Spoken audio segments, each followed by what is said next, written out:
Hymn 39, St. Symeon the New Theologian. Your beauty is impossible, your appearance incomparable, your timelessness is unutterable, your glory beyond words. Your character, Christ Master, is good and meek, and lies above the thoughts of all the earthborn, and because of this, love and yearning towards you more than conquer all love and yearning of mortals. In so far as you lie above visible things, Saviour, so much also is yearning for you greater, and completely covers all human love, and turns away passionate love for carnal pleasures, and quickly repels all yearning.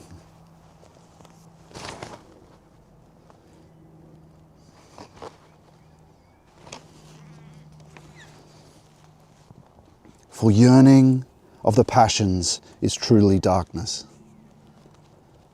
and the practice of shameful sins is deep night.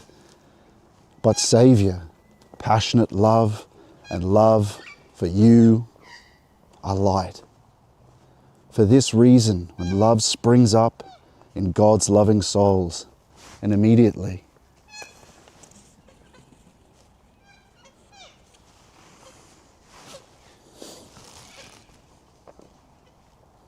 and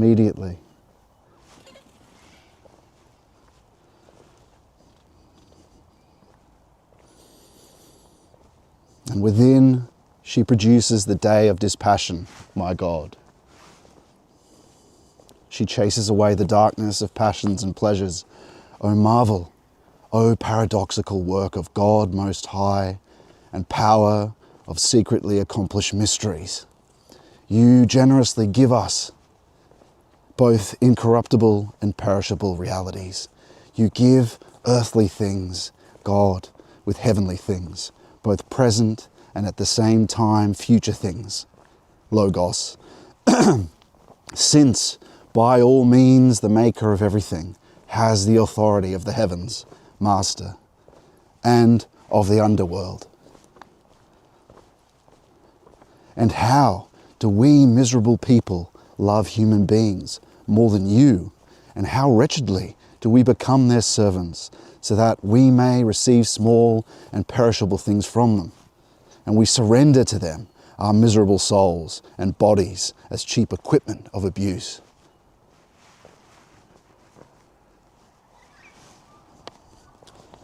And being members, Master, of the Holy Master of all things, by all means holy members of the Absolute Master, how do we not shudder to violently throw ourselves to wicked demons for unworthy works of sin? And so, who among your legitimate servants would not weep, and who would not bewail the audacity of so much stubbornness, and who would not tremble at your copious forbearance, my God? Who would not tremble at the retribution of divine judgment?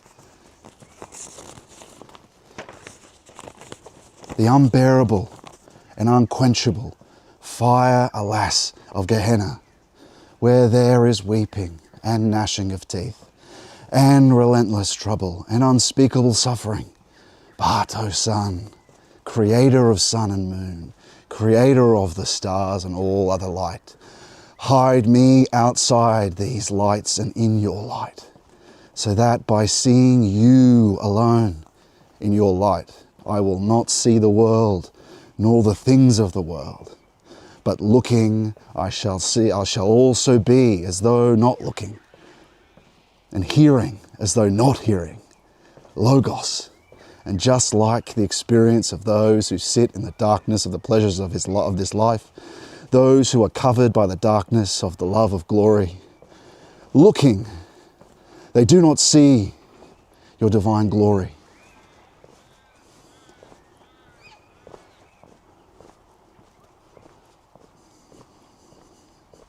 And hearing, they do not understand your commands your ordinances at all. Thus also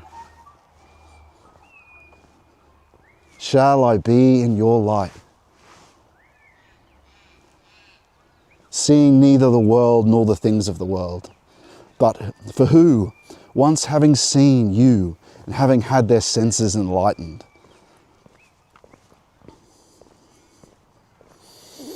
by your glory, by your divine light, has not been transformed in mind and soul and viscera, and was not deemed worthy likewise to see and to hear Saviour in another utterly extraordinary way.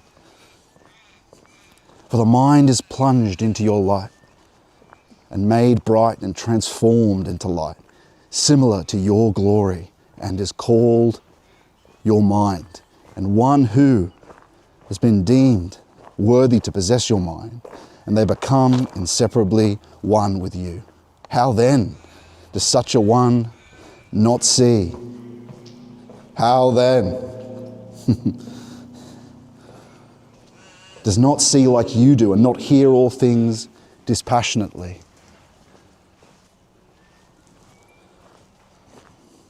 And how would one who has become God yearn at all for anything perceptible, or for any transient and perishable reality?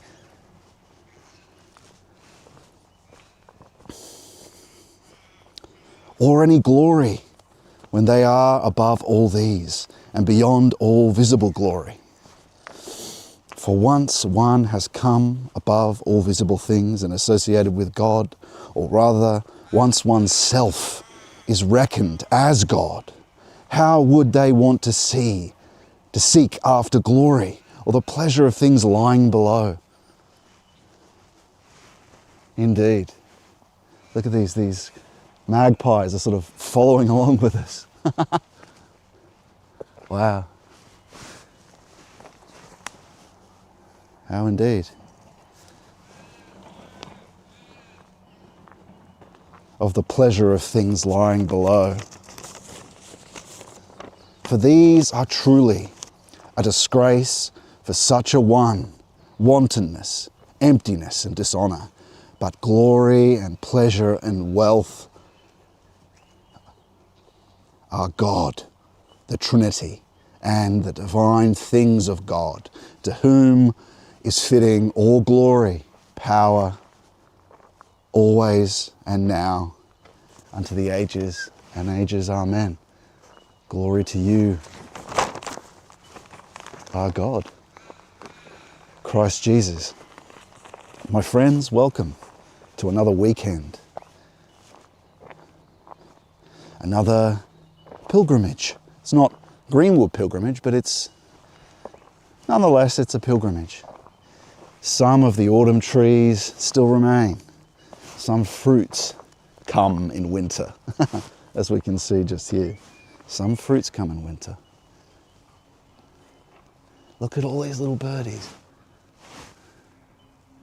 following along. Some fruits remain on the trees. In fact, sometimes winter's the best time to dig into those fruits, to look for that hidden fruit that the others don't seek, or that the people of God seek, but that the others don't seek. The others that are worshipping false gods. I'm sorry for the lateness of getting to where we are. Rain started and I had to go to the backup camera, but now we're back. And so we're just looking at this little tree nursery we're looking at the moment. We're in the Southern Highlands, which is fitting for the kind of cloudy, foggy weather.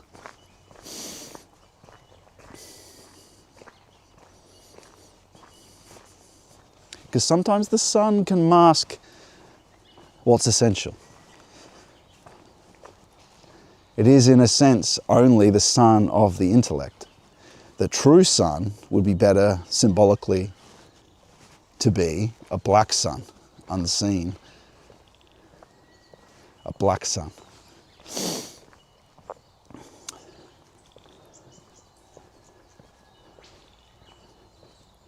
And so in this, we seek that black sun. Not only essential space, but essential time and essential cause. These are three categories that we understand. This is pretty, isn't it? These are three categories we couldn't make any sense of empirical experience without the low cause version of it. That things exist because of one another, or things happen because, or persist, or things happen because of one another.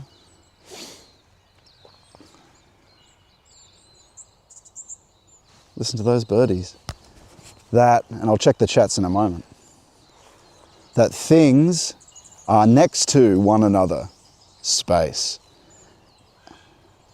And that things and so on, as in things consequence one another, they sequence one another, things follow one another.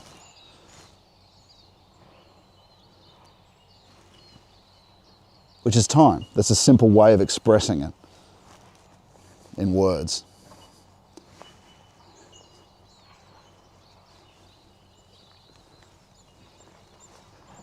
I'll keep walking down here.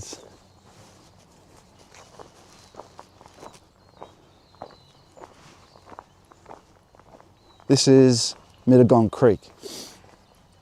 And I'll just check the chats. Well, we're talking about God's providence and the essence of tradition, what true progress is. And to get an understanding of that, we have to understand what low time is, what high time is, what low space is, what high space is, what low cause is, what high cause is.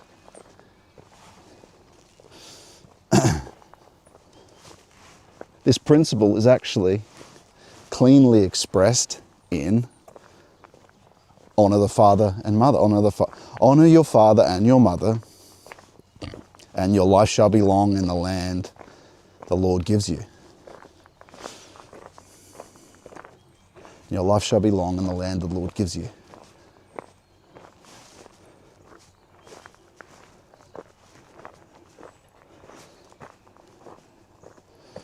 How do we understand this mother and father? Yes, there are the surface meanings of mother and father, and that's an important thing to do. Honor your biological mother and father. But it also stands for something else, more essentially. There's a Gnostic meaning, a mystic meaning. Not only the literal meaning. I don't even know where we're going here, I better check. We are... Oh, this might be now the road. Oh, wow, okay. I see.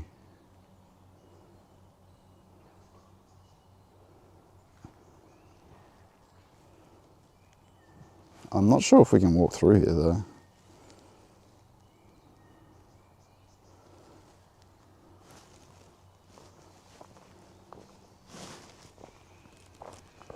Oh, look, there's a... Or is that a... No, I don't think we can get across that. Sorry for the dawdling here. Let me... Just don't want to go into some private property that I'm not supposed to be in. Let's see, this is still working. Today we're exploring Bowral. We're looking at the historical neo-Gothic locations of Bowral and looking at some of the old English style houses and the countryside, as we can see here.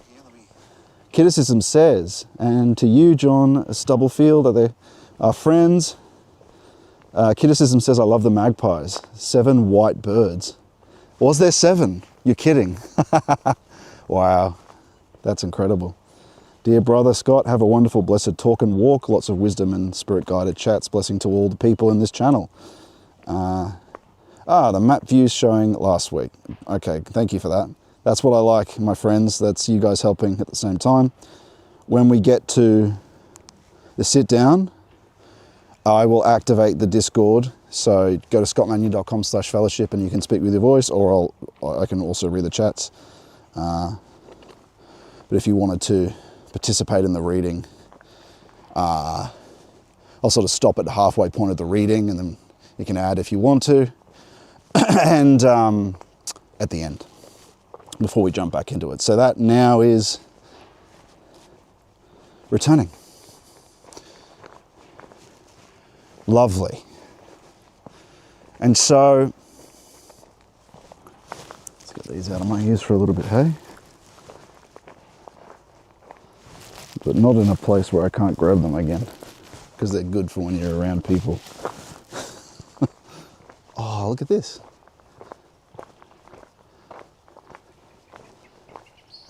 I might not be able to walk across this because I don't, oh wait, hang on, this doesn't seem like a, this seems like a, it says no dogs allowed. You wouldn't specify no dogs allowed unless this was a community, you know, you're allowed to area, permissible place to walk. So I don't think it's just part of the, I'm gonna have to leap to get across this though, I think. I'm not sure I can leap that far. Well, wait, maybe I can. Action-packed stream. Let's see here. Depends how loose those rocks are. I don't want to get wet. That sucks. Oh. I'm not loving it, to be fair. Not loving it.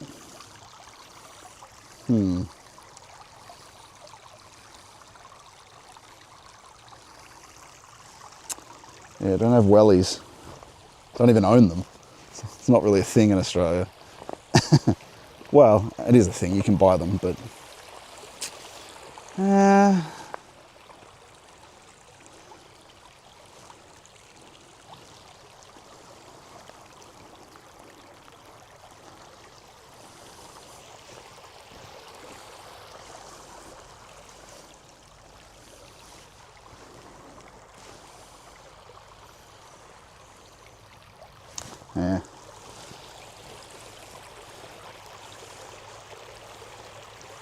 Not happening, I'm afraid. I don't think we're getting across there.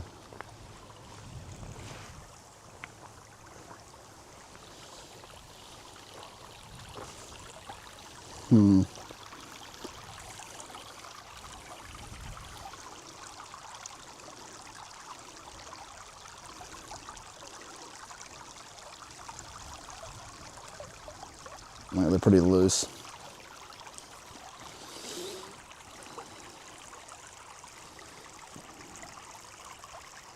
Crap.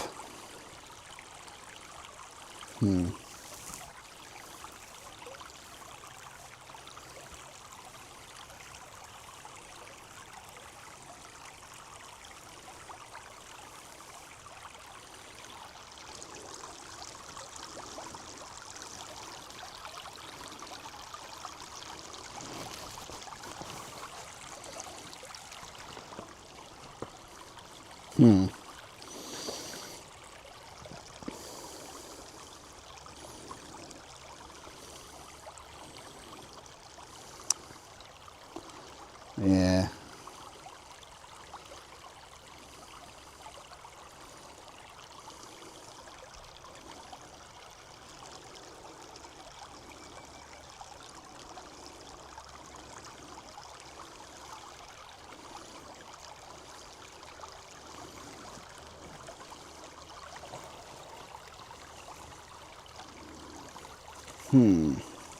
Watch me get embarrassed and soaked. Might be able to make that. What about these stones? Are these walkable on? Oh yeah. What about this log? It's sort of walkable. I reckon I can leap off that. All right, come on, success please. I reckon we got this.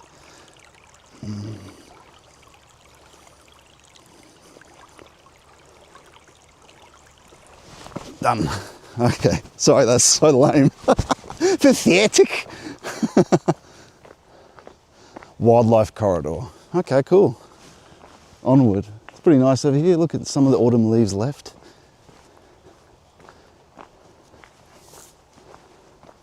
Anyway, we see wildlife corridor here, so that's an excuse if we're not allowed to be here. It says wildlife corridor.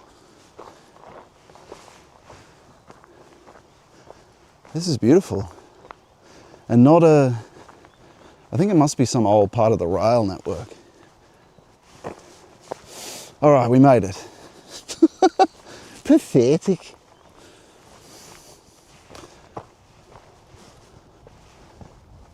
You can see by the trees people planted, this is an old British area. Of course, that's the whole country, but you know, you'd understand criticism. Many places of Canada have and they go back to native trees. Well, they have done that, but originally they planted a lot of non-native. Is it deciduous? Is that the word? Rather than evergreen plants.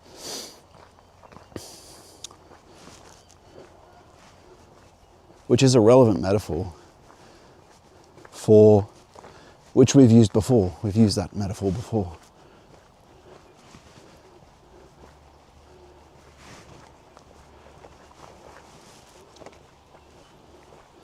We'll just see where we are. And we'll be back. I'll start talking about the subject in a moment. Just give me a sec.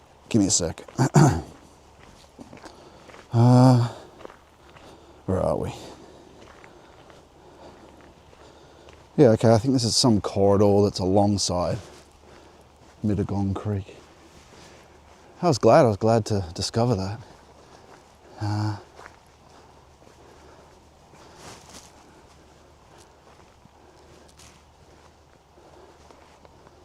It's not on the map at all. Usually, you know, Google Maps doesn't miss anything, does it? So, I was glad to begin. Wow, this must just go straight alongside the tree keepers. I think it goes with the creek. It must. Oh, let's just see where this goes, right? There's a bit more of a road here. And some houses, so we're kind of close to something.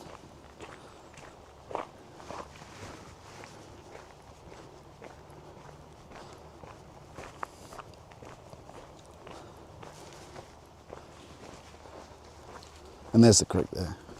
Okay, so we were talking about honoring your mother and your father. Now, what we have are two different things in modernity, even since the fall, really. So we have the, yes, honor your biological parents, but there's also, that's still inessential. As we know, your mother and your father, your mother is to be Mary Sophia. And your father is God. And the whole point of everything we do is to establish vertical heredity. We still love our parents, but our biological parents, but there's a higher love that also they must come to for things to go well. And so, in a sense, you, this openness being that you are, this knowing being, this being that has what passes, that has a memory, in other words, that, no, sorry, the kookaburra is just going off there. That memory is your parent too. You could call this an inessential parent. Because think about it, you are birthed into an educational life and a knowing life, this space that you enter is predisclosed in advance to you, isn't it? It's already known. Even, yes, you as an individual come into being, but it's known. This is lovely. You wouldn't know. This is cool because there's only locals would know about it. There's no road listing for it. It's a wildlife corridor.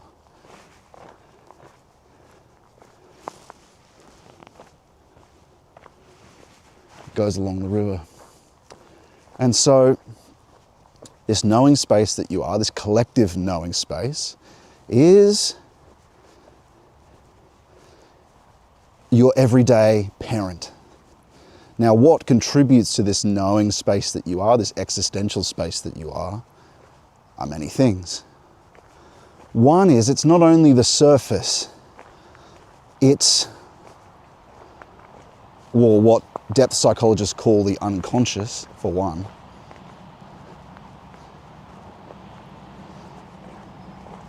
What Martin Heidegger, the philosopher, calls what has been, what persists, right? What has persistence that doesn't just die off. And this we can link with our understanding, and Jung also has this understanding that there's a memory. You could take that collectively, as I've said, and I've said this before, we could take that collectively or we could individually. If you take it individually, it means reincarnation. It's one of these two because we know enough now that it exists. It's either a collective thing or it bodes reincarnation, or it's reincarnation. And so you experience it individually, right? You've got these things that persist from previous lives, or it's a collective memory and you're born into it.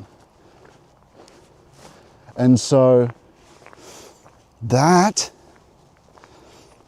historical archetypes, that's still not the mother and father we're talking about. That's still inessential. That still comes from what has been. Sorry, that still comes from temporality. And in fact, that deeper unconscious, that pagan unconscious, is what Jung is persisting in, examining.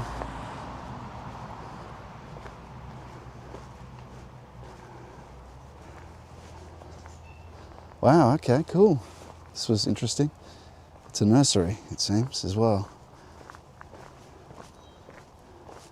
I don't know if it, I think maybe just this part here was private property.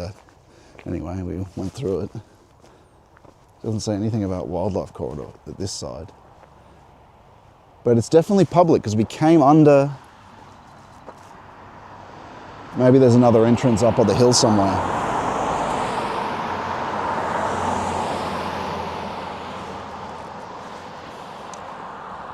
Let's go.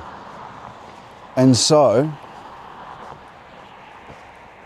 that's called Mount, well, that's Gibraltar, that they call that Gibraltar, that hill, for whatever reason. I suppose it's a bit curvy like Gibraltar. Barrel's this way. That's where we're going. And so, Barrel's this way, the hill's that way. So you might have missed that because the camera wasn't aiming at it. And so this existential parent, this mother and father, so we've got everydayness and then we've got the collective unconscious. Neither of those are essential. You should have been, from what I'm saying, you should be able to at least trace a route from something you know. You have a persistent knowing of things. But this past, present, and future that you understand, that we understand normally in existential being, is, well, what's the mother and father in the everydayness? The mother and father is the past, and whatever the thing is that in existential being is scientific faith, you could call it.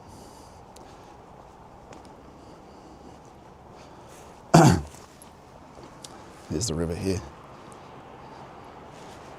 And so the father is whatever the provoking goals were projections.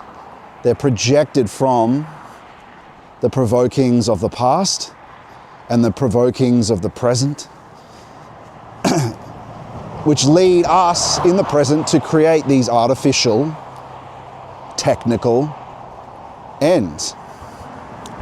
So you've got a kind of surface telos, the Greek word telos, doesn't exactly mean purpose because it's more fundamental than that.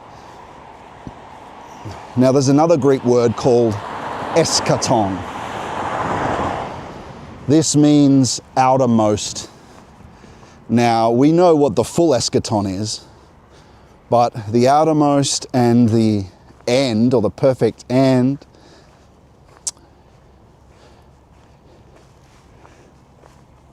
deeper down than your individual goals, I think you could say this is connected to the collective unconscious as well, and archetypes that are there.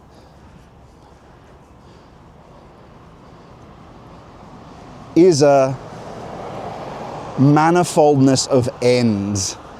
They're not specifically determined goals, but they're the valued things of modernity and the surface.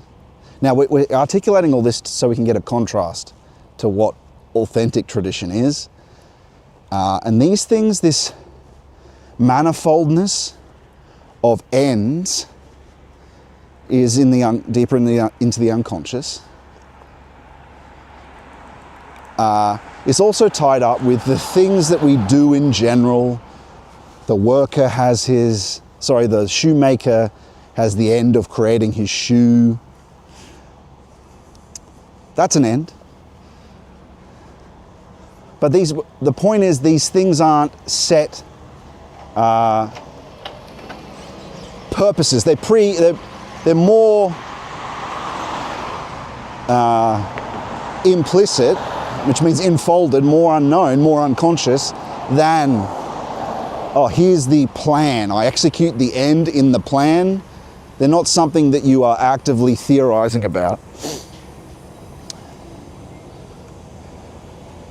And so that manifoldness of all the different ends are tied together in a kind of, all these different ends are tied together in a manifold, which gives form to this being with one another, this collective knowing I've been talking about, right? Aristotle calls it the polis. Man is political animal. This has nothing to do with politics. Well, it does, essentially.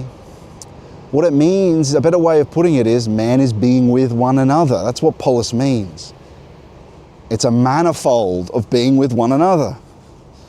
Now, Aristotle is connected to this luciferic being, this luciferic first beginning we were talking about. He considers these things to be here. This here being, they're not, when he's talking about the end and the perfect end, it's not like Plato. He's not talking about the infinite. He's talking about an anthropological good as the goal, as the end that's tied up in this general polis being. This being with one another that we share in existential being. This is, again, because Aristotle is dealing with more fundamental things than our everyday goals, that our everyday future. I'm just giving you a bit more of an articulate sense of what's deeper down, not only disclosing, well, our goals give form to what sticks out for us in the world. That's everydayness, that's everyday being that we experience in modernity. But these deeper down things do also as well. There's an infolded, unknown manifold of ends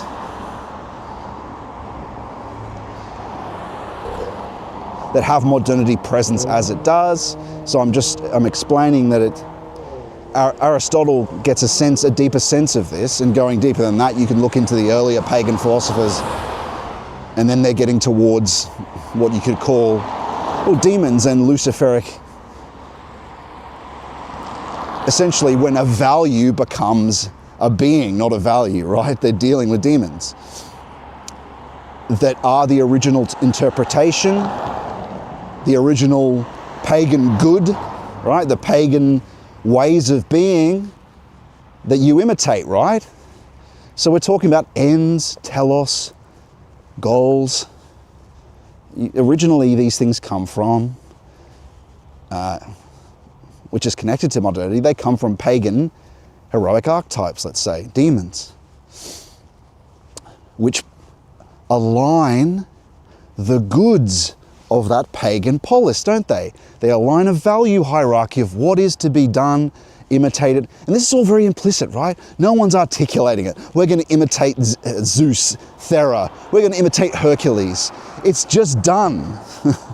They're spirits of that culture. So, and once it gets to Aristotle, it's very specific, articulated stuff. Well, becomes more so. It's still, in that time, that's a long time ago, it's still not that conscious. Maybe it is for Aristotle, yes, that's the end of the first beginning. It's already the end of the presencing of these pagan entities, which form the development of the personal unconscious. They end up in the microcosm, in other words. Can we walk across here? Yeah, it looks like we can actually, yeah.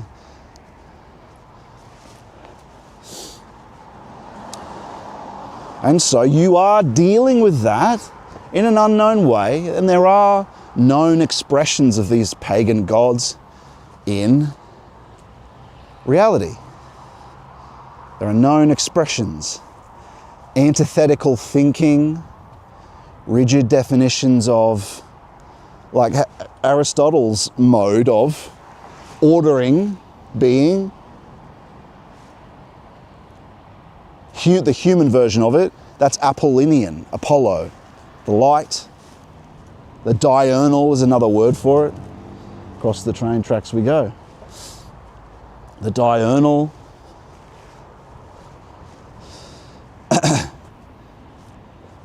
And then there's, as I've talked about before, there's antiphratic thinking, which basically dissolves all that order that Aristotle is doing when he's defining and circumscribing phenomena as we do.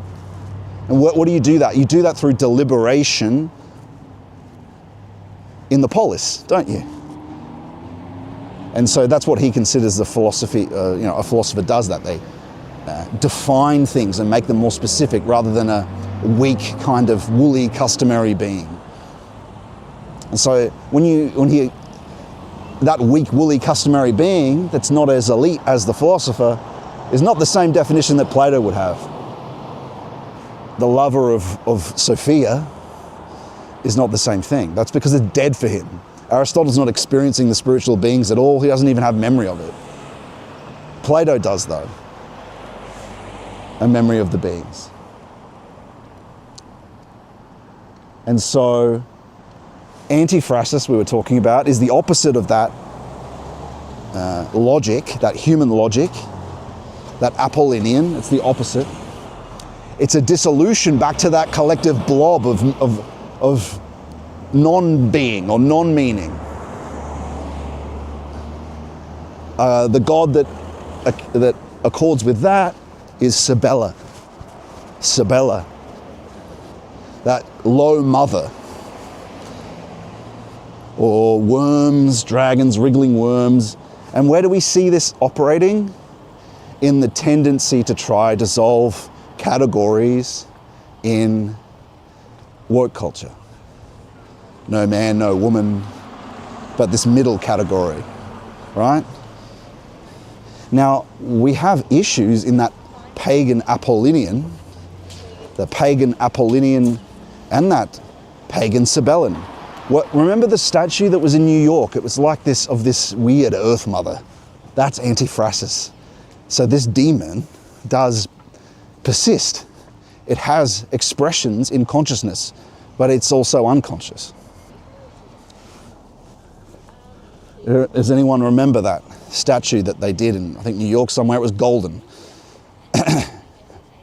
Some demon woman. Medusa. Medusa is another symbol of antiphrastus, like Cybele. Now, so that expresses that this collective unconscious, but that's still not essence. These are inessential pagan mother and father.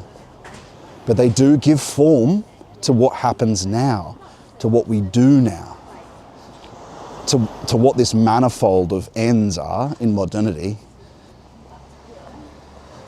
is given form by this.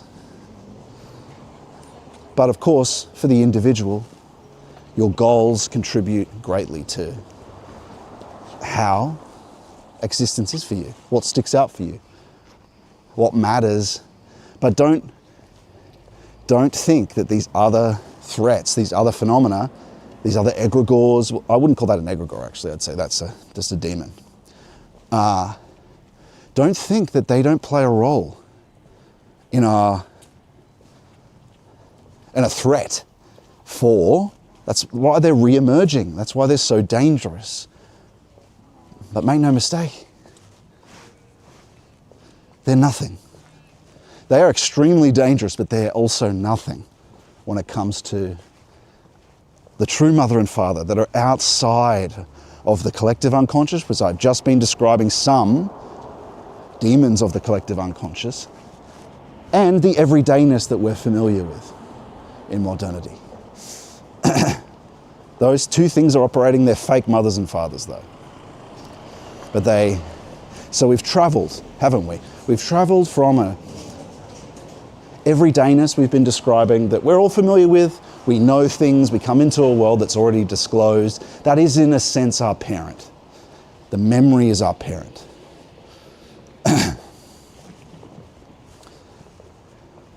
But there's something deeper than all of that, deeper than time itself. That is primordial tradition.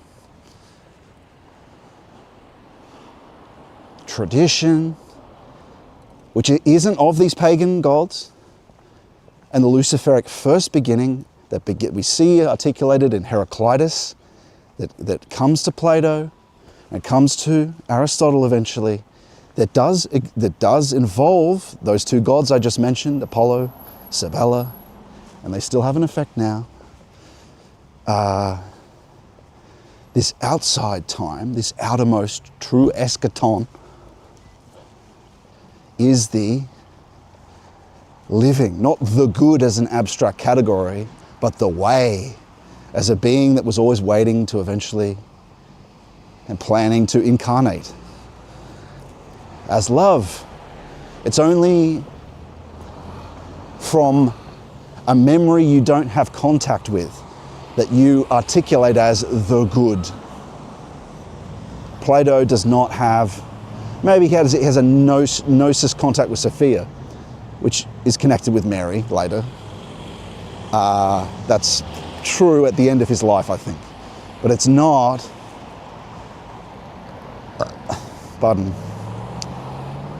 the living memory. And that's key, is this living love.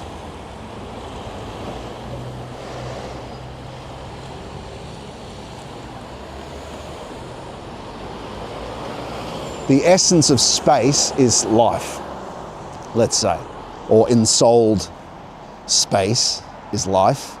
The essence of time is tradition. It's the core, and everything else that falls away is the periphery. The core and the periphery.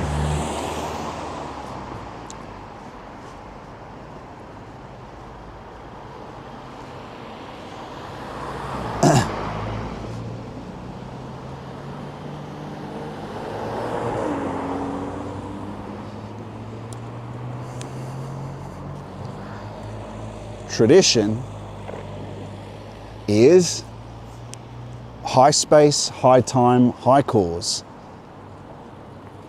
Low space, like we said, is things are next to one another. Low time, we said, is things follow one another. low cause is things exist because of one another. These seem like very neutral, utilitarian things, don't they? Well, what also happens in this low space is the principle of, or what's tied up with this low space, low time, low cause, is evolution, experiment, mutation, and the master teacher of endless experiment as things follow one another.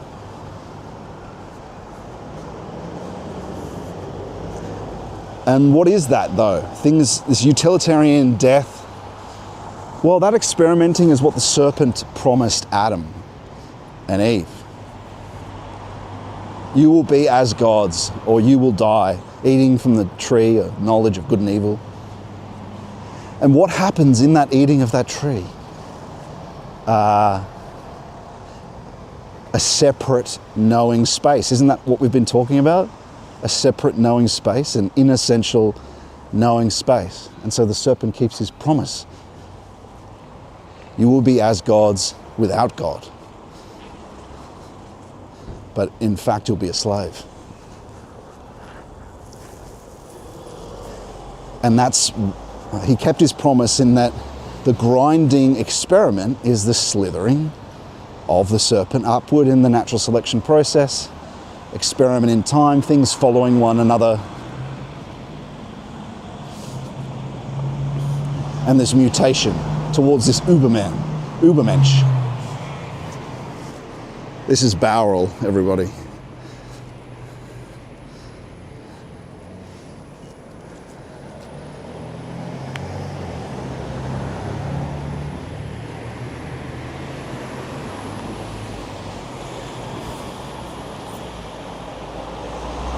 And so in that, there's a church over there. It's a popular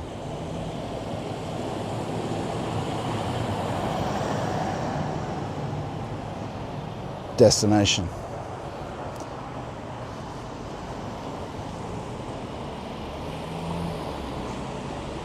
I'll keep walking amongst the people. I just have a natural tendency to want to get away so I can find a place to sit down and talk, but we want to come down the main strip so you can see a bit of the town.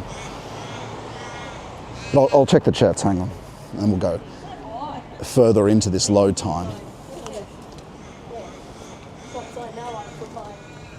Further into this low time. And we're not far away. In about 30 minutes, we will find a place to sit down soon, once we've just done this main strip.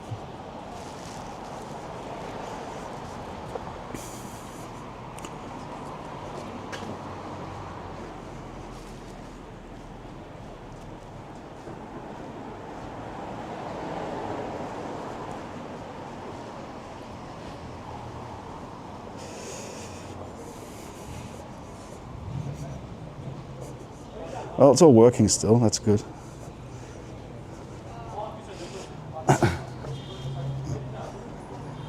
Okay. I might just find somewhere to sit. Low space, low time, low cause.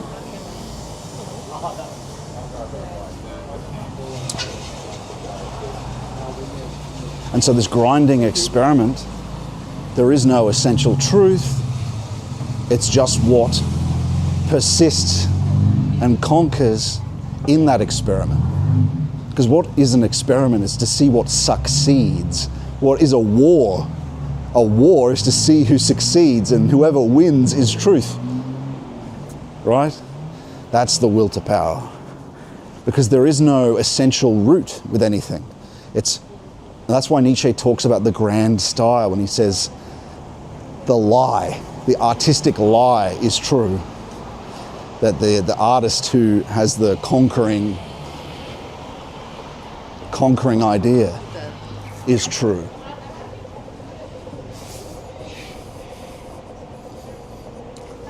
Of what emerges and what is most powerful from the ground of chaos. In lawfulness with that is the grand style he talks about. And the grand style is connected with what the Greeks, why he considers their art is so powerful, is this grand style. But all it is being in lawfulness, which means in agreement with what bubbles up as powerful from the ground of chaos. And that could be anything, right? It's what works in this experiment, isn't it? This grinding experiment.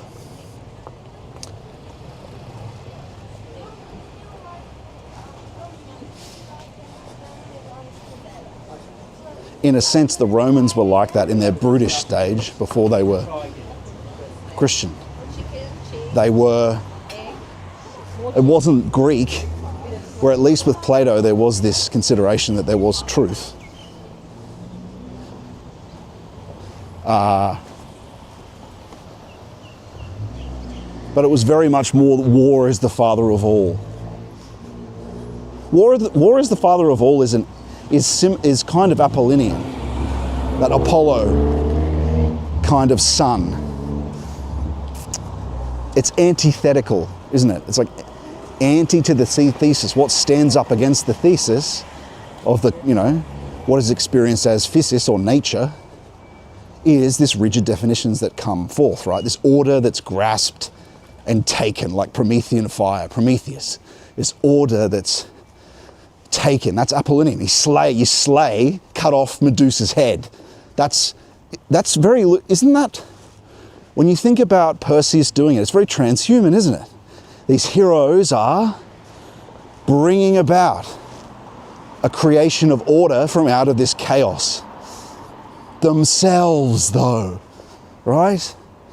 There's this persisting, there's these gods that are before the Greek gods, these Chronos.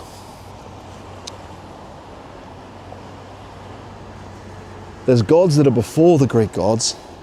There's this context, this all-consuming mother context before the Greek gods.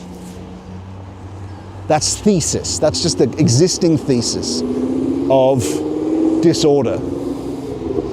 And then you've got this raging hero, and that's connected, like I said, with this antithetical thinking where here's a rigid definition of something. We need that. You see that in Aristotelian philosophy. That is Apollinian. When it's not just an impulse, when it's become a concept instead of a god, a concept instead of a demon, you could say. Here's some nice houses over here. There's a church here too. Oh, maybe we should look at some of these buildings. We'll just walk past them as we continue our talk and we'll find a place to sit. It's like bank buildings, a few churches. Yeah. Across the road, that's what we'll do. So a moment's away from our reading. Our first reading will be on Rudolf Steiner. Our second reading will be... Oh, this is the house we showed on the image. It just doesn't have the vines on it. That's what we showed. Hi. Sorry for interrupting. It's all right. Is this a YouTube channel? Yeah. What's your account? Yeah, it's like a Christian channel. Oh, cool. Yeah, if you're if you're not Christian, you're not gonna like it. No. But I'm baptized Catholic, so okay. hopefully I qualify. Yeah. What's the channel called?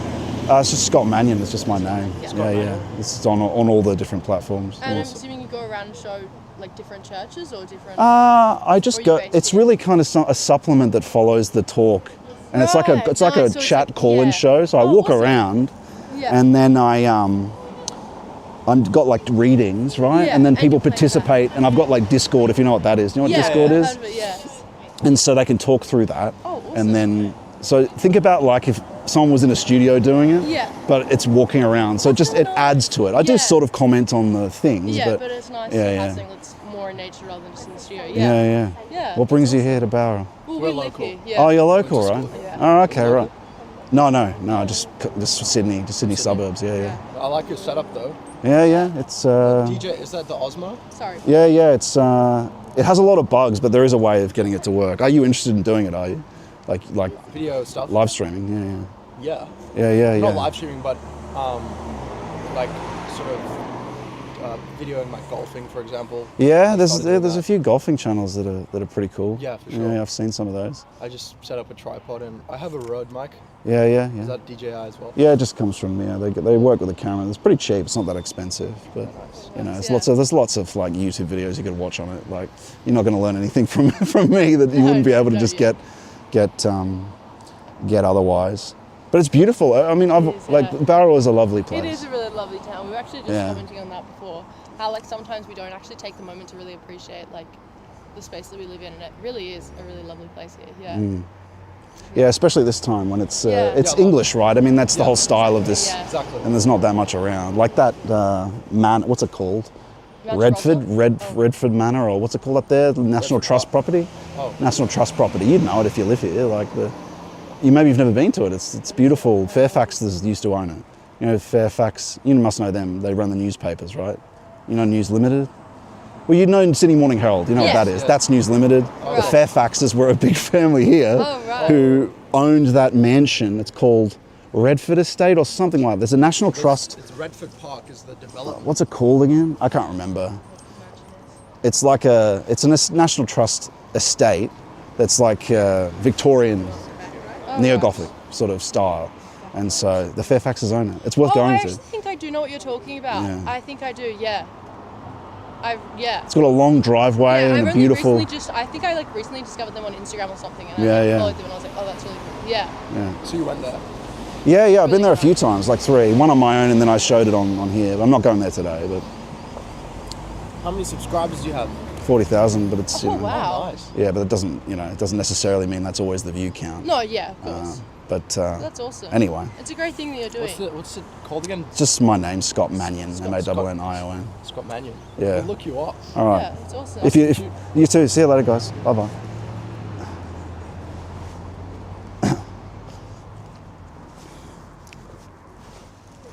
That must be like a generational thing.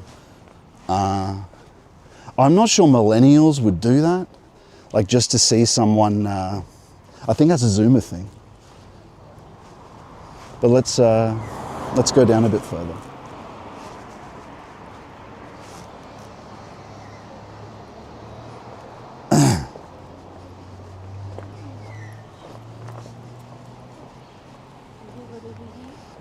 And so what were we saying? We were saying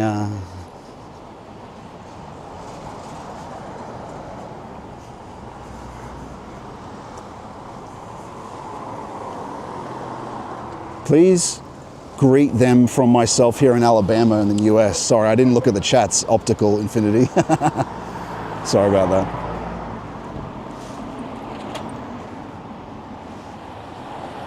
I should have.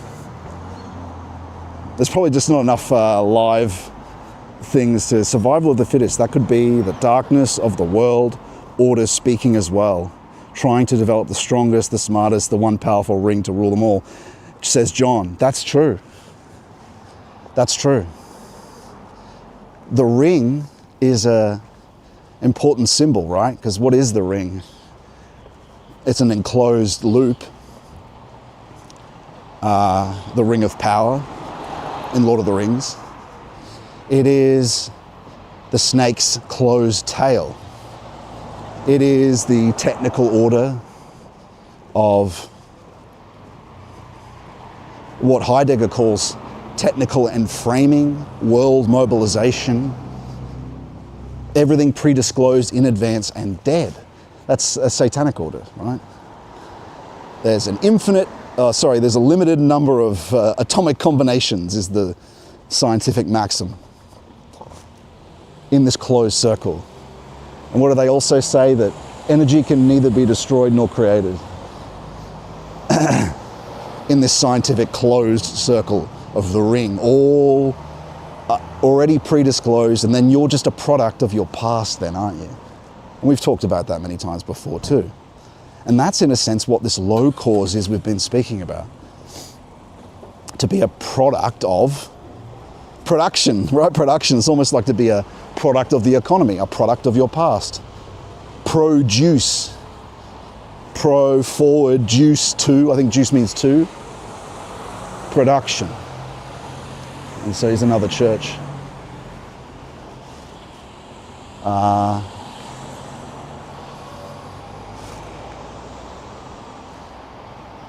This is a park here. I think we might sit down here to do our first reading.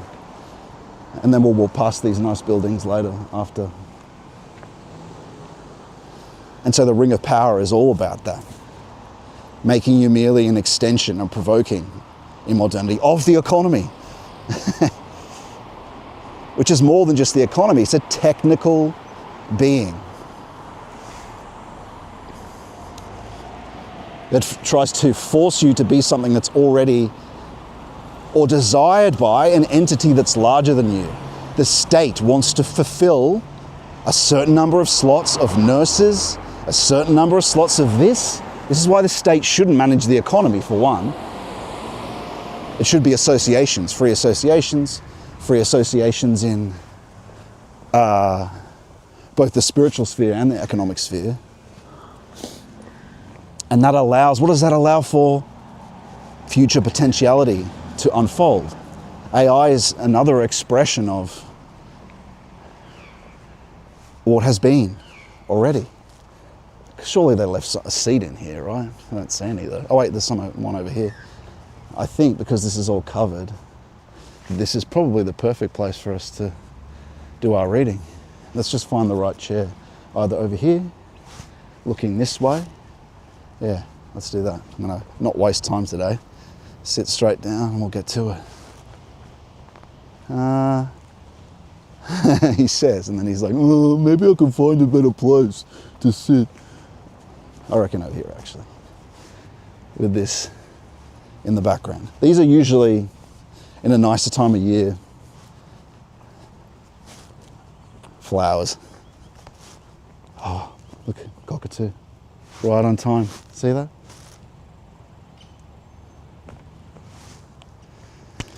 Coincidence? I don't know. Okay, here we are. Our readings of Steiner's. How does that look? That looks pretty nice. Nice little park. That's all right. Perfect. Bit of a background, bit of a gondola. Stop dawdling, Scott. Get to the point. All right. Now,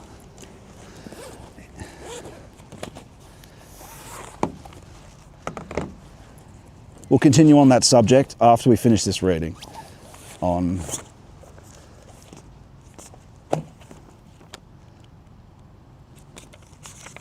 as you know, you guys know this, of course we've been reading it for the last 6 months, Anthroposophical Guidelines. This is called Memory and Conscience. And so it's to do with, well, as we know, part of the way that you commune with God and later on ask him questions through discernment is what is called conscience. We're not familiar with we're familiar with negative conscience, but we're not familiar with positive conscience in modernity. And so through purification, I'm just logging this computer in the Discord, through purification, you're able to eventually discern, ask questions through conscience. So Steiner will go into that.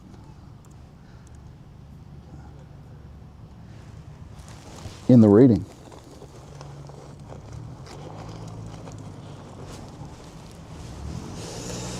All right. And we'll continue the walk into more country areas, looking at more buildings. But it is 1:30, so we should get started. I'll just turn this on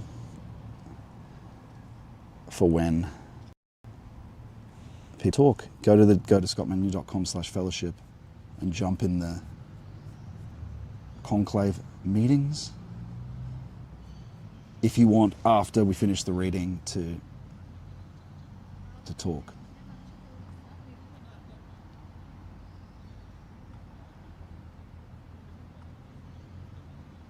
So that's all set up. Okay. In the sleeping state, man is devoted to the cosmos. He brings to the cosmos the result of previous earth lives. Remember, we said it's either collective unconscious or reincarnation. You don't have to believe what he's saying, but Valentin Tomberg makes a compelling case for this. He withdraws this content of his humanity from the cosmos when awake.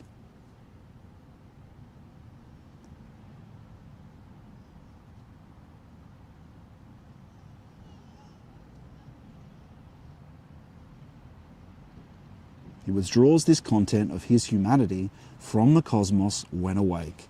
Devotion to the cosmos and withdrawal from the cosmos is the rhythm between birth and death.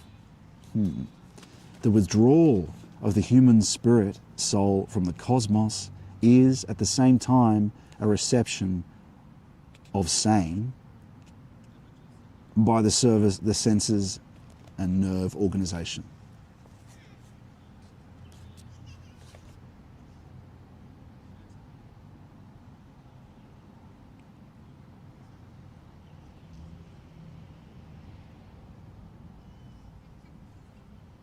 I think you could say that that means the more that you absorb surface sense content, the more you're actually withdrawing from, because you're more essential than the surface senses. We know this.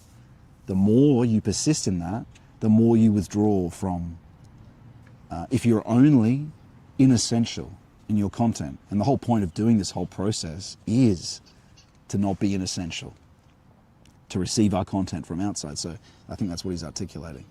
The physical and life processes are united with the human spirit soul for unified activity when in the waking state. Sense perception, formation of memory pictures, and imagination are contained in this activity. These activities are bound to the physical body. The representations, the thinking in which man becomes conscious of what takes place semi-consciously in perception, imagination and memory are bound to thinking organization.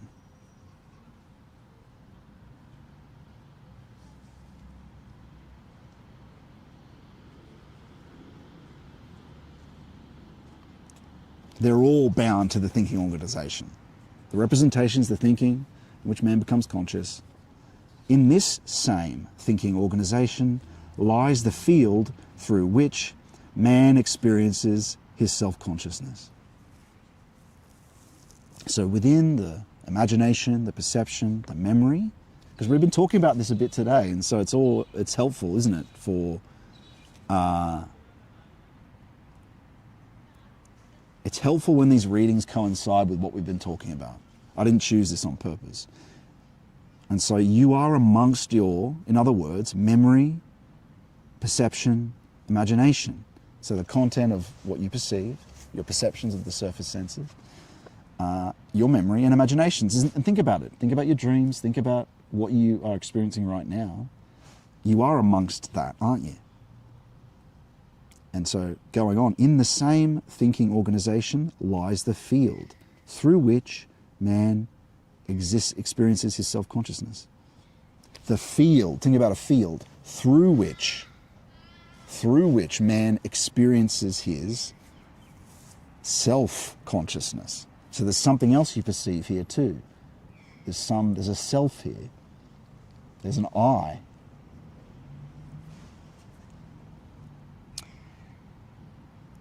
The thinking organization is a stellar organization.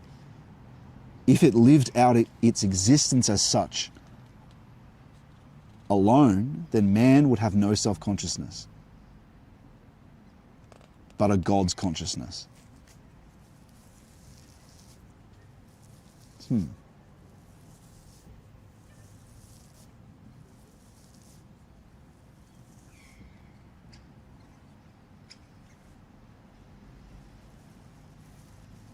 But the thinking organization is a stellar organization drawn out of the stars cosmos. This is getting a bit difficult. When he mentions stars and stellar, it could be a bad translation, but it's a stellar organization drawn out of the stars cosmos and transferred to earthly occurrence.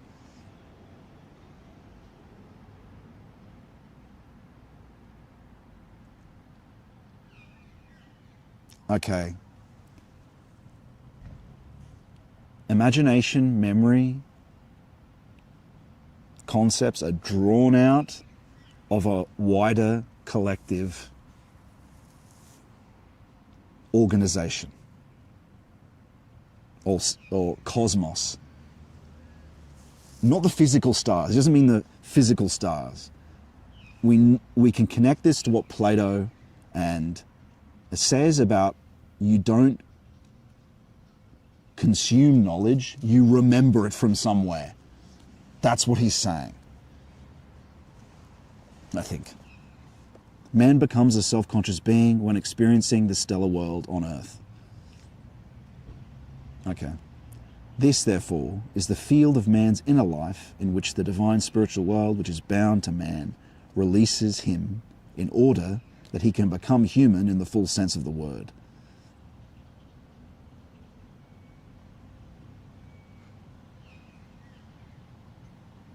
What that means is, if you completely persist in what is of the surface senses and the will to power of the world, and the things of the world, reproductive, vainglory, all the passions that we know in Christian life, vainglory, vanity, social media size, how many subscribers do you have? Didn't we hear that question earlier? Vainglory. What we really are desperately in need of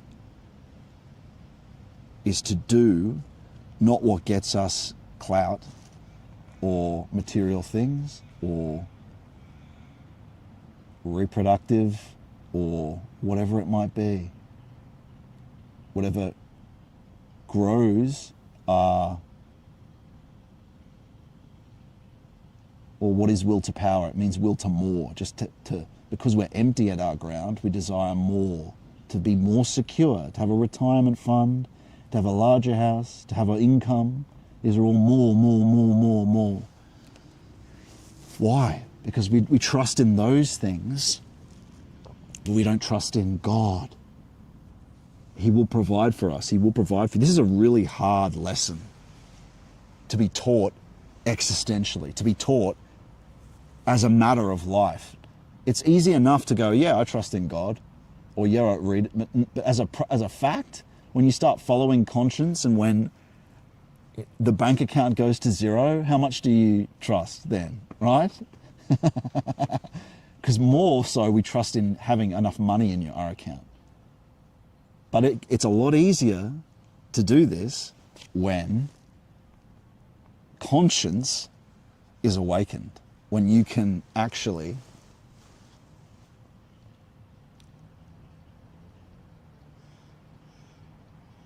ask questions and be guided by Christ, divine love.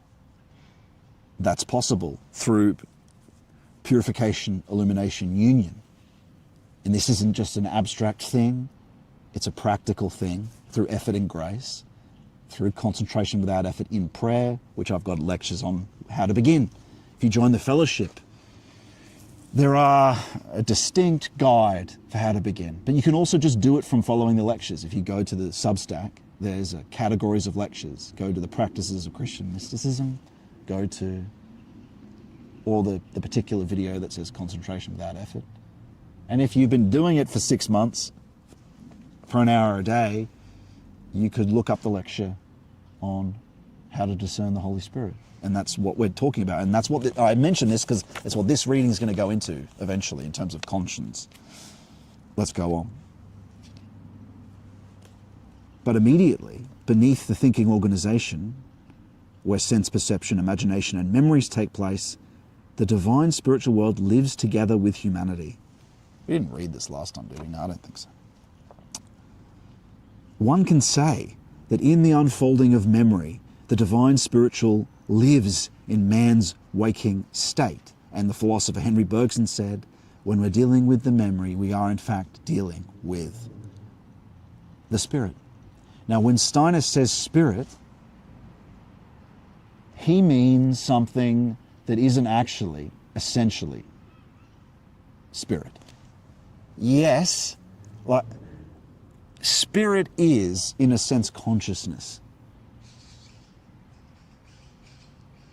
But we are, and we are only that, right? Well, actually, demons are too. It's about to get complicated. But, like capital, for instance, is not true spirit, but it is a spiritual phenomena. It is intelligent. As many philosophers have talked about. Nick Land's one of them. But when Steiner talks about this, and what that really means is, what is consciousness? It's like with knowingness. Con means, scius is science, right? Knowing. Together knowing being. What does the logos do? It gathers. The logos, the Greek word logos, word, it gathers. And it's connected with the gathering, harvesting of what? Being. You have being, you know being, that's memory. And so, but primordial spirit is divine love, agape. That's the only true spirit there is. The rest, and what we are too, think about how you experience the world. You're kind of abstracted from it, aren't you? You're free of it. When you divide labor, like what's the division of labor? Think about it in the economy. Nature, there is no labor in nature. A bird walks around. Why? Because there's no organization. They're not abstracted from the environment. You have an intellect. You can think about the future and project, create a goal. You're separated from the environment. This separation allows for the division of labor. We don't just labor like an animal does. We think about it and then we organize our labor, which makes the economy possible. And the emergence of capital comes out of that. I organize labor, I build a cart for these people that go to a mine. That allows for them to free themselves up from the work of individually all walking to the mine. They pay me for that. In the division of the labor, I now take care of the walking for them, right? It's now split up between me and them. Value emerges in, and then the payment, the capital is like a movement. It's a spiritual movement, right? The efficiency that's gained in me providing this cart service, in this division of labor by the intellect, this abstraction from the environment that allows us to think about the future and organize the labor,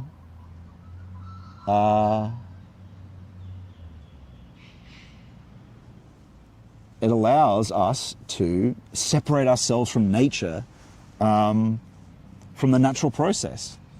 From that, and that's capital emerges at the same time as that. But the point is, anyway, that's not necessarily essential, is it? Because you can arbitrarily act in the world. You can do evil. So all that stuff, conscious consideration, is spiritual. It's spiritual, we are, but it's not really, because it's inessential. We're abstracted from the environment. So what is that? It's sort of free. It's a certain degree of freedom from the environment we have. We can sit, because we acquire a certain amount of resources and consider things. That's out of the natural process. to be able to do that. But what is that also? Semblance. It's not necessarily true, the thinking that we do. The subject, your subjectiveness. But you know when it is true? In communion with God. That's what true spirit is. And so it's only true in God, because he's the essence of all of it. But before you come into communion with God, you do have a degree of freedom. And so when Steiner talks about spirits, that's what he actually means. He includes the other phenomena as spiritual.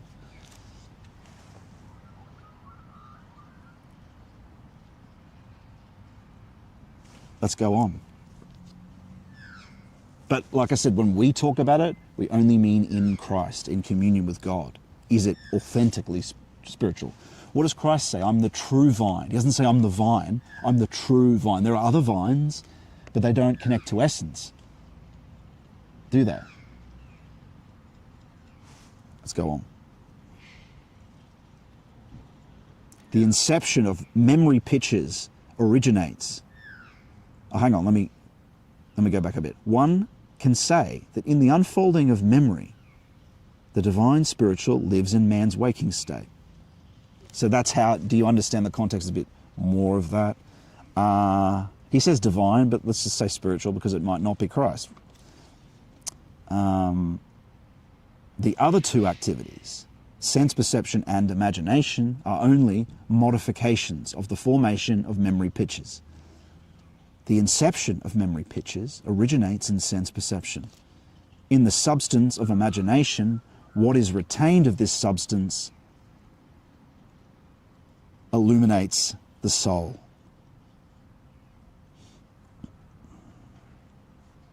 Let's read that again. In the inception of memory pictures originates in sense perception. In the substance of imagination, what is retained of this substance illuminates the soul. Where's imagination from, though? Does he say?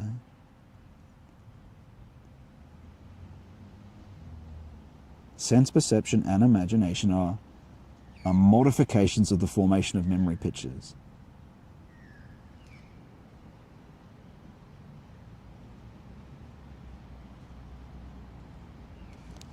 I don't know. Sorry if the translation can be a bit dodgy with this at times. The sleeping state carries man's soul, spirit soul, out into the cosmos. That's true. In that part of you, and in this process, in initiation, in concentration without effort, in the Jesus prayer, that's what's happening. You go to sleep and wake up at the same time. So you're becoming more awake, like what's Buddha called the awakened man. But in the concentration, Christ transforms you. But what you experience unconsciously in sleep, in initiation, you begin to experience in full consciousness. That's what it means by going to sleep while you're waking up more. Because you're fully awake doing the concentration. And what is that also? It's delving into the unconscious through concentration without effort in prayer. Okay, so in the sleeping state, he is immersed in the divine spiritual cosmos by his activity of his astral body and his eye. Let's just call that psychological body, which just means psychological unconscious. What's there? Think about virtue. Think about archetypes. Think about when you habituate something, that is a kind of archetype. That's what virtue is. It's deeper in the unconscious. It's in the psychological body. But there's more down there than just your habits and your temperaments. Demons are also down there. It's true. Okay. Just if someone's watching this and you're not, I'm sure people aren't watching this that are not aware of these things. I mean, we see this in the possession of the woke phenomena. But you can at least see in falling in love, there's a kind of impulse that just comes from nowhere. And it's a projection. It's not the person themselves, it's connected with the ideal. They sort of connect with this archetype that is with you, and that's projected on them. And you can see this in a powerful way when they call it falling in love at first sight, sort of, or it's a psychological phenomenon you see sometimes when people that are actually wrong, totally wrong for each other, they meet for the first time and then they're immediately in love, and then it only lasts like 2 weeks. Jung describes this phenomenon. I've been through it. It's true. It is an archetype. It's powerful, and it's gone within a week, and you don't even care about it, and neither of you do. Very strange. But it's like being taken over by a powerful impulse, isn't it? And that's what demons and passions are connected to. That's what they are, in a sense. They're impulses that overcome you, that Christ gives you strength. There's just lots of birds flying around. Gives you strength to resist and overcome. And so going on. This isn't that much longer. It's 2 more pages.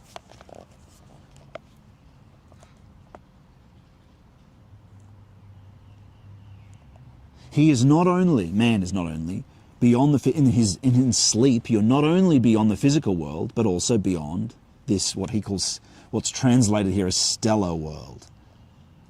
Okay, if you mean stellar, he just means the physical cosmos. Now, this is natural, because when Steiner talks about Earth or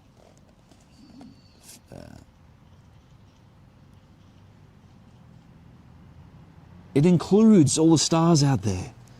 Facticity is everything. There are deeper spheres than is, that has nothing to do, well, they actually have something to do with physicality, but the physical world is all the cosmos as well. But remember, we're going back to 1925 when we're dealing with him.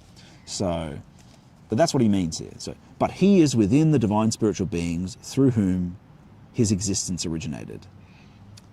Which basically means in sleep, you go into the unconscious parts of your being, go into a deeper sphere of being. That's not a mere subjective thing. It's an objective, unconscious. And that's true. If you spend enough time dwelling in prayer and doing the practices, you will experience these things. And when he says imagination, he doesn't mean fancy. He means powerful, unconscious, impulse-carrying being that you see as a persistent image that's an object. It's a thing throwing here, that you can't just get rid of necessarily. It'll persist for a time.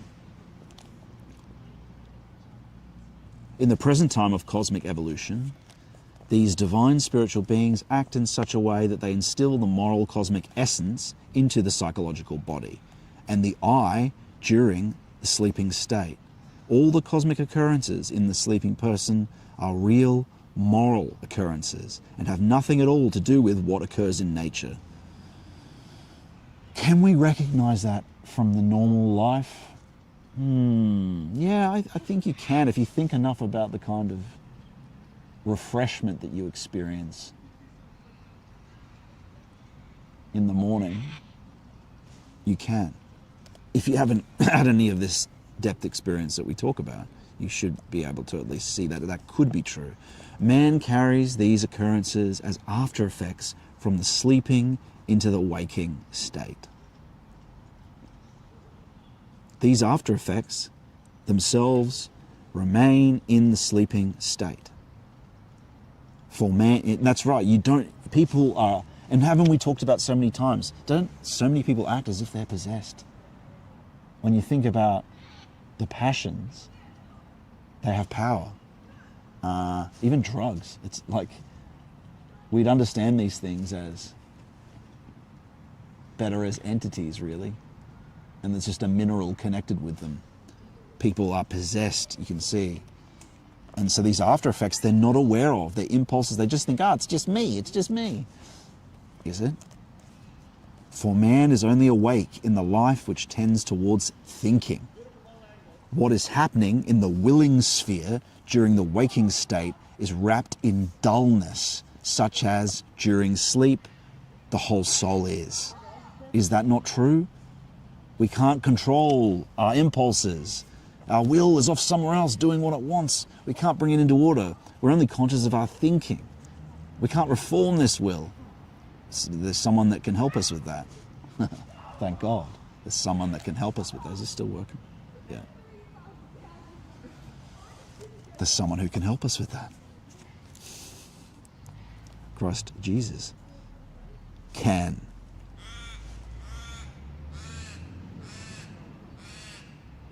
Through prayer, through grace, through love.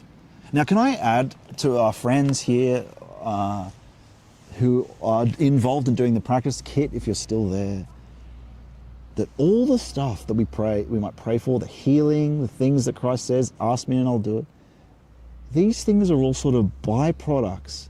Well, not byproducts, but they're things that he'll do for you because he loves you, right? But if you want them, it's not about what. It's about love.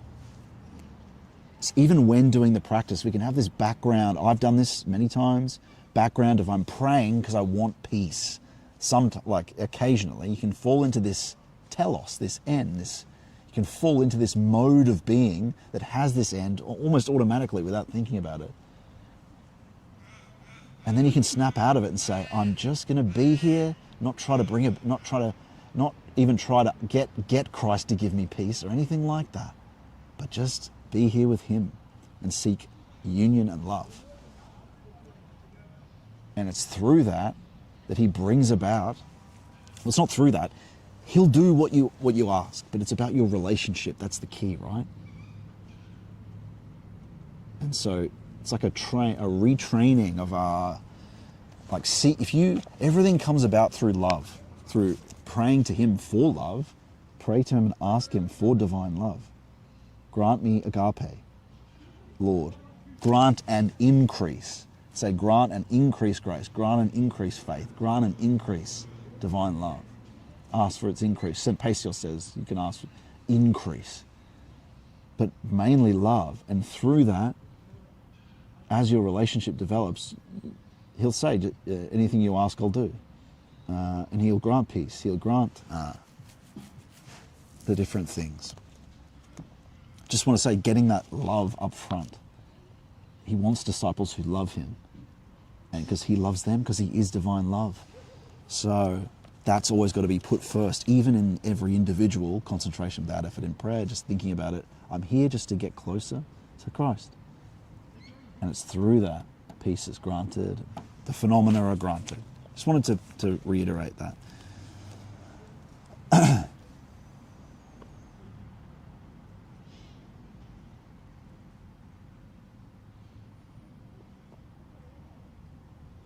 So we just talked about the dullness, right? The will. We can't change our will. The will is unconscious to us. We're just conscious of our thinking and a little bit of our feeling. What is happening in the willing sphere during the waking state is wrapped in dullness, such as during sleep the whole soul is. But the divine spiritual continues to weave in this dullness of will in the waking state.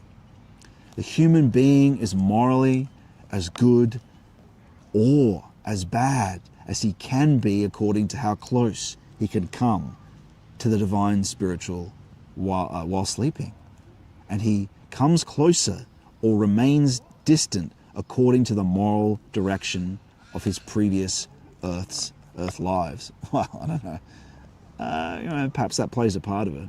But I would say that through doing concentration without effort, through prayer and worship, do you transform your relationship in the sense that you will come closer during sleep and will be protected during sleep. Although there's no salvation without temptation, it's part of it. So you might be woken up, like I've said before, you might be woken up and have to face imagination effects, unconscious effects. Like, think about the apostles on the ship, the moving waves. You'll experience that perhaps. But remember, you just do the Jesus prayer and go off back to sleep. One thing I would recommend, and it could eventually start raining here, I'm not sure. But one thing I'd recommend, in that case I have to get under that tree, I'd recommend, and the saints recommend this too, when you lie down in bed and are going off to sleep, go to sleep with the Jesus prayer in your brain, in your mind. And you could be attending a part of your body, it's your breath or your part of your body at the same time. Go to sleep. Get used to the habit of just falling asleep while you're praying the Jesus prayer. It's definitely a good habit. Okay. From the depths of the waking soul's being resounds during sleep, together with the divine spiritual world, what is able to be implanted in his soul. What resounds is the voice of conscience, which is the means by which Christ sends things to us as well, is conscience. This shows that whereas the materialistic viewpoint is mostly inclined to explain things based on nature,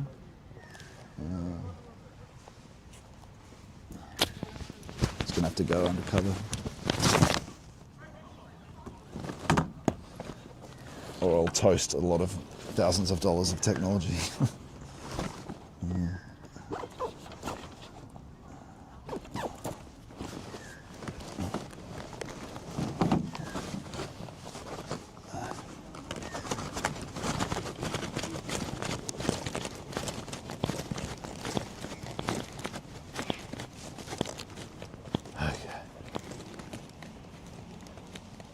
Don't know how much gets through this tree. Maybe we'll go to the gondola and read from there.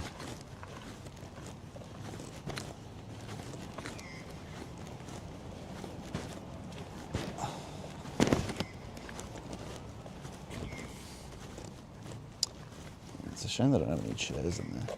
If you put chairs in there, homeless will come live there.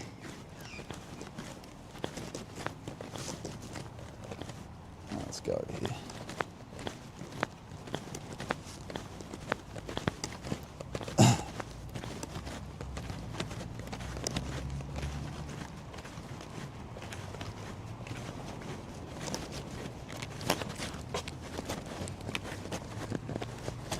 Okay. Safe here for a bit.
I guess I can just hold it.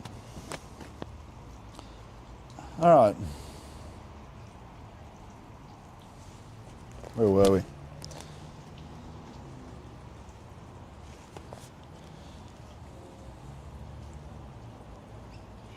What resounds is the voice of conscience.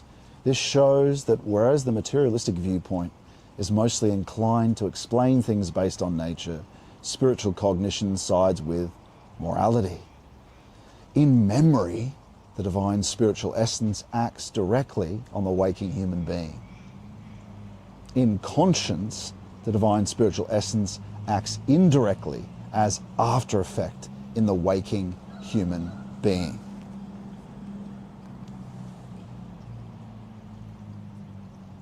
Memory formation occurs in the nervous sense organization. Regular memory formation. Conscience formation occurs as a purely soul spiritual process. I don't know why he's saying that in memory the divine spiritual essence acts directly in waking human being. Maybe you're not experiencing that divine spiritual It's just allowing memory to happen, is probably what he means. Memory formation occurs in the nervous sense organization, because right, all your memory usually is of the surface senses. Conscious formation occurs as a purely soul spiritual process, but in the metabolic limbs organization, in the will, in other words. And so when you talk about an impulse of conscience, it's a feeling, isn't it? It's a feeling of an impulse of will, either a guilty or a impulsion towards something, a positive impulse towards something. It's a feeling. Between these lies the rhythmic organization, which is naturally where feeling comes from. So it arises in the will and leads into the rhythmic system, which is feeling organization, which is why you experience this conscience. So now we're coming to something you notice and experience. Joy or sorrow.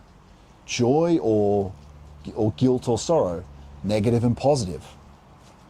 These are feelings of conscience that can happen before you do or after you do something bad or after you do something good. Can you experience a manifestation which originates in the will? Between its activity is cultivated on two sides as a polarity. The activity of the rhythmic system, breathing, blood. These are not will. The will is in the metabolic system. But between that, so look, brain and nerve sense is connected with thought. The rhythmic, heart, blood, lungs, breath are connected with feeling. Limbs and digestion, the metabolic where you get your energy from, is connected with will. How do we know the limbs are connected with will? It's out in the world, isn't it? Your arms extend into the world. Your will is tied up in the world. How do we know that? It's tied up with you, with what you want in the world. It's deeper down. It controls how things stand out for you as worth going after. It's invisible. You don't see it. What you do interact with, like Steiner was saying, is your thinking being. Now, also these three systems, nerve, sense, brain, connected with thought, but that's also spirit. Not essential spirit, not true spirit, which is divine love, but this knowing space that we've been talking about. So three systems, brain, nerve, sense, connected with thought, which could also be, in Steiner's model, called spirit. Inessential spirit, though. And the rhythmic system, the heart, lungs, breath, connected with feeling, and the will and digestion connected with the will. Sorry, the limbs and digestion connected with the will. These three systems interact with the world. The rhythmic system is through breath.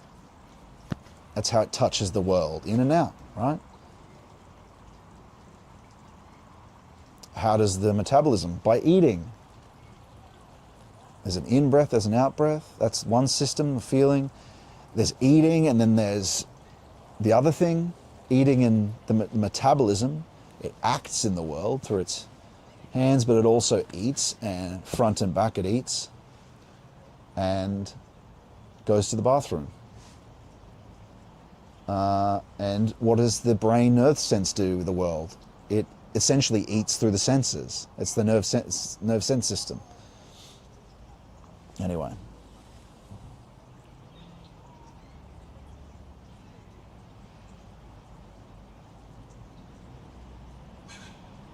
In its breathing, this rhythm system, it has an intimate relation to sense perception, like I just sort of mentioned there, and thinking. In lung breathing, the process is coarsest. It becomes ever finer until, as a refined breathing process, it is sense perception and thinking. He's saying that those things emerge from the rhythmic system as well. And that's true. Think about it. Your blood provides something, doesn't it, to the mind, So sense perception is very close to breathing, he says. But breathing by the sense organs, not the lungs. That's what we just said, actually. More distant from lung breathing and supported by the thinking organization is representation. It's representing something. It's like respiration, representation, respiration. Thinking. It's like a mimic, isn't it? And what borders on the rhythm of blood circulation and inner breathing, which is bound to the metabolic limb organization, is revealed as imaginative activity. So what borders on the rhythm of blood circulation is revealed as imaginative activity. Interesting. This extends psychologically into the willing sphere as the circulatory rhythm extends into the metabolic organization. Okay, right. So just as your system of blood extends into the digestion and limbs, your rhythm of blood and breathing, so too does this imaginative activity, which is connected with feeling, extend into the willing, into what you want and what you desire, and into the world, right? So when you're having dreams and these imaginations, they're tied in with the will, charged up by the will. Think about your eating. If you eat something really rank, it can affect what your dreams are like. You might have experienced that before. I'm just trying to connect it with really simple, normal life experience where people might be able to see going on. One more page. In imaginative activity, the thinking organization approaches the willing organization. It is a submerging of the waking person into sleeping sphere of his will. So the imaginations that you have are probably, in a sense, an expression of this deeper will that you've got, which is connected to what you want, what your goals are. You can't necessarily reform it. To a certain degree you can, but it's deeper. In the case of people who are developed in this way, the contents of the mind appear like dreams in the waking state. He's saying imagination becomes available as active imagination, not only while sleeping, but while you're awake. Goethe, the important German philosopher, was organized in such a way. And this happens in initiation. It's something that can develop. Thus, he told Schiller, another German philosopher, that he should interpret his poetic dreams for him. A different organization was active in Schiller. He lived from what he brought with him from his previous earth lives. He had to seek imaginative substance with a strong will. So it wasn't just available for him. You have to go through some sort of practice, is what he's saying. Schiller had to. He was a rigorous German idealist philosopher. For its overall intentions, the satanic power counts on those people who are disposed to imagination, whose sense perception seems to develop into imaginative pictures on its own. With the help of such people, this power hopes to completely sunder the evolution of humanity from the past and point it in the direction it wants. This is will to power we've been talking about. The luciferic power, which is this desire to escape and feel better,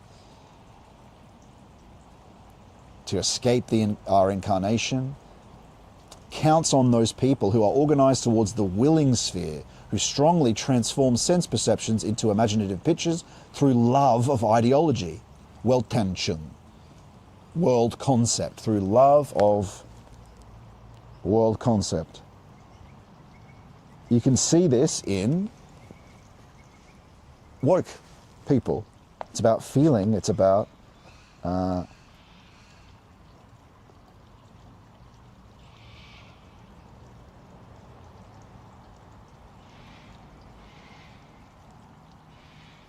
through love of the world picture, through love of ideology. Through such people, it would like to completely maintain human evolution within the impulses of the past. This is what we talk about, isn't it? What has been, a determined past based on what we were, based on what's dying, not from Providence, not from the Lord, not from the future, not from outside time, but from, because what is it to be a manifestation of the past? It just means it's another view that's a bit more spiritual, but of the past, but it's just like being of your own genetics, that you're just a product of your genes, that you're just a product of your parents. And there's nothing you can do. There's no free decision. That is true. So there are different levels of this determinism. Different levels of this determinism.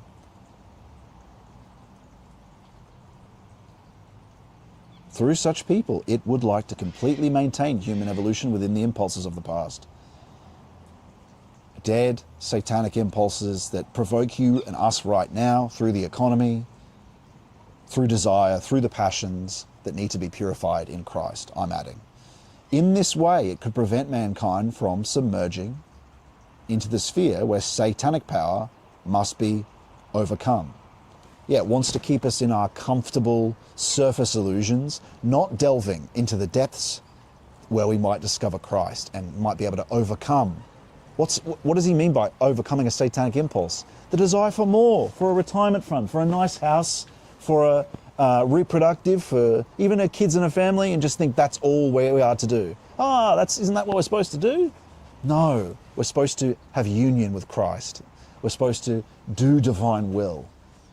The modern definitions of what a life is and what we're supposed to do, especially in the West, being comfortable, to earn money, and to be following those impulses, not disclosing and discovering divine impulse that's deeper down, is a lie, is fake, is pagan. Fake, lie, pagan.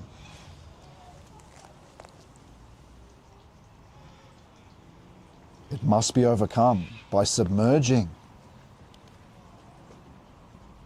meaning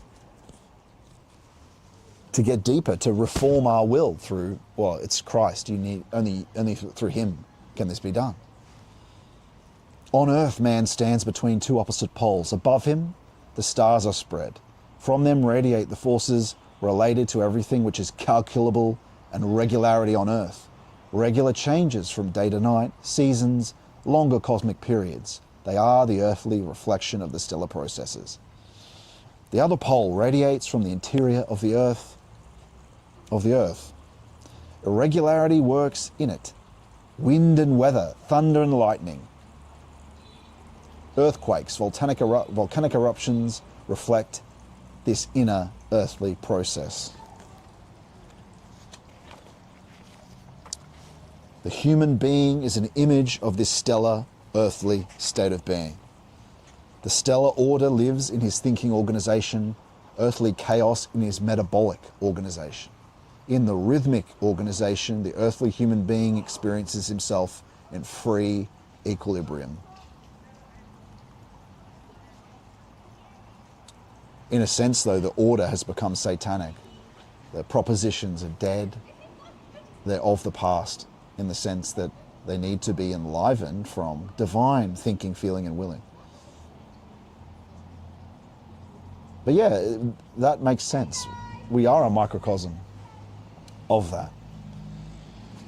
Upper, middle, lower.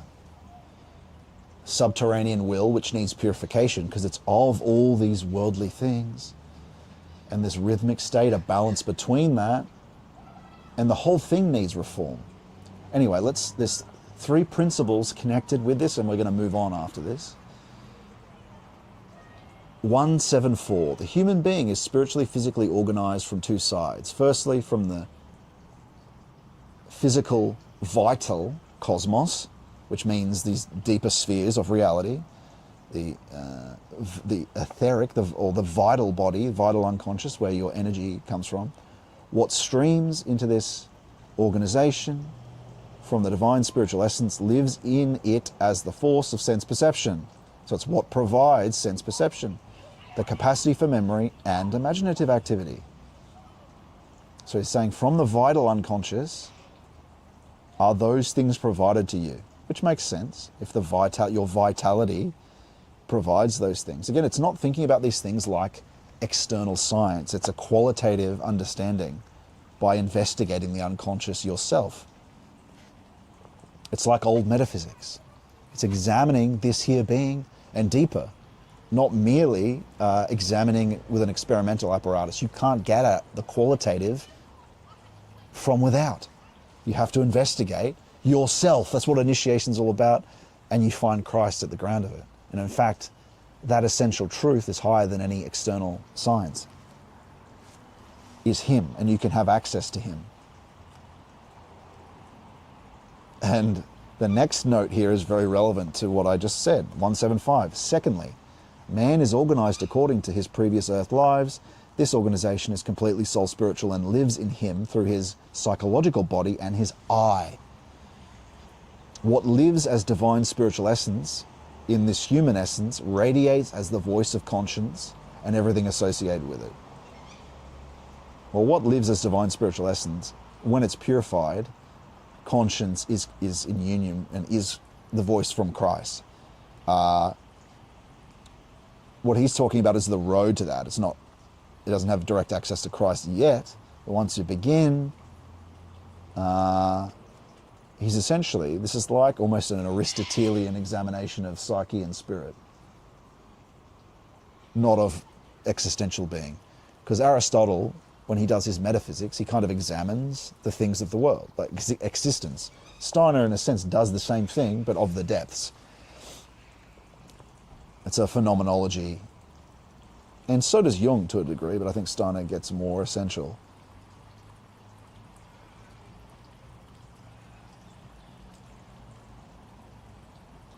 And so what lives in you, what you have a chance of contact with, but you need purification for it to be Christ, is this conscience.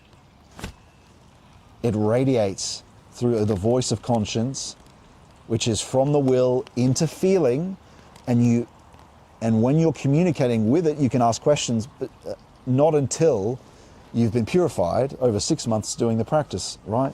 And in doing the Jesus prayer every day for an hour. And there's other prerequisites that are in the lecture on this. 176, in the rhythmic organization, man has the continuous unifying of the two sides of divine spiritual impulses. By the experiencing of rhythm, the force of memory is carried to the will and the power of conscience into the realm of ideas. Let me say that again. In his rhythmic organization, his breathing and his blood, I'm adding, his heart, man has the continuous unifying of two sides of divine spiritual impulses, in and out. By the experiencing of rhythm, the force of memory is carried to the will, and the power of conscience into the realm of thought and ideas. What does this mean?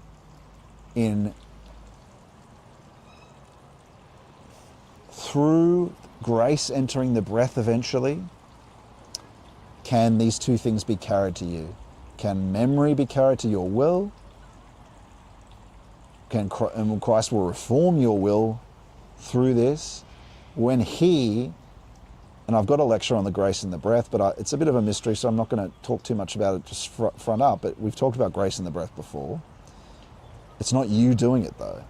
And the saints talk about this. I'm not going to go any deeper into it than that. But through this does the power of conscience, and conscience comes from the angeloi, the angels, and Christ eventually, right? Does that reach your thought? In other words, the realm of ideas, your thought, eventually. What does that mean? Over time, in doing the Jesus prayer takes on a life of its own. What does that mean? Who's governing that life? In you. What does Paul say? I'm trying to give clues to this. I don't want to speak about it directly. It's not I who lives, but Christ who lives and acts in me. What else could that mean? But very real and concrete. Very real and concrete. Of Christ living in you. What could that mean? It's not a metaphor. It's concrete. What is living? Will? Movement? Right? Grace in the breath? I want to... Christ lives and acts in me.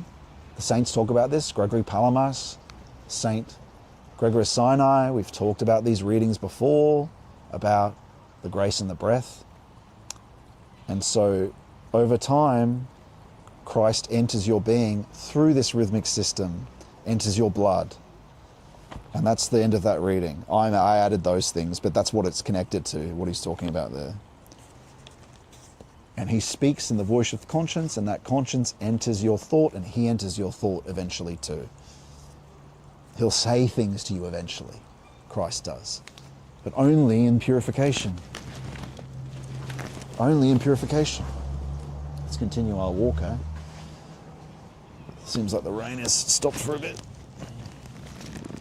And I'll check the chats. Sorry we had to move there, so unless I can get it up on my phone, we'll do the last segment somewhere undercover where you can speak.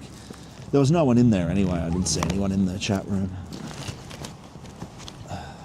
Maybe Kit will come in there.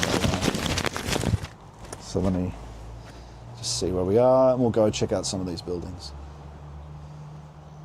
Where are we? The Spirit provides us the impulse to think and to act according to His purpose. But yeah, that is essentially, yeah, through the through the rhythmic system, yeah. Christ, yeah.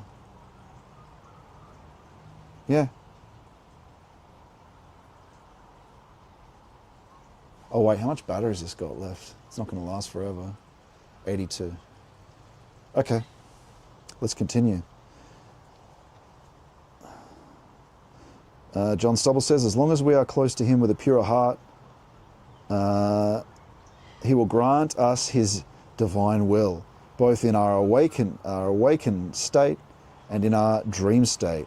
We are aligned with His mission. Kit says, is the chat room open?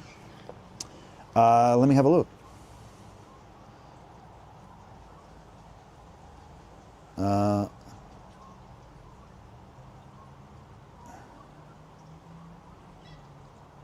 Let me just, go into the conclave. Yeah, there it is.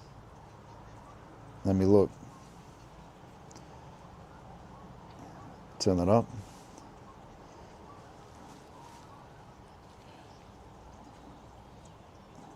Yeah, I got you there. I don't know if I need that to come through the microphone though.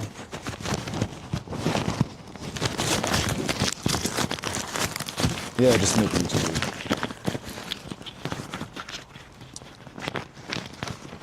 Let me see if we can get this to work. It might work if I just put this up to the microphone. Yeah, I don't know if you keep talking. Steiner reading, thinking about it. Yeah. It's a bit of a complicated mix of categories, but I sort of feel like with a lot of their stuff, it coheres in a way that a lot of things I've read before don't really cohere. Like sometimes reading communist stuff or that kind, you have to sort of go against your own experience to make it like, oh, it completely disagrees with my experience, but I'm gonna take it anyways. But thinking about the will and the thought and feeling, and you can see them even without a lot of deep experience. You understand, like there's an intuitive experience. You know what it feels like to have the difference between feeling and thinking. Yeah, there's elegance to what he's talking about. I don't know if anyone. Let me just see if I can hear, because I've got one of my earphones up to the microphone. I just want to know if others can hear this on the YouTube. Let me just see if I can. I'm not sure, maybe. Let me just see. Try and listen myself. Let me just see. I'm not sure it can. Yeah, I'm listening to the YouTube myself now. See if I'm just trying to find it. I should speak a bit more in case I miss it on the YouTube. Oh, I think I might be coming through faintly on the YouTube. Oh, okay, faintly. Yeah. Pretty.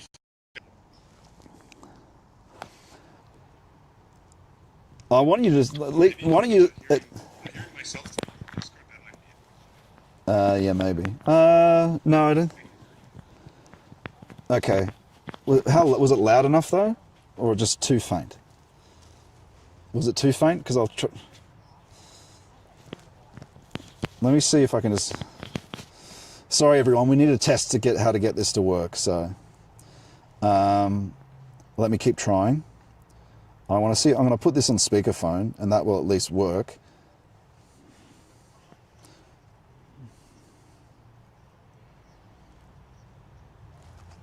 It's not on anymore. Let me...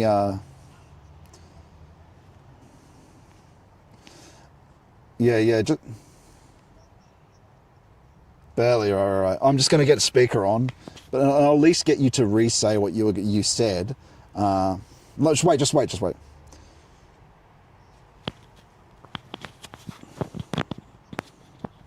Yeah. I can hear, let me just change the audio device here. Sorry, everyone. Give me 2 seconds. We have to work this out eventually because it's supposed to be a call-in show at times. So let me just stop that. It's so much to manage. I just don't know how to change this phone back to speakerphone. How do you do that? Don't see anything audio here. Settings, Bluetooth. It's on a phone call you can do that though, isn't it? How do I do that on here? I can turn microphone off and on. How do I change the devices though?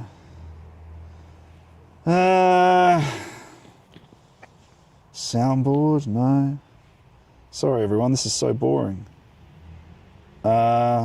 So not coming through loud enough. Fuck. Let me just turn these earphones off. How do I do that?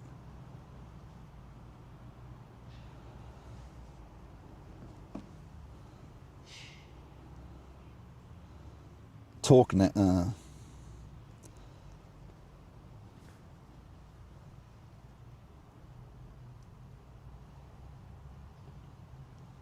Talk now.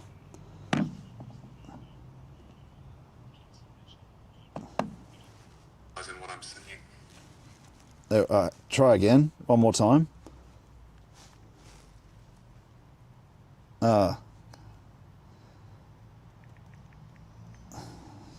Sorry, talk again.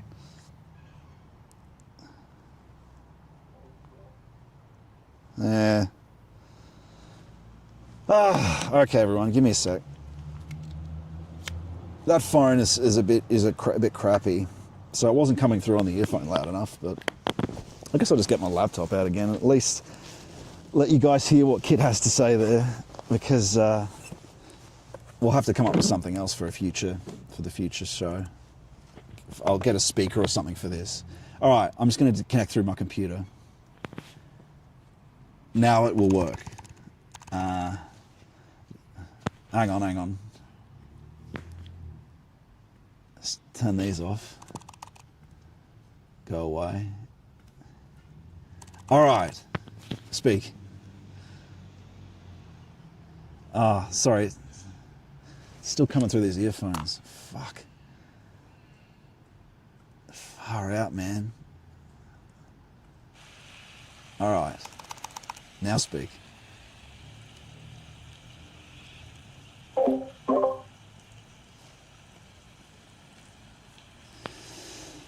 Oh dear.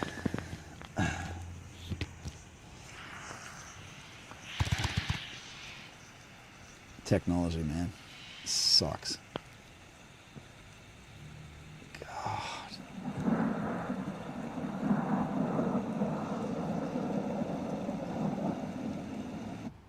All right. I want to at least get it to work. Because, all right, let's try speaking now. Okay, so Perfect, it's working. Hey everybody, my name's Kit. I'm calling in from China. Oh, it's working? Yep, go on. Okay, great. Yeah, I'm calling in from China. I was just thinking about the reading and trying to apply the idea of just like, impulses from the past telling me through like my current, I guess you could say, ascetic challenges. Like yesterday, I played way too many video games. I had this day of solitude that I was fortunate to have, and I could have spent it doing more work and more prayer, but I got sort of stuck as my whole life, since I was a little kid. I loved video games. And already I notice part of that passion has been burnt out. Like years ago, I couldn't even get myself to play video games. And I was also, taking psychiatry medicines at those times, which who knows what, by the way, SSRIs or antipsychotics, who knows what they do to the will and the feeling and the thought. Scientists certainly don't know.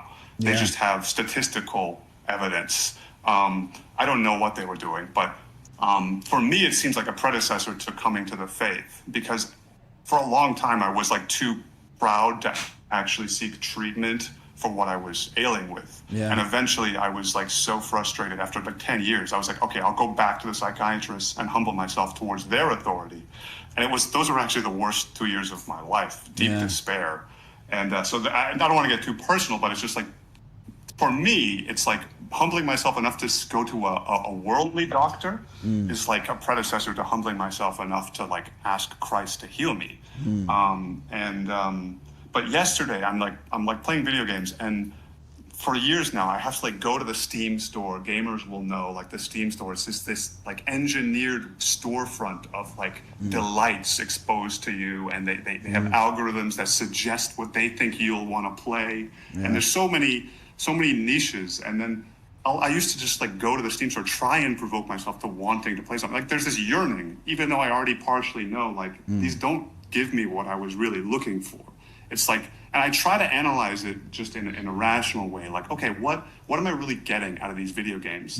And oftentimes there's like a narrative or like an imagination element, which I think for a lot of gamers, they actually won't admit how much of that is at play, right? Like this video game I played called Factorio. You're alone on an alien planet. You've crash landed. From one single tool, you have to rebuild a planet spanning, even a solar system spanning factory. And the fantasy is eventually you get off and you go to your home planet. And it's basically a Robinson Crusoe story. But most people, like some people, especially like this hardcore group that I was a part of, they play this version of the game where you build this factory for hundreds of hours, even 1,000 hours before you technically reach the end. So the point is just to be stuck in a loop. The point is you want to be provoked, like, oh, I need to fix this problem. I need to rebuild this. I need to design that. And it's stimulating this. Like there's a lot of engineers. People will spend all day being computer programmers. They'll come home and play this factory game. And it's just like soothing in the way that any sort of binge of a loop is soothing. And so I can see that happening to myself. Like I get stuck in a loop. I'm like, oh, there's this genre of games called a roguelite where you actually, every time you die, you're immediately reborn again from scratch. But what carries over is your knowledge from the previous playthroughs. So it's like, it's very strange how I don't think most gamers would admit, like there's actually this fantasy of reincarnation. There's this fantasy that death is not the end. You get to try again. You grow in power through memories of your previous lives. And it's like, there's always power fantasy, right? And I remember arguing with some fellow gamers. I was like saying, okay, so for me, there's a power fantasy at the core of Robinson Crusoe and Factorio. And people would just argue and be like, no, I like it because of, I like, this and that. And it's like, I guess it's like, I'm glad I don't feel the spirit to really like argue with people in the comments anymore. But to sum it up, really, it's just like, the will for me is kind of fuzzy. Like I can already accept partially, I don't really want to spend so much time gaming, right? I wish like people say, like, I want to read books or I want to pray, but I just don't, And it's like, well, how? And I was thinking about what Augustine says in his Conversion. He has a couple pages where he meditates on the will, and for his will struggle is he knows he's on the cusp of accepting the faith wholeheartedly, leaving behind his previous idolatry. The one sticking point for him is like celibacy. And he's agonizing over it. That famous phrase, Lord, make me chaste, but not today. And it's like, he has this meditation on the will of just like, well, what's contesting with what here, right? Is it the will against, I don't really know it that well, but, I think about that with video games. Like yesterday I was thinking like, oh yeah, like obviously if I have so much free time, it would be great to pray, but instead I spent 4 hours playing video games. And I think, well, Lord, make me chaste, but not today. Like, I don't want to stop playing video games today, So and I know it's just like, I can't I remember what the psychiatrist tried to tell me about. The irony is that, cognitive behavioral therapy, the three pillars of it are cognition, aka thinking, behavior, aka will, and emotion, aka feeling. And they don't have, forgive me if this is very critical, but I don't think they have a deep concept of what the relationship between those three things are. No. The teachers would tell me, you modify one point of the triangle and the others respond. Well, it's like, I modify one point of the triangle, so I have some will outside of the triangle that can then just pop in. And they really, and I was embarrassed even in those group therapy sessions. I didn't want to have like a metaphysical debate with the doctor. This happens so much in psychiatry offices. I don't even dare to say that my experience disagrees with their theory because I don't want to embarrass their authority. But I don't know, that was all very rambling. I don't know if there's anything you can make sense in that. Yeah, there's like a rooted, what's interesting about Steiner is those things are rooted in systems, as we mentioned, in systems of the body. But I very much understand what you're saying in a kind of what comes first, the chicken or the egg, or is this in terms of the will? There's a very much problem with a lot of people when they face this originally getting started, is that very little, they know deep down essentially there's a change they want, but there's all these other wants and desires that are all throughout their will. They're out there, that they're in their unconscious, right? And so it is definitely a matter of you're limited in what you can do on your own. That there's something beyond you, something more essential that slowly makes the transformation. Because we're not just a product of the past and what has been. We're not a deterministic being. And so you are granted a kind of very little amount in terms of, it's kind of a yes or no, really. And there's only a certain amount of free energy you have to be able to make a change. Because what overcame you with the games? What overcame you when you said, but not yet, the will, but not yet? And what overcomes you is this other being, in a sense, this other desire that's more powerful than the smaller one you've now got. But so how do you get there? Well, you get there by doing what you can do. You start with what you can do. If you can't overcome a passion, well, what can you do? One of the saints talks about this, Sympacios, I think. Instead of admonishing someone for what he can't do, well, what if, can you do this? Can you do that? Can you do that? And you build up little by little, and the Lord takes care of what you can't do and slowly purifies you to allow you to stop doing that. And so that's where prayer comes in, right? Yes, you could have prayed all that day, but well, what can you do? You can do a smaller amount, and where you can also ask Him. And this is where the powers that overcome these passions in the will, without Him, there's a reason why AA, other things other than AA, fail in terms of dealing with addiction. Because they don't have something outside this loop. Cognitive behavioral therapy is in this loop. And then, like you said, there's something, it's almost like postulating something outside of it. And if there is that, it's very weak. And it's very strong over time if it's appealing to something outside of the chain of cause and effect, which is the divine being, to grant us forces to do this.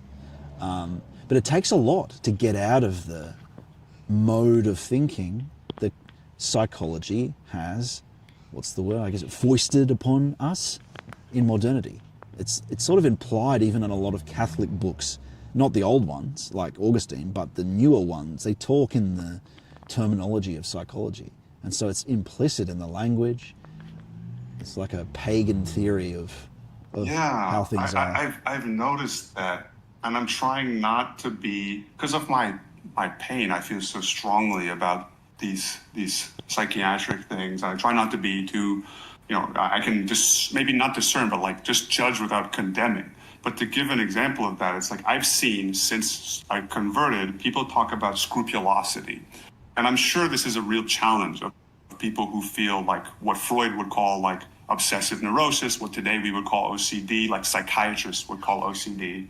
And more you hear people saying, like people who don't even really have extreme lifestyles, they say, oh yeah, I have OCD. And the diagnosis just seems to grow. But like scrupulosity, this idea that like there are some religious people who are obsessed with, they can't stop thinking about damnation. They feel they need to go to confession every day. And it's like, yeah, there's surely something excessive there. But if you think, oh, we're going to like, I don't know.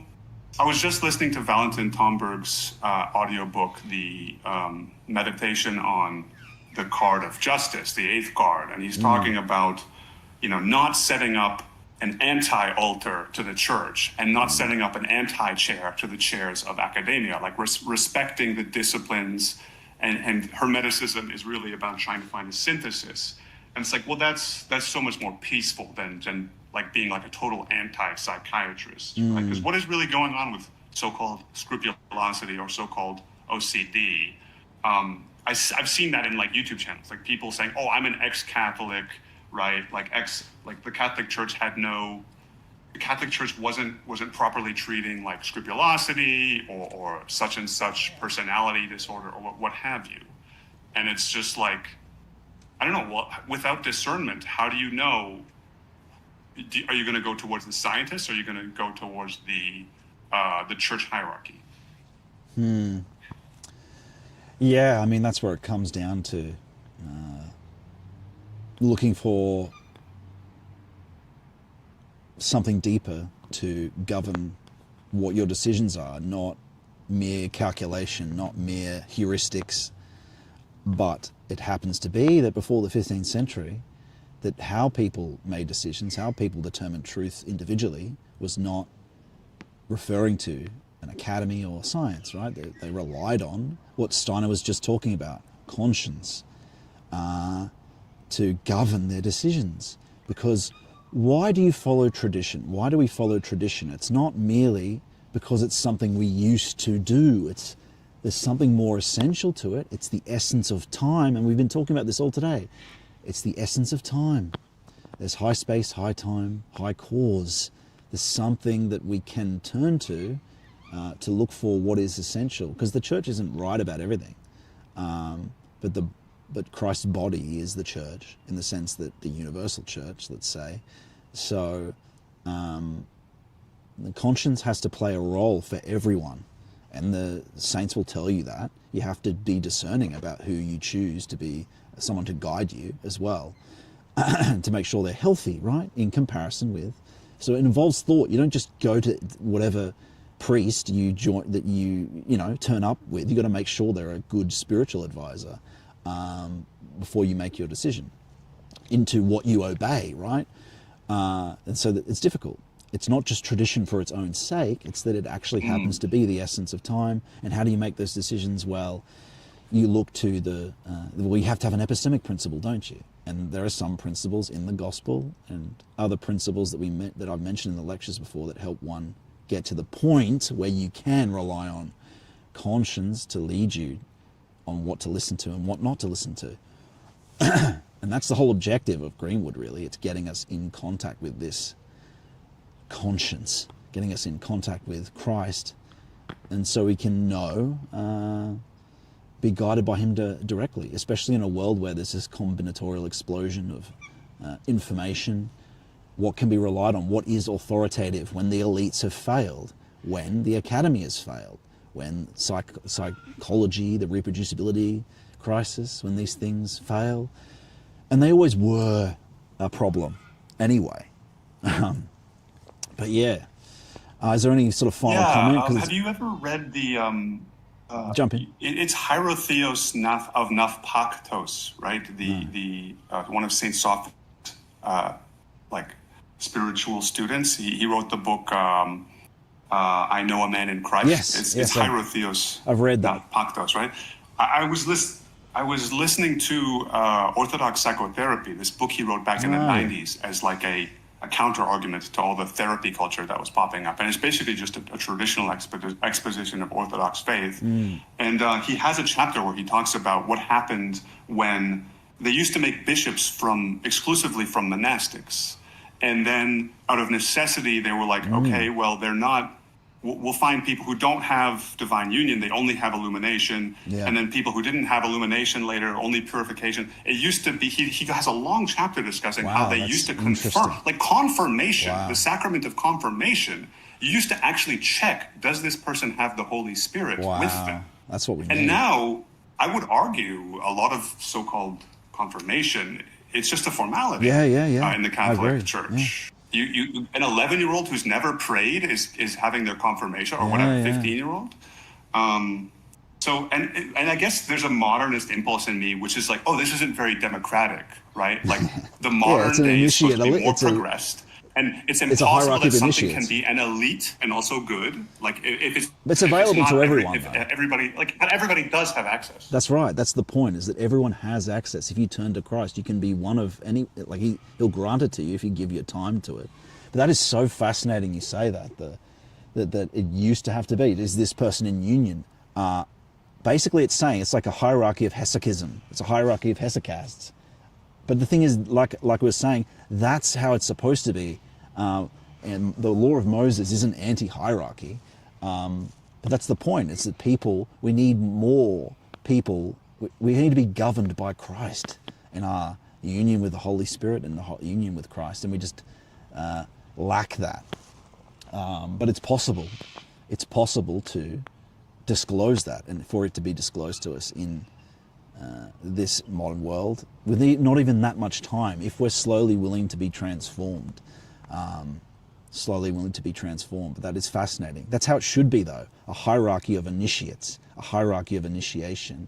But I really do believe we've lost in so great a degree, in very subtle ways, have we lost union with the divine, with Christ. But is there any final note you want to add, and then we'll go for another walk? I'm sure we'll hear from you again at either the end of the day or next week. Kit, there's been great additions, much appreciated. No final note. It was really nice to chat. Indeed, man. I'll see you soon. Perfect. All right. Thanks for contributing. It's good first experiment. All right, everyone. Let's continue on. That was good, wasn't it? I'm sure we'll hear from Kit again. A great friend of the fellowship and the channel. Let's go and continue. I'm glad we got that out of the way. The first had to get it working. I need a way of getting it working on the phone. Hierarchy of initiates, right?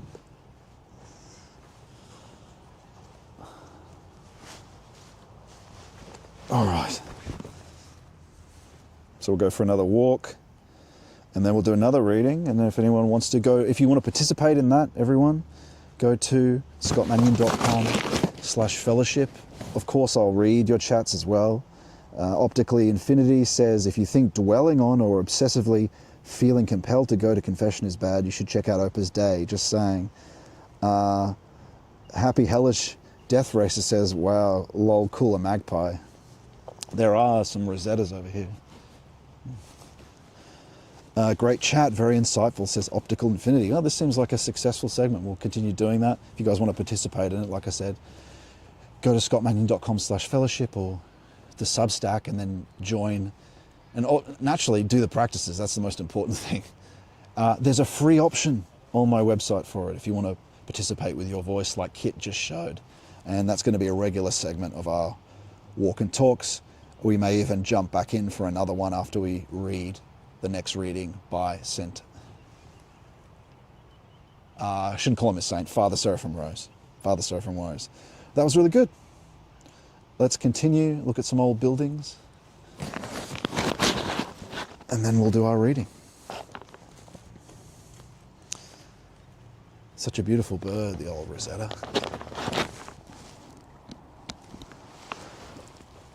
And that's what we've lost, friends. Hierarchy of union, hierarchy of initiation. We are in utter confusion in modernity. Yes, we can, for now, we can use these general heuristics of Oh, it's still got battery. 74% so far. When it drops down to 50, I'm going to have to change it over to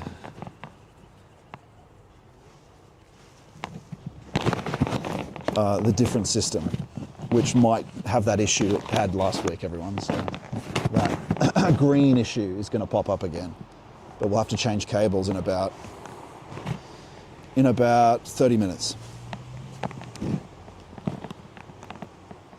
Beautiful bird, aren't they? Yeah, hierarchy of initiation. It's a kind of, in the general view, just general modern life, it's not a disaster yet, but people are very sick out there. The heuristics though, what's a heuristic? It's like a loose, unarticulate concept for how to live. What's a example of a heuristic?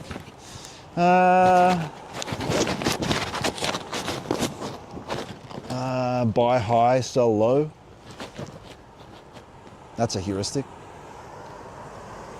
But they're usually implicit in just little things that help, little maxims, unsaid maxims that help us through life, right? What's another one? Just these general things in modernity, they still function. But what's happening? The growth of AI is happening. So more and more, those basic heuristics of, okay, here's another one. Put money into gold. Store your value there. Put money into property. How long is that going to work for, these heuristics, these with these explosions of labor? Labor's changing. AI is going to be doing more things, right? We can't rely on it. But the truth is we shouldn't have been relying on it. Like we were just mentioning in our great conversation there, it's only since the 15th century that we started relying on this scientific method as a way of determining truth. Before that, they relied on these other faculties they had more contact with. Conscience.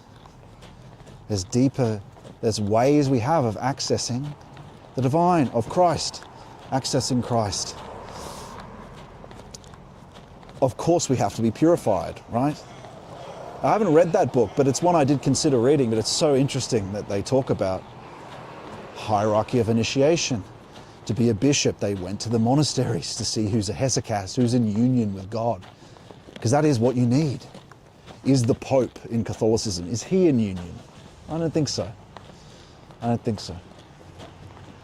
I think there's a lot of delusion, right? So yes, the heuristics will begin to fail, but then you've got in a lot of our religious culture, a lot of delusion, a lot of false visions, seeking apparitions.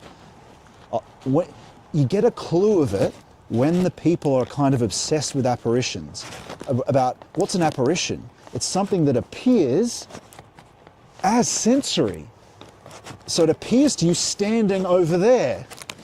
That's not an inner experience. It can be true. It's a projection in manifestation. That's quite rare. But people in hesychistic union are not dealing with projections on the surface senses, right? They have faculties that are deeper than that. Or we all do essentially, but so it's unnecessary.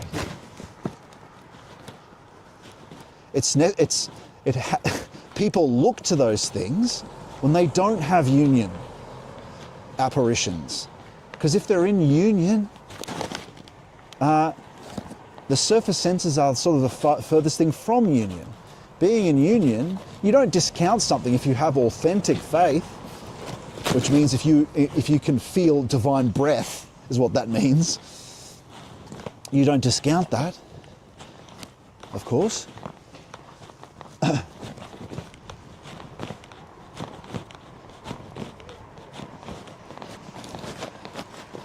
Another is relying overly on imaginations as well. I was watching a video last night about the SSPX in Catholicism, and we're not Catholicism bashing at all. just saying that there's dangers. People making themselves popes and buying all the outfit, and there's, in a really small hierarchy. And some of these break-off hierarchies have more bishops than they do priests. You can see there's obvious delusion going on. What use is that?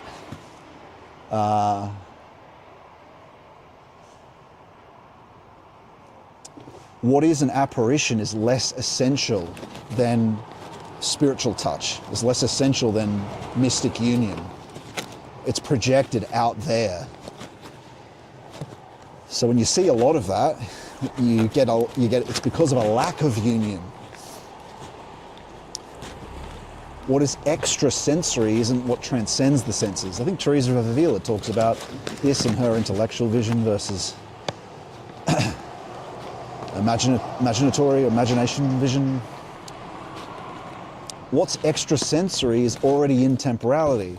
Spiritual touch is it's emanation. You're dealing with emanation. You're dealing with the uncreated directly.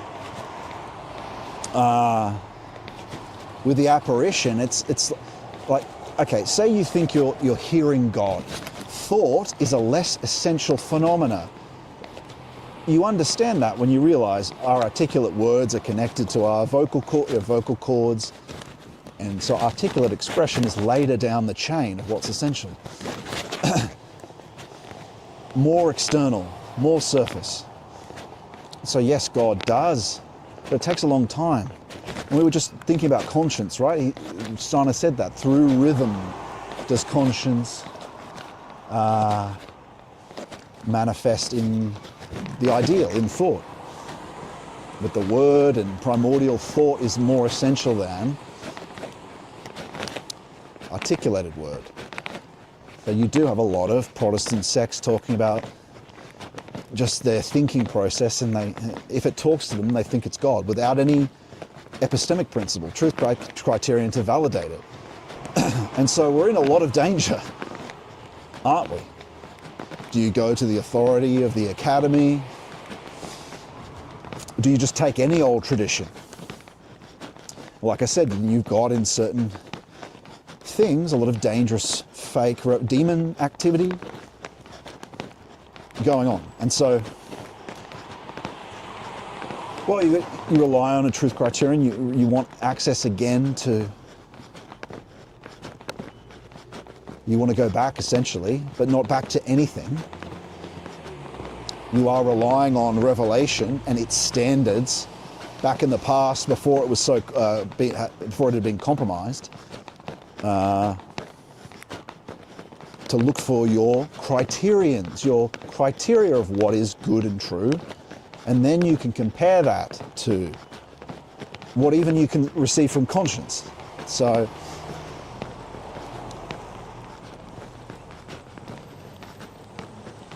what is key is a reunion with faculties through love of Christ that we used to know or that we used to experience a degree of coming to the truth through.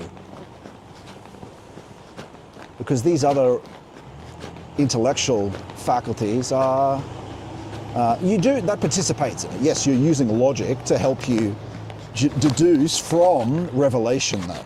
You're using logic to extend from revelation to determine what is good, so you can work out what to follow. But there is an intuitive sense you get as well later on.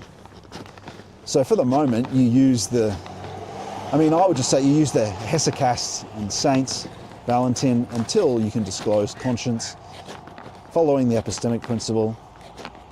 You're not going to not use your rational faculty at all, because you are going to deduce through that to keep in truth. And so essentially you're looking to have your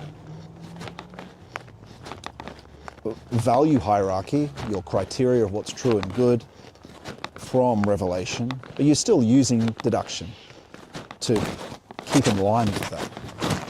And the saints. But I think you can say there have been corruptions in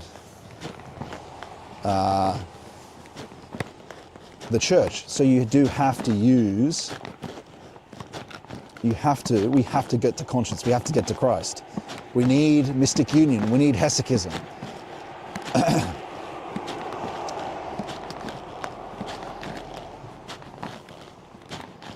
And so it's not any old tradition, or else we'd be perennialists, wouldn't we? We'd be saying that, oh, well, the Hindu tradition is good.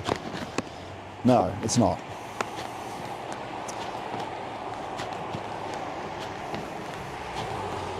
I mean, when you have a lot of people that are connected to Revelation, who are assessing something, it's more reliable. So you're looking to, I mean, I think orthodoxy is the most reliable. If we want to be safest, it's orthodoxy over Catholicism. I'm not saying that God still isn't with the Catholics, but I think the most reliable, the most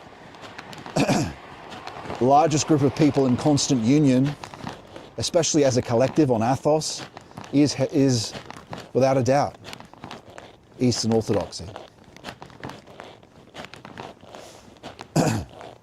And that's what we want, as we were saying, a hierarchy of initiates. So we can have more governance. There's a big trouble with this, is determining what's true though, right? And so a lot of people over a long period of time assessing that, comparing that with Revelation. I rely on going to hesychasts themselves, not only people writing about hesychasts, but I rely most on people who are initiates that I can confirm are initiates. And, you know, part of that is the tradition helps with that because they were made saints. But then there is an element where you can just tell by what they say. So like, you read Valentin Tomberg and you begin to go, he is an initiate. You just know, and he's not sainted, but after a long enough period of time, there's a certain amount of it where he loves in a way that's comparable to what we do know as revelation in the Gospels. And so, and he's very thoughtful, rigorous at the same time. So there is an intuitive part of it, as well as a deductive part of it. And it is difficult though, but yeah, it's something that I think about a lot. The main thing is we must return to and have this faculty again, which is really just union with God. It's really just a mode and a mercy from Him for us to be able to check what to do with Him. And the great unfortunate thing is that so much of the current Christian world doesn't actually know how to do it. Why? Many reasons. Demons are one of them. Confusion. So there are really great dangers on this. There's huge dangers. That's why you need the saints in veneration for them, to keep praying to God. Because essentially, what does St. Sophrony say? He says that, or St. Paisios, that if you're in the desert, God will help you and teach you Himself. He says this. If you're in the desert. We can be in the desert in modernity. Basically, the translator of the Philokalia even said this. There's a lack of authentic spiritual teachers, especially in the West. So, what that means is that there aren't hesychasts around, right?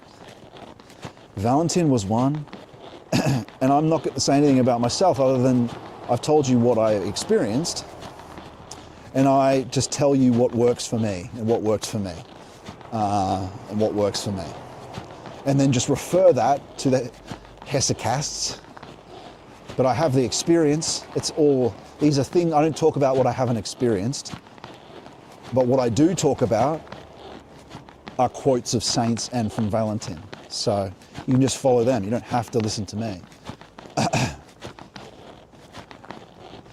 And a great important part of this, because you will develop in this, you will eventually develop in love towards Him and experience divine things. And not that long, and you can just speak to some of the people in the fellowship. Bram, Aniran, Ignotus, Amicus. These people have experienced doing the exact same practice, some of the phenomena we talk about. Bram and Aniran are doing the discernment after a year a year of doing the concentration without effort in prayer. I think they started doing it 6 months in, right? So it's a long process, and it's a learning process as well, doing it. What's our battery here? 70, still good.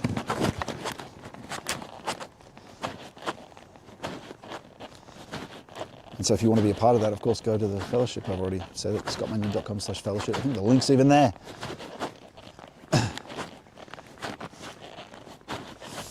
But it's not only is it like the devil doesn't make it easy.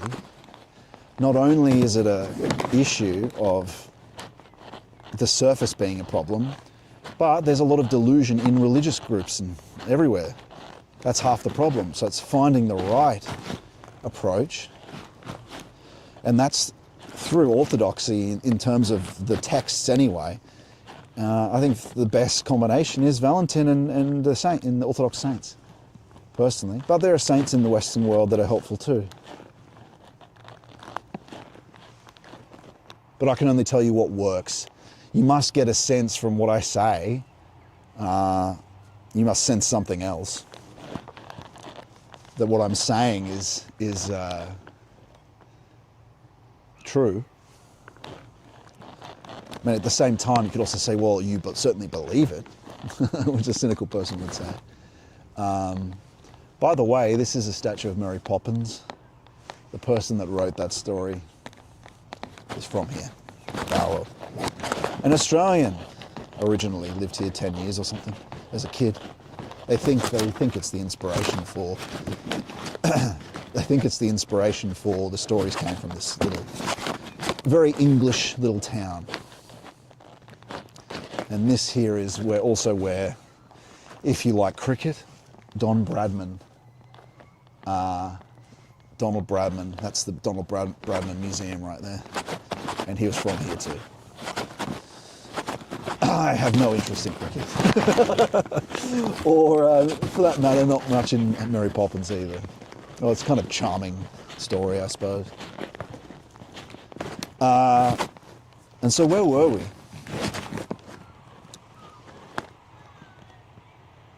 Yeah, tradition isn't just what's past is good, what's something we habituated is good, because most of English tradition is a lot of that empty form. There's a documentary I watched on, they were Amish, and they went to a British aristocratic family. And the British aristocratic family, capital, played their polo. They had a lot of empty form, but no substance to it. They were still completely provoked by what's worse than modernity and how they dress and all that. And I'm not saying the Amish were, I think the Protestantism of the Amish is it's like a Germanic, in many ways I think I think God is to some degree with them, but also cut off in many ways, right? It's become quite rigid and dead, I would say. You can see that just because you become a Luddite in technology doesn't mean that you're safe from the satanic demons. And it's because that's what the satanic demons do. They cut you off from God with a dead, lifeless rigidity, propositional knowing. They can kill your access. If you take the Bible as complete surface literalism, you're going to kill your contact with God. And Orthodoxy certainly doesn't do that. They understand there's a mystic interpretation. And so does Catholicism, to be fair.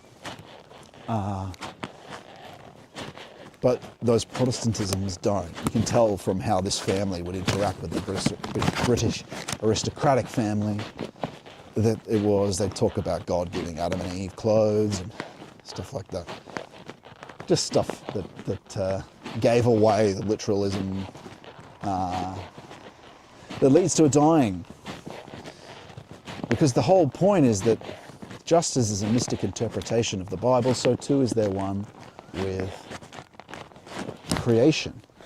There's a deeper level speaking through it to us.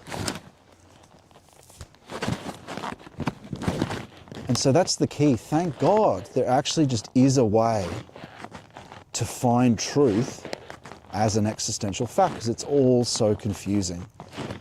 But you can find him following a few key things that have remained in orthodoxy and survived in the Jesus prayer, through the Jesus prayer, taking on a life of its own in you. Praying unceasingly. Didn't St. Paul tell us to do that? It's very simple. This way is very simple. It's just about slowly persisting, growing in how much you do, growing in love and devotion, praying for that love and devotion. And there's a prayer rule the fellowship has. If you're looking for a really good prayer rule which covers a lot of these things, what to ask for, we've got that in the Discord. As well as other initial guidances. But it's actually quite simple. It's just, this road is kind of simple as well. Yes, there's a lot of things that attack us. Yes, we're full of false ideas from modernity. But at the same time, what we do in this is, if you just stick with it, it's concentration, more and more deeper phenomena and the deeper manifesting of Jesus to us in this. But all you're doing is gently concentrating and praying the Jesus prayer. And actually what happens and what unfolds is he starts to do things in you, with you. And so what you do is actually very little. It's almost working out what you shouldn't try do yourself. Because so much of what we do in modernity is that intervention, trying to bring things about, force things about when we want them. Things will take their course. And this is what people used to do. Though we can't just go back. But people did. This is nice, isn't it? It's picturesque little country cricket pitch and lovely little Edwardian houses surrounding it. Happy days. Happy days. Gosh, we'd really be in our element, wouldn't we, if this was a stream in England. We'd have a lot of historical places we could visit. But this is fine. I love this country. It's very open, free, reasonably cheap. Well, actually, that's going up, cost of living. And beautiful country, even though a lot of it is very modern.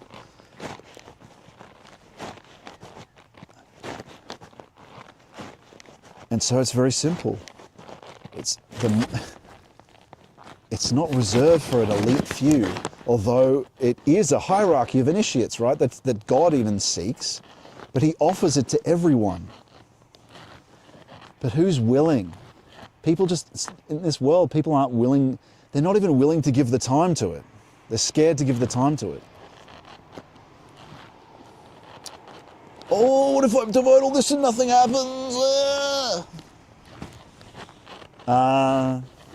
The saints have been telling you all this time.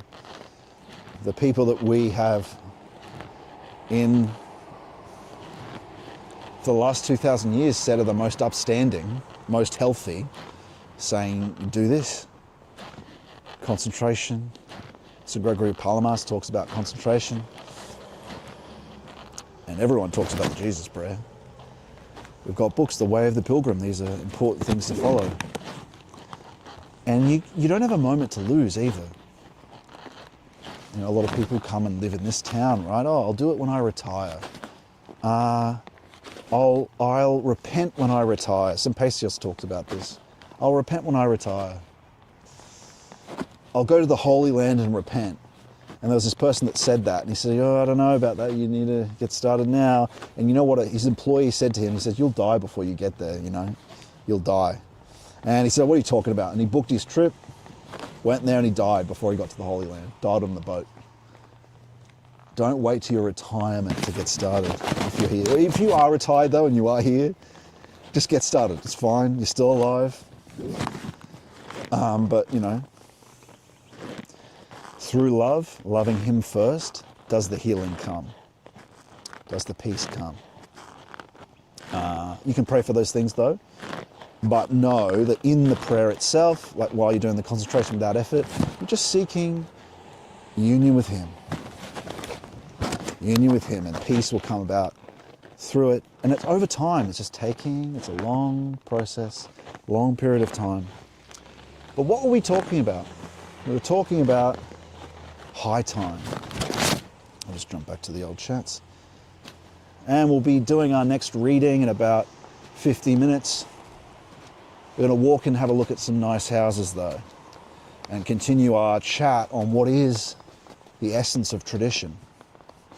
High space, high cause, high time. Let's jump over and have a look.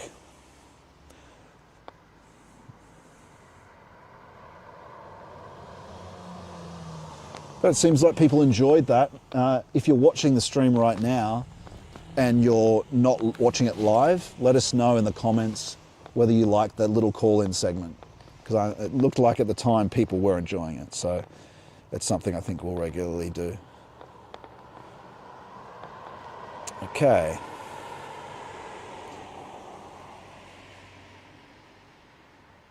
Audio's rustling. Okay. What if I spend all the time for nothing? What are we getting though from rewatching the same 100 hours of Simpsons over and over? That's a very true statement.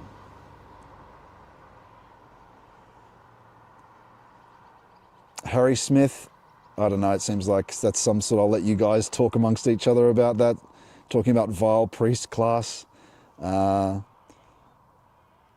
We'll just leave that, I think.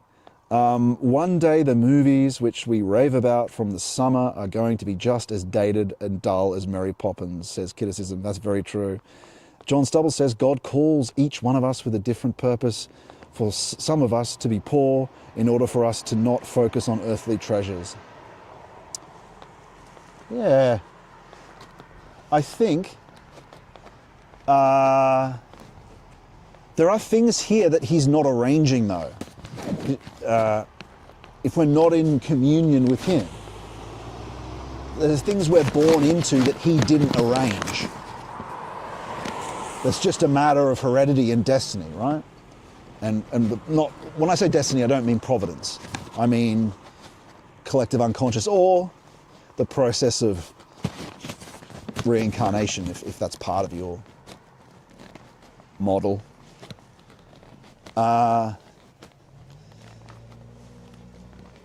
So no, not everything that's just, there's a little park here.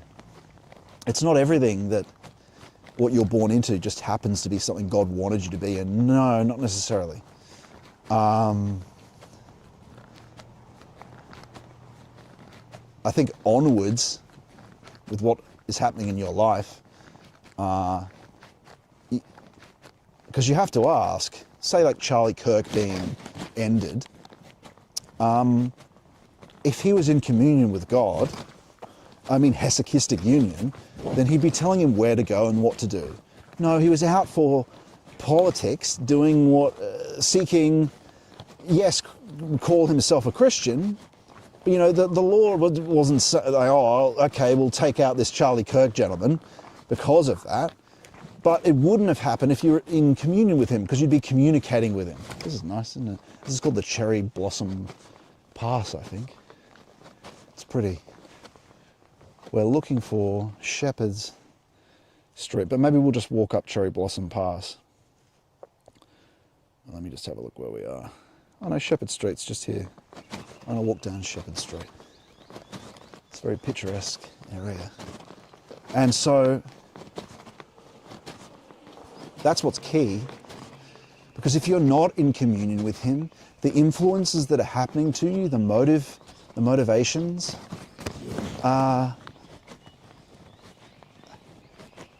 he's not looking after you, right? Because you're not in communion with him. He wants to be in communion with you. He hints because you're off. What are you doing? You're off in your own freedom. You don't want communion with him. You're not spending the time to initiate. And so that's your choice. We choose not to be in communion with him. In that case, it's not that he doesn't want to intervene, and anything bad that happens to us, he suffers immensely. He suffers. But he doesn't breach that because of freedom. You have to love him, come to him freely, and then he'll help you. It's not a bad thing. It's not, oh, how come he doesn't just help me? No, because it's tied up with your freedom. He doesn't want us to be extensions.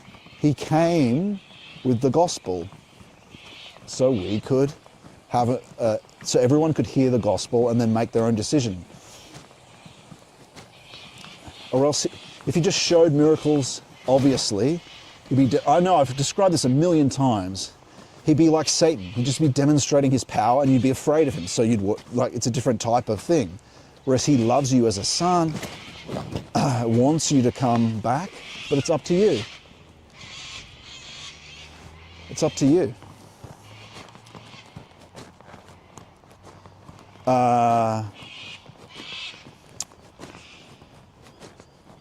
But it's free it's open to all of us. He does have a purpose for us here, but it might be something completely. Jacob Boehm was a shoemaker and poor, and being poor, you're more able. It's easier to become poor in spirit if you're poor. If you're Peter Thiel, you've got a million provoking vanities attacking you all the time. It's a real problem. If you have too much money to, it's like a magic carpet. It's magic. Capital is intelligent. It's magic. Think about capital like possibility. We are, in a sense, aren't we? Possibility for being, aren't we? Our virtuality, we're sort of abstracted from the environment. We can have knowledge where we can come up with ideas for what we do with our future. We're future oriented. The rest of nature can't do anything like that. So what does that mean? We carry a possibility for being. A skill is a possibility for being. The more competent we are, the more possibility for being we have, or the more perfect that one possibility for being is. Possibility for being. When you don't have capital, capital itself used to be tied to the original labor that allowed for it. So I create an efficiency by creating a cart to help the workers get to work. We've divided the labor where the cart provides that. It's connected with that labor at first, the capital. The capital becomes more and more abstracted through money, where, okay, now this capital can be applied to anything.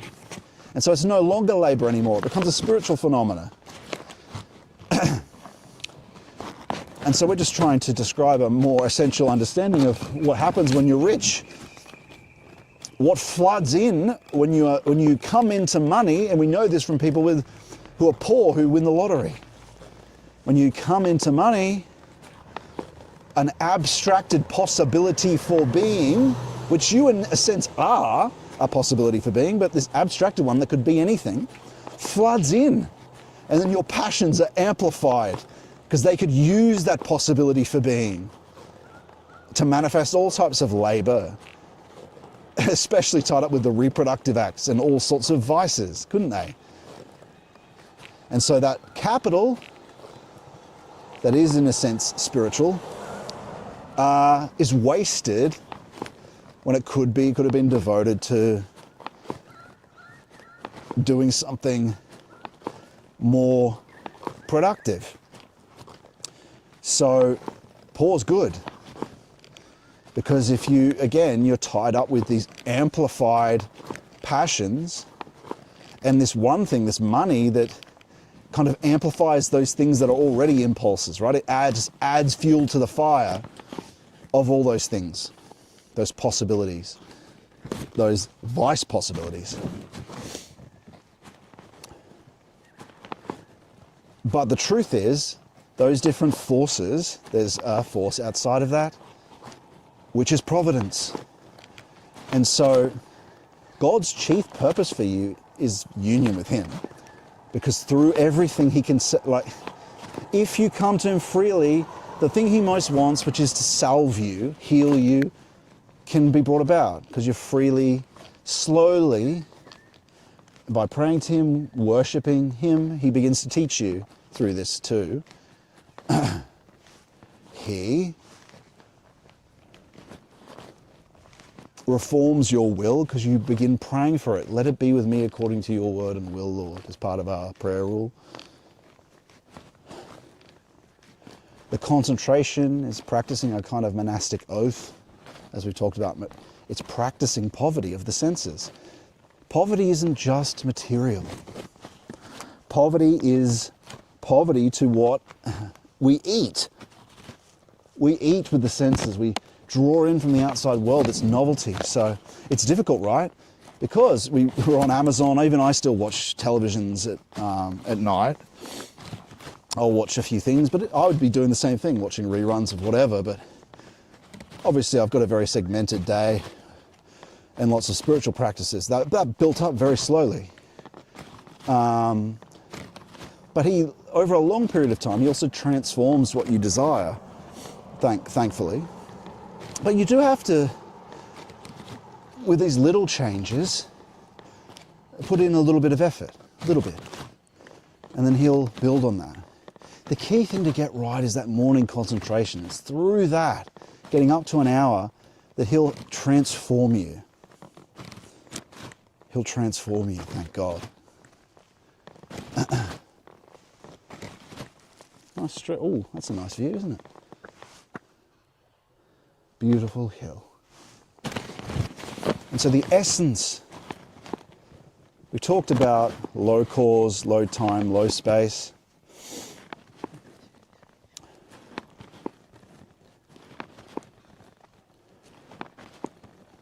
Honoring the father and the mother is calling to view or presence that which is essential, which is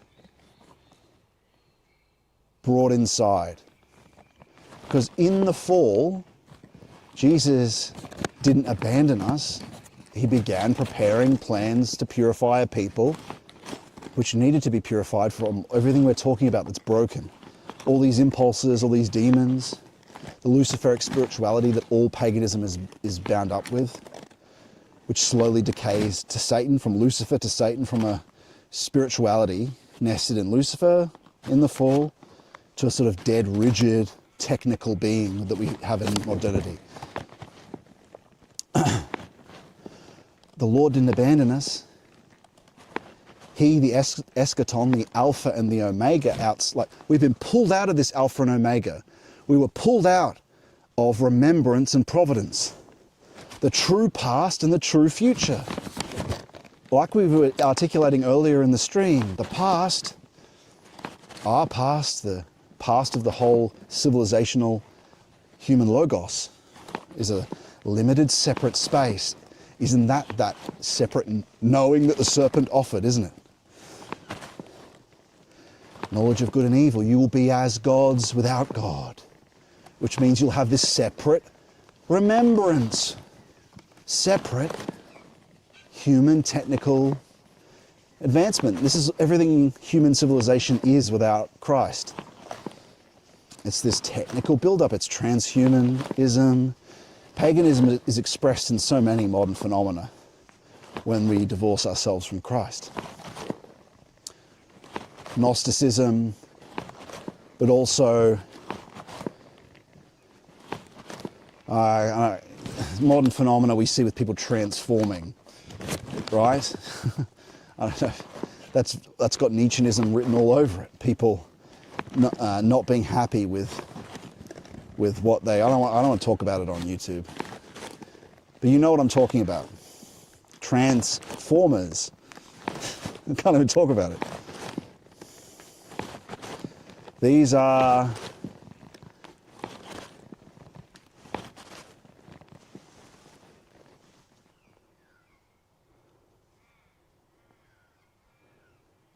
things that form out of a rootless being that tried to, like Prometheus, steal and form its own, take, grasp at the expense of others.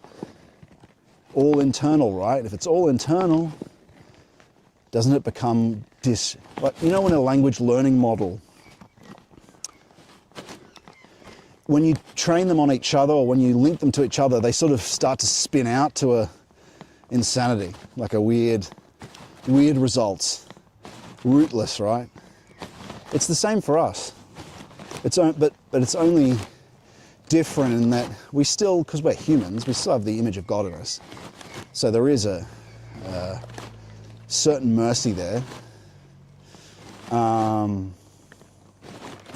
it spins out this, we see in liberal modernity, this feedback loop of the state's idea of what's right, the democratic we want, and then that we want forming the new ground of society in the next generation, which is more and more degenerate. It just spins out, spins more, doesn't it?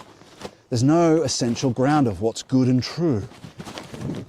It forms the new we want, which becomes more degenerate, the desires of the next generation, and then it reached a point where people thought this is no longer utilitarian even. It's like you've got people being anti-life with abortion, this despicable behavior, people that promote that anti-life, but other woke phenomena, which we won't go into. And so there is a true root. It's not just a tradition, there's an essence of things. That it's tied up with reality. There's a moral essence to reality.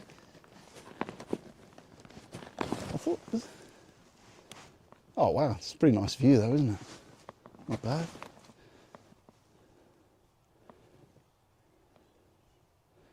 And that's the mother and father the commandment's about. Christ did not abandon us. The serpent promised a separateness. We began crawling and slithering like dust on the ground. And that's the experimental method. That's the mutation, genetic, that's natural selection, mutation working its way up to eventually it forms the Uberman and AI, the Antichrist. But in this process, God did not abandon us. He sent his only begotten Son. Only begotten Son by nature. We, through the grace, become his sons by grace, not by nature. There's only one, who's Christ, who helps us do that. Here's an interesting thing. There's a quote from the gospel. And by the way, when I'm talking about Christ as a fact of your experience, he promised this in the gospel. He said, I will manifest to you. That's pretty clear. But we've just become deluded from how to do what he says. Our interpretation, we think, oh, we just read it literally, but we actually project modernity into it. And so it's hard for us to figure out how. But that, luckily, we've got orthodoxy can help with that. And people like Valentin Tomberg, esotericists, as well. He says, I will manifest to you.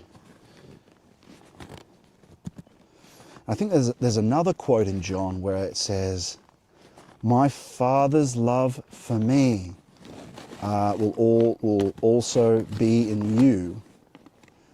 And that love is the Holy Spirit, right? So the Father, in a sense, is the lover. His love is the Holy Spirit. The Son is the loved one. And their love is the Holy Spirit. They both love. And so you can see in that, it helps you to understand that when you see Christ talking about the Father's love is something that's given to us as the Holy Spirit. Thank God. And that gives us a lot of the transformations and energies needed. That's why we pray every day. Also, I pray for the Lord's dispassion and his virtues to be granted and increased. But mainly the whole thing we're really praying for, it's all about our relationship to him. So I told you guys once, didn't I, that I was using conscience to try ask questions, because I thought, oh, maybe I'll ask how I can get some money to provide for these things, not understanding that that's me using what things I'm given by Christ. This is a while ago, a long while ago, to get something that still my will desire. Like, there are parts of your being that are still corrupted, that need purification over time, even when you begin to experience different elements of union, because there are lower parts of union. Grace in the breath is one of them. And Christ said to me, and I confirm this through the epistemic principle, you can just take it as you wish, whether you think it's true or not. But yes, I asked many times through conscience, and applied the rule of thought of, does it bear fruit over time? And also, does it align with, is it not something alien from tradition? And he said, because I was trying to figure out a money situation myself, right? He said, disciples who love me. And that just broke my heart, of course, because I was just completely approaching it wrong. And then I remembered, of course, this is will to power. It's seeking to bring about something in your own will through Christ. And so we have to overcome that mode. And he said to me so often, I'll provide for you. And so a big part of the road into Christ is that, seeking to overcome our fears, rely on him. But to do that, you need to be able to begin to experience conscience. And that comes through an intuition through that. And you're not going to be able to do that until you're starting to experience these things like spiritual touch through concentration without effort in prayer. So it's a process. There's a process to these things. I'm happy to guide people who want to, I meet people once a month. If you can't afford it, that's fine. It's these things aren't kept from people. But if you do want to pay the monthly thing for the fellowship, that's fine. Otherwise, there's a free option on the website as well. But what were we saying? We keep getting a bit off subject here.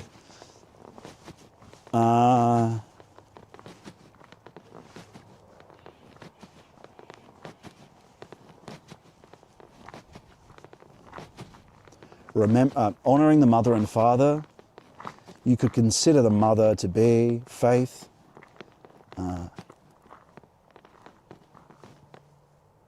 or high space, because high space is ensouled. The Holy Soul is, in a sense, Mary and the mother. The soul of space. Okay, think about us. We usually think the body has a soul. The body doesn't have a soul. The soul, like we usually think the body is the human being. No, the human being, which is the soul and the spirit, has a body. The body is us too, but the human being, the soul has a body. Just as it is with man, how the soul has a body, so too is it with world. World has a soul, has an essence.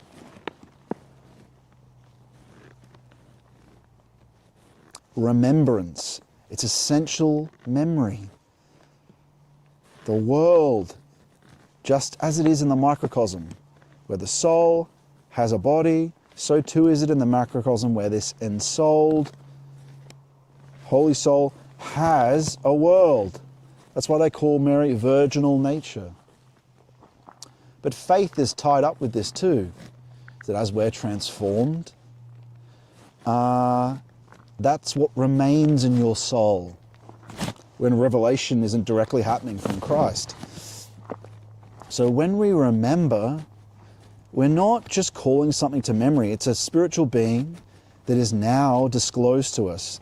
The more that we participate in essential tradition, the more we participate in essential tradition, the more we become purified. The beings themselves that we've come to know, that have been revealed to us by Providence, the more access we have to them. Because we haven't been focusing on low cause, low time, low space. How do you participate in tradition? The ritual, the rhythm, the prayer, the worship.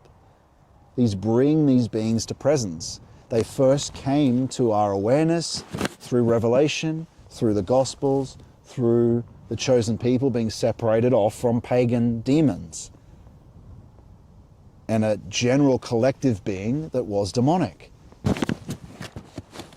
That's remembrance. It's not just recalling something past. No, no, no. It's not even that at all. It's purifying ourselves so we can see the beings that we've previously interacted and know through the tradition. Tradition is the essence of time. Think about time. Low time is a falling away and dying. Things follow one another. Things follow one another. Still got battery here? 60%. Things follow one another.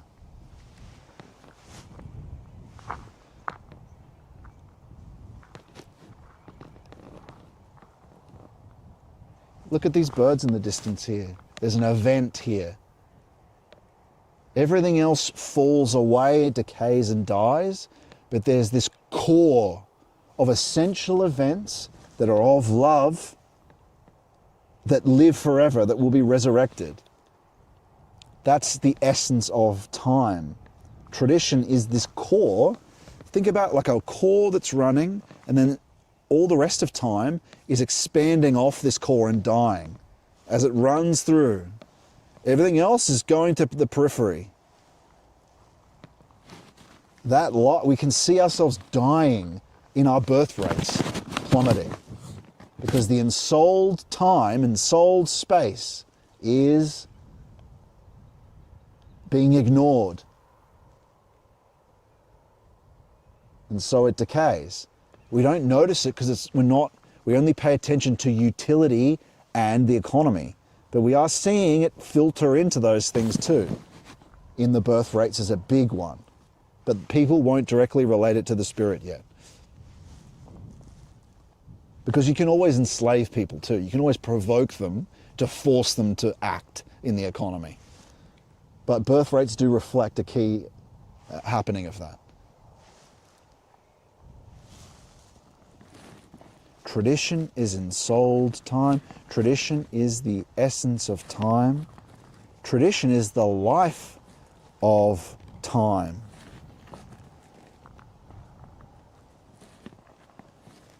It's what is of significance carried forward. Without it, it just falls away into nothing. Into forgetfulness.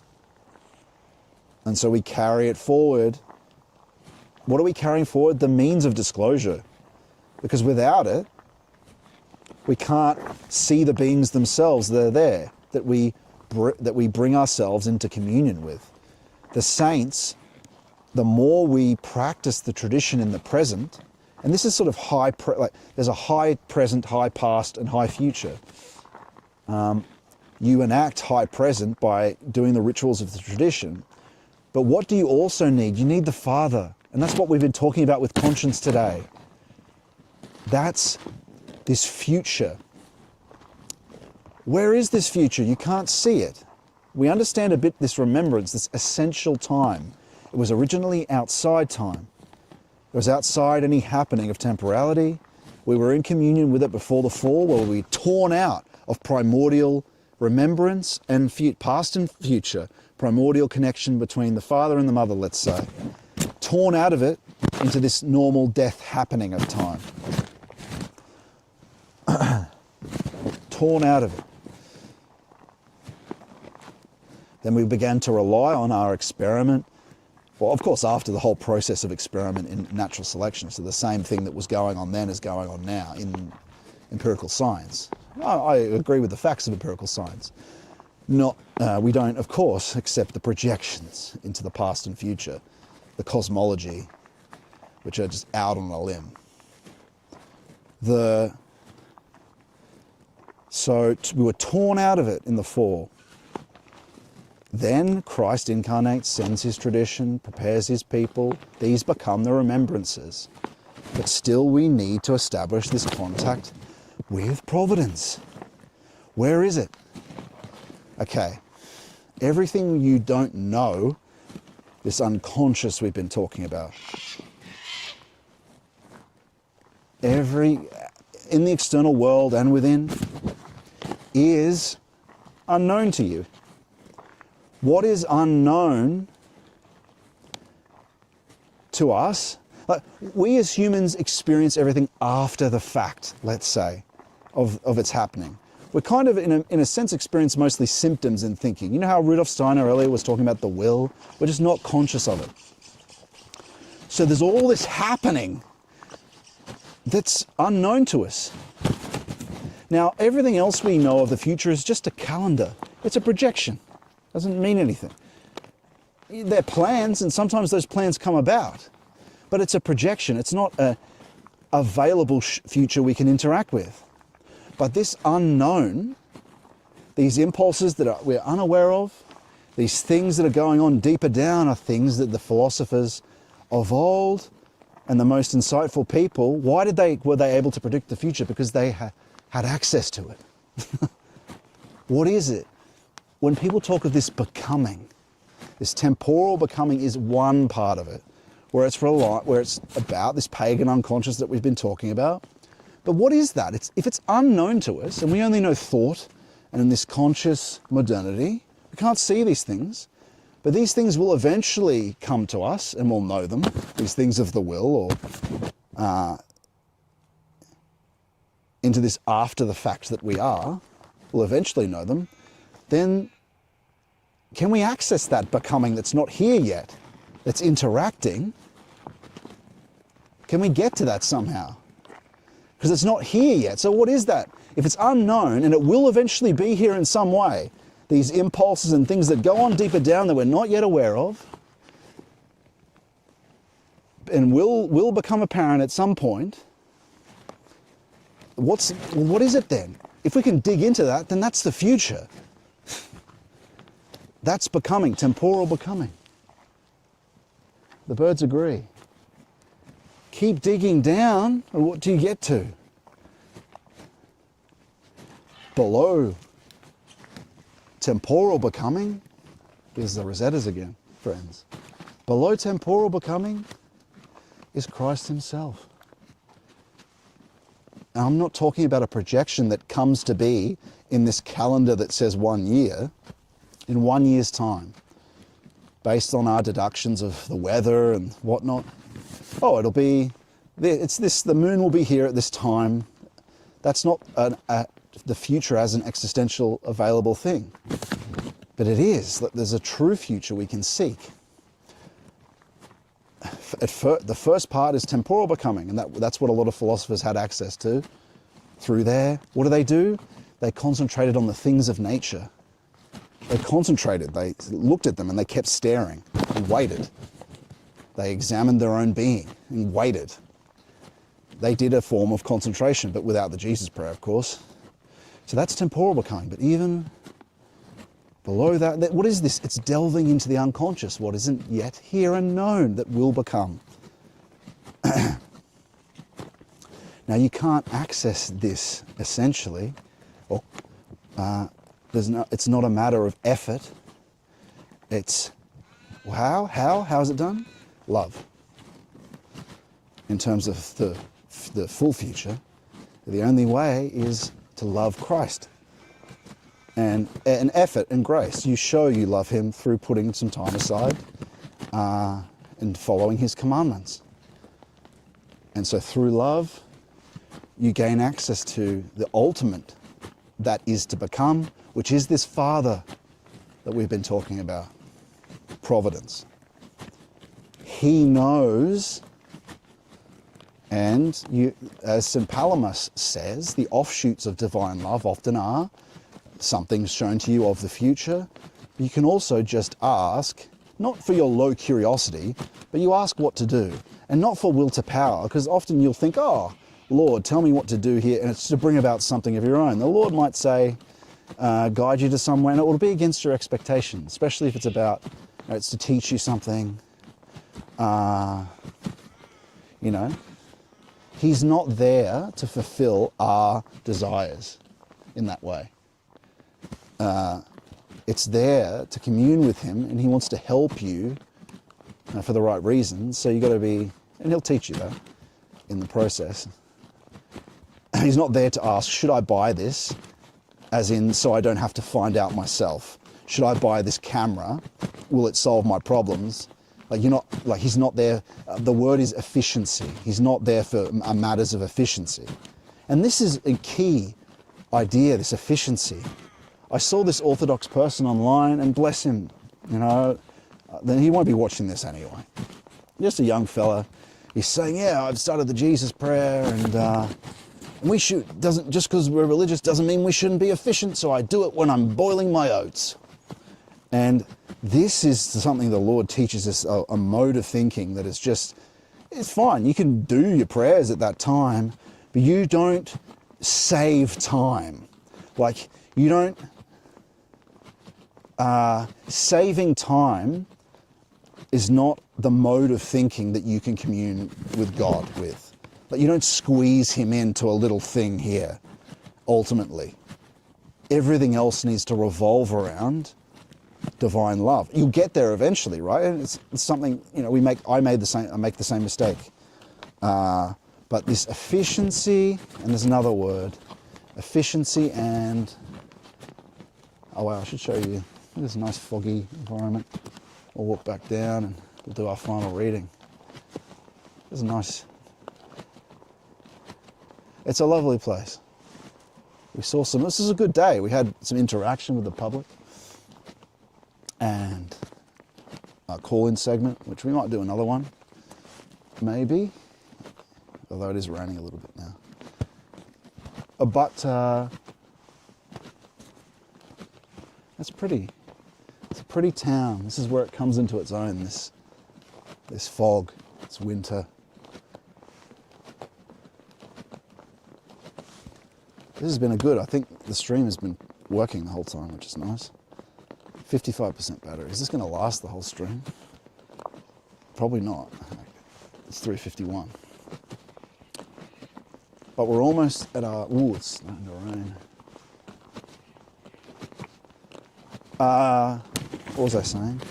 Efficiency.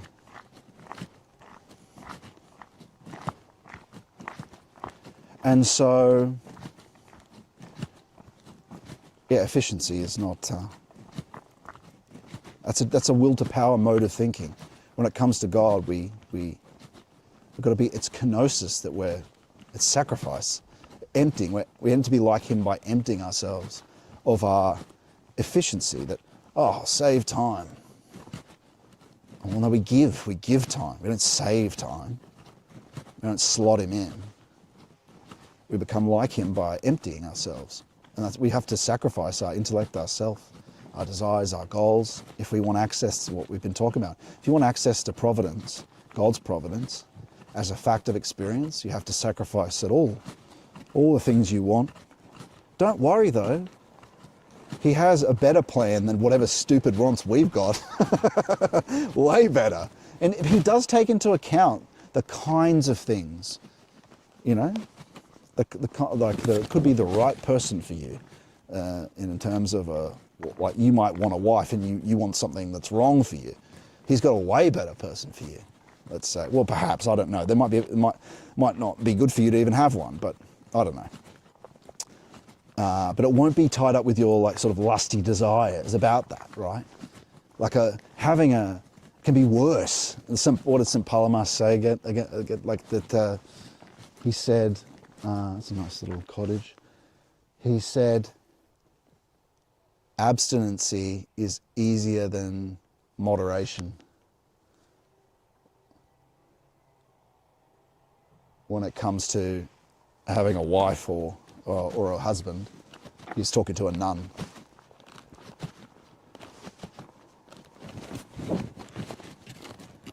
Because, as some priests, of Orthodox priests, getting married isn't a license to become a degenerate in that regard, you know, because those desires can still be provoked and become warped. There's a healthy version of it when it's the archetype, when it's done for union purposes with wife and husband.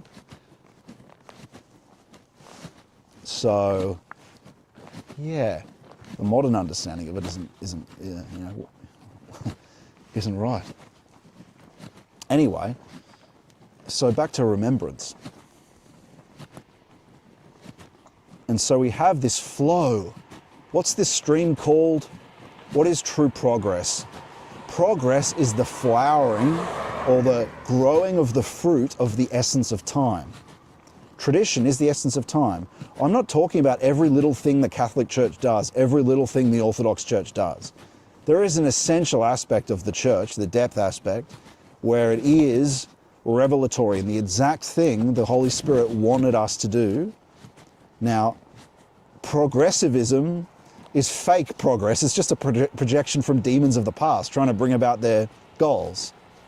This progress causes what is essential, that's already in a sense brought inside time from eternity and become remembrance, and our way of being able to experience the divine beings of the angelic hierarchies and the saints and God. That's we follow the remembrance, which is the holy ensouled world. It's not the world, it's the ensouled part, which is tradition, which is connected with the mother and connected with faith, the remembrance. Because faith is the condition that's left with you after the Lord transforms you. It's your access to Him. We become our consciousness is like the water. What did the Master say about the water and the Spirit? Reborn of water and Spirit. The water part is consciousness. It's legitimate twofoldness. The Spirit is the onefold. It's the Yod of Yod Hey Vau Hey.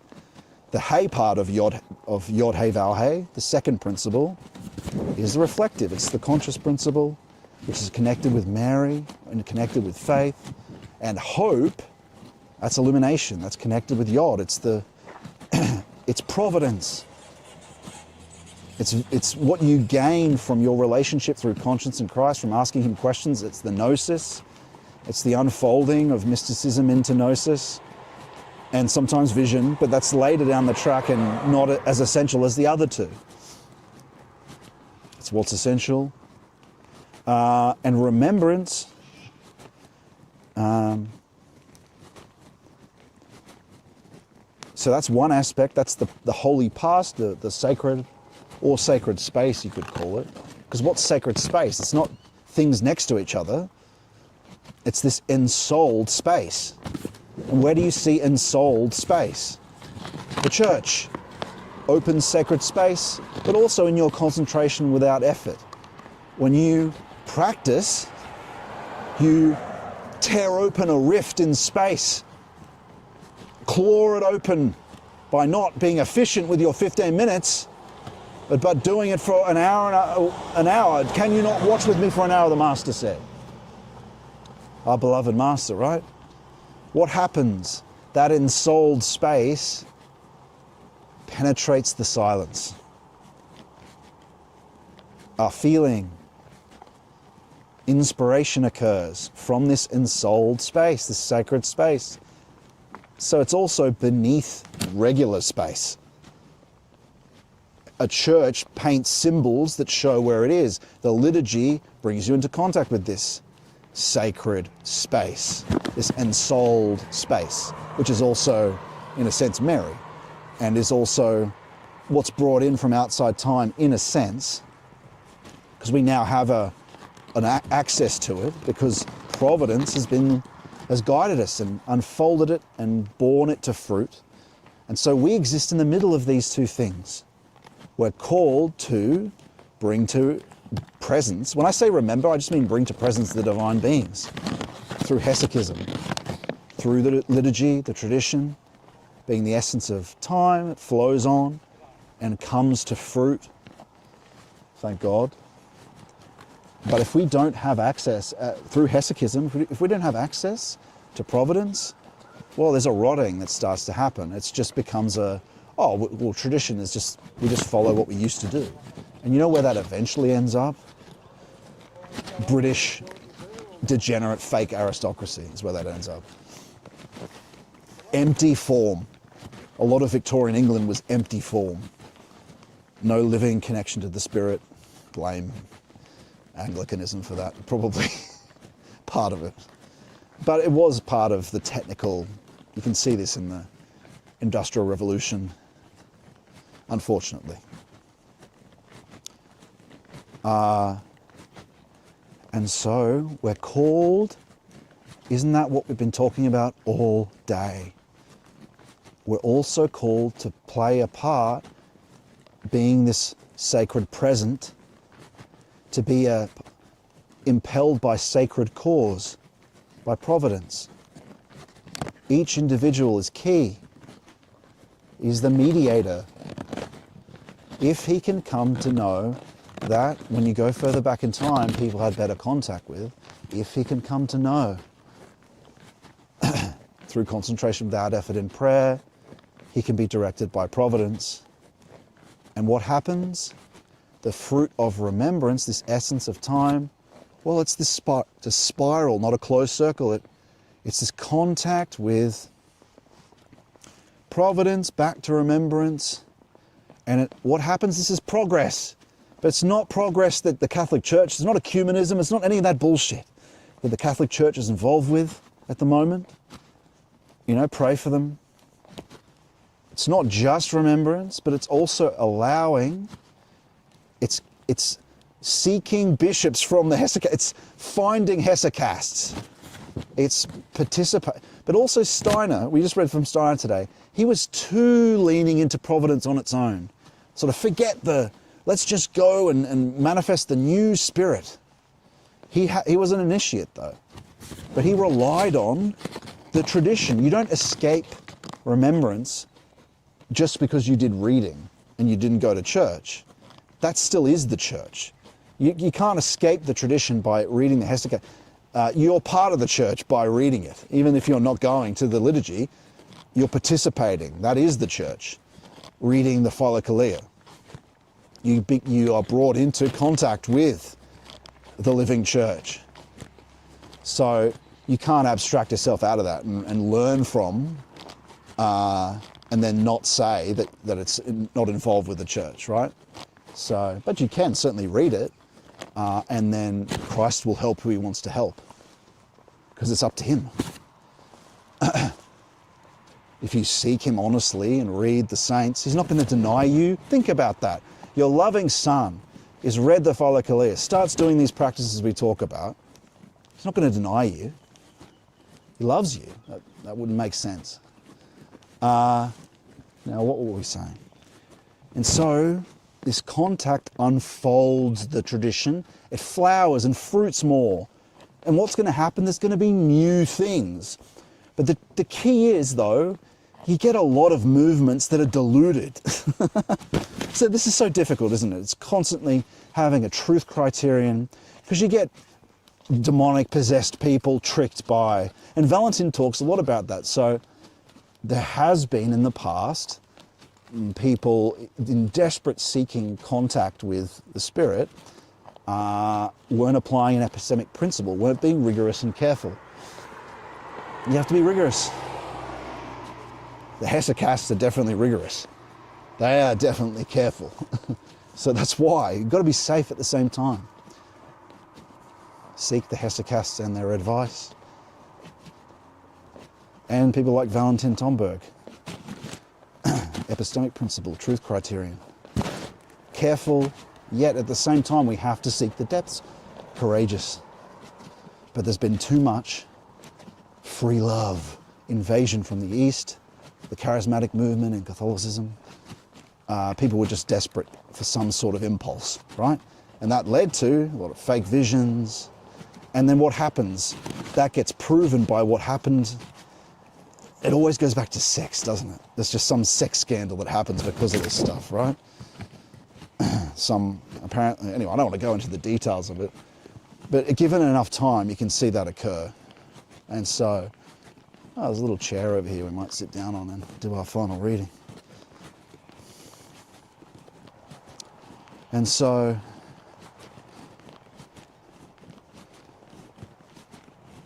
we have to be the present in the remembrance. And what is that? It's in rhythm with prayer every day, participating in the tradition. You do that through worship every day. The rhythm of tradition, where this present middle, the linkage between, because we are a mix of, we are space. When I'm talking about space and time, you are space and time. We are low cause, low space, low time as humans. We are possibility for being, potentiality for being. Didn't we say that earlier? A bit of Heideggerian terminology there for you. What is possibility for being? Well, that's skill, isn't it? You have a potentiality for being. It's a possibility to manifest tennis playing. I have a certain competence, which means a possibility for being. I have a certain amount of energy. It's a possibility for being. But we have skills and knowledge and intellect, and that opens up all different types of possibility, doesn't it? Possibility for being.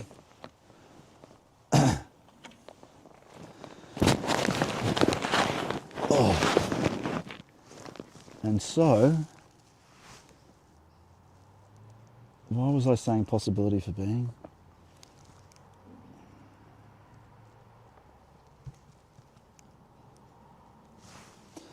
Potentiality for being, possibility of being, something like that. Let me check the old chats for a moment. It'll come back to me, I'm sure.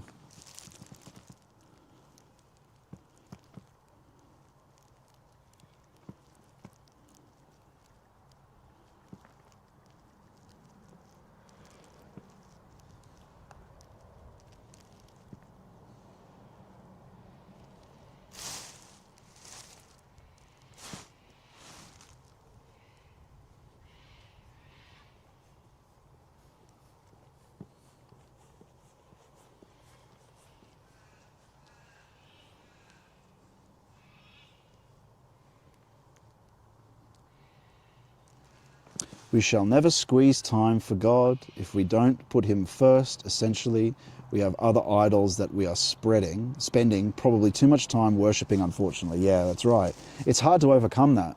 The one way is to pray to him. That's John Stubble, a friend of the channel. No green blips today, says Criticism. Thank you for that. He also agrees with what John Stubble is saying. This place makes me homesick for Canada.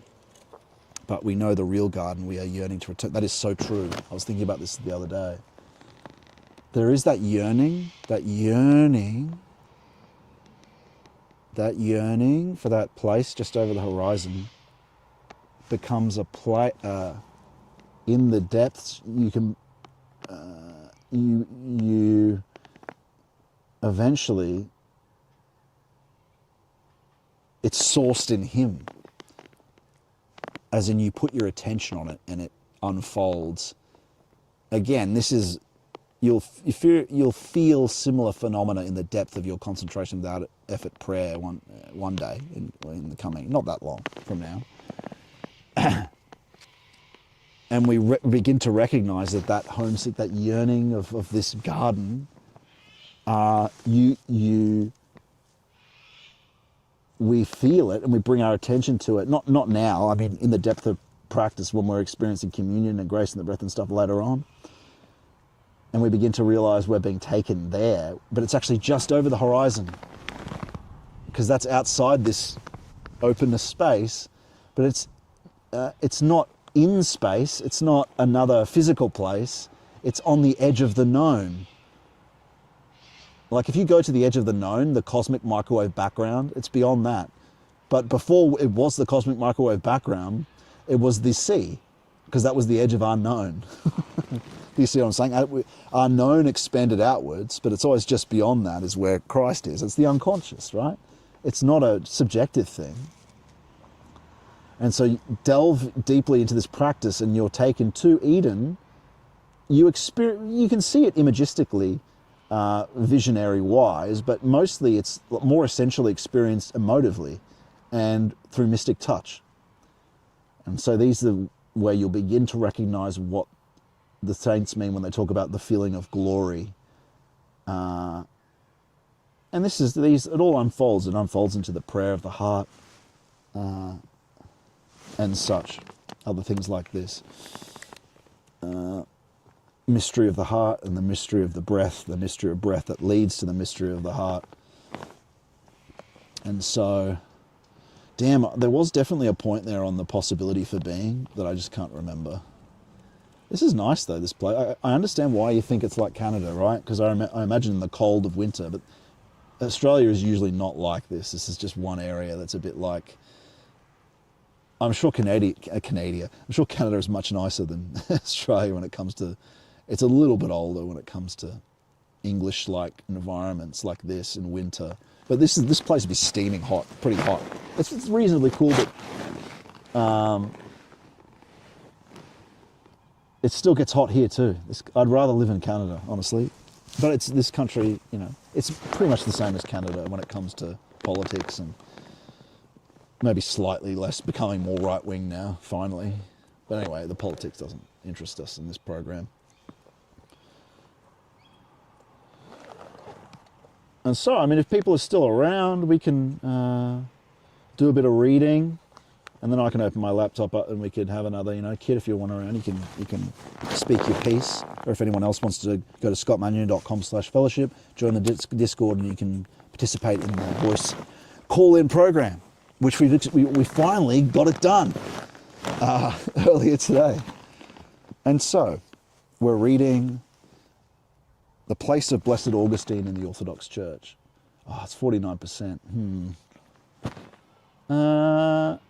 I'm going to read this until it goes down to about maybe like 20. It might not make it the full to 5 p.m., but maybe it will. Let's see. Okay, 6th century opinion, East and West. This is Father Seraphim Rose. Once the controversy over grace had ceased to trouble the West, the East paid little attention to it, its own teaching being secure and not under attack there. The reputation of Augustine remained fixed. He was a great father of the Church, well known and respected throughout the West, less known but still respected in the East. The opinion of him in the West may be seen in the references to him by St. Gregory, the Dialogist, Pope of Rome, an Orthodox father recognized in the East as well as the West.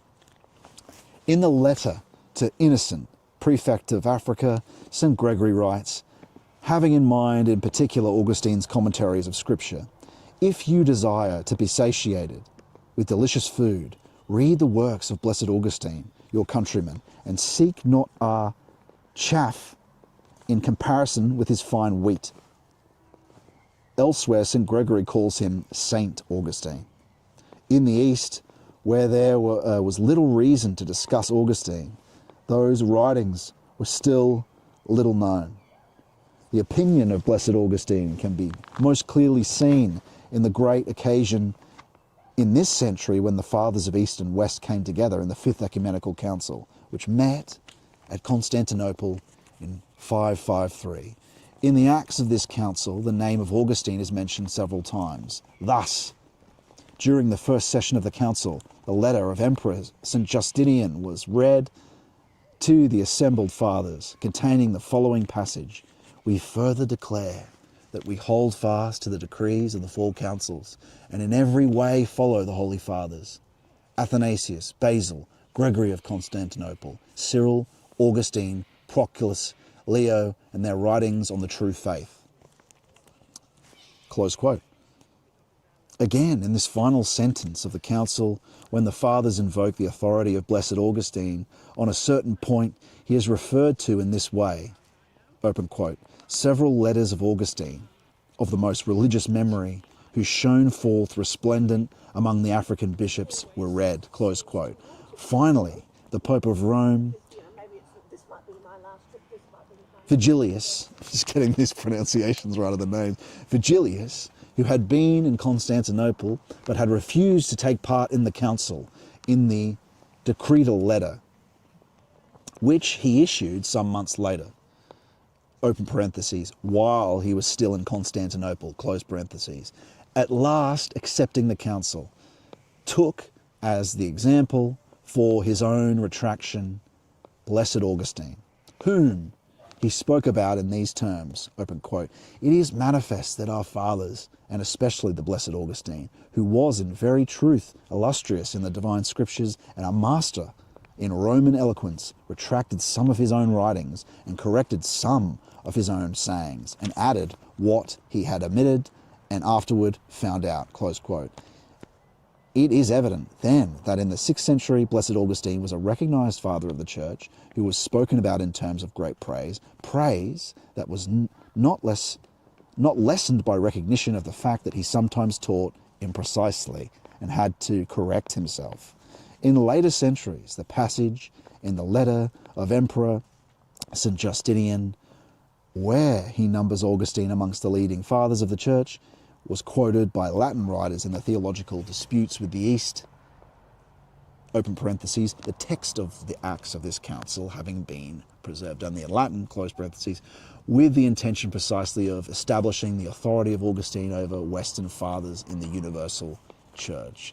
We shall see how leading Eastern fathers of these centuries accepted Blessed Augustine as an orthodox father, and at the same time handed down to us the correct orthodox attitude towards fathers like Augustine who have fallen into various errors.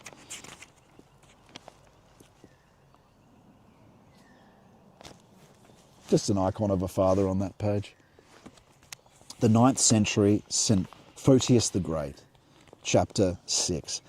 The theology of Blessed Augustine, but no longer his theology of grace, became controversial in the East for the first time late in the 9th century in connection with the famous argument over the Filioque, open parentheses, the teaching that the Holy Spirit proceeds also from the Son and not from the Father alone, as the East has always taught, close parentheses. Now, this is a key issue between Catholic and Orthodoxy, so I'm not involved in that, but we'll keep reading, of course. But I'm not gonna, I don't want Catholics to get annoyed about it. It's like a very, these are important things, but it's one of those key button issues that were caused the problems in all the times where they tried to unite the church as well. So anyway, whatever. This marked the first time that any part of Augustine's theology had been subjected to careful examination by Greek fathers. Saint Photius. In the East, the fathers of Gaul who opposed him on grace, although they taught in the Eastern spirit, and all lived in the West and wrote in Latin. And it's quite useful for us to examine this after we've been talking so much about how truth has come to ecumenical councils, and this is a key work dealing with errors in tradition. And so perhaps this will help us in our search for how to participate in Providence, and at the same time, which authority to go to. So the 9th century Filioque controversy is a vast subject about which an informative book has recently been published. Here, we shall only be concerned with the attitude of St. Photius the Blessed to Blessed Augustine. This attitude is basically the same as that of 5th century fathers of Gaul, but St. Photius gives a more detailed explanation of what the Orthodox view is with regard to a great and holy father who has erred.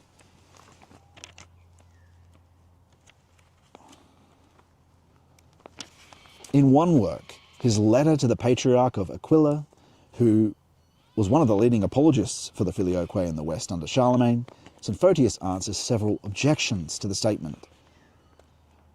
Open quote, the great Ambrose, Augustine, Jerome, and certain others have written that the Holy Spirit proceeds also from the Son, close quote. St. Photius replies, open quote, if 10 or even 20 fathers have said this, 600 and a numerous multitude have not said it.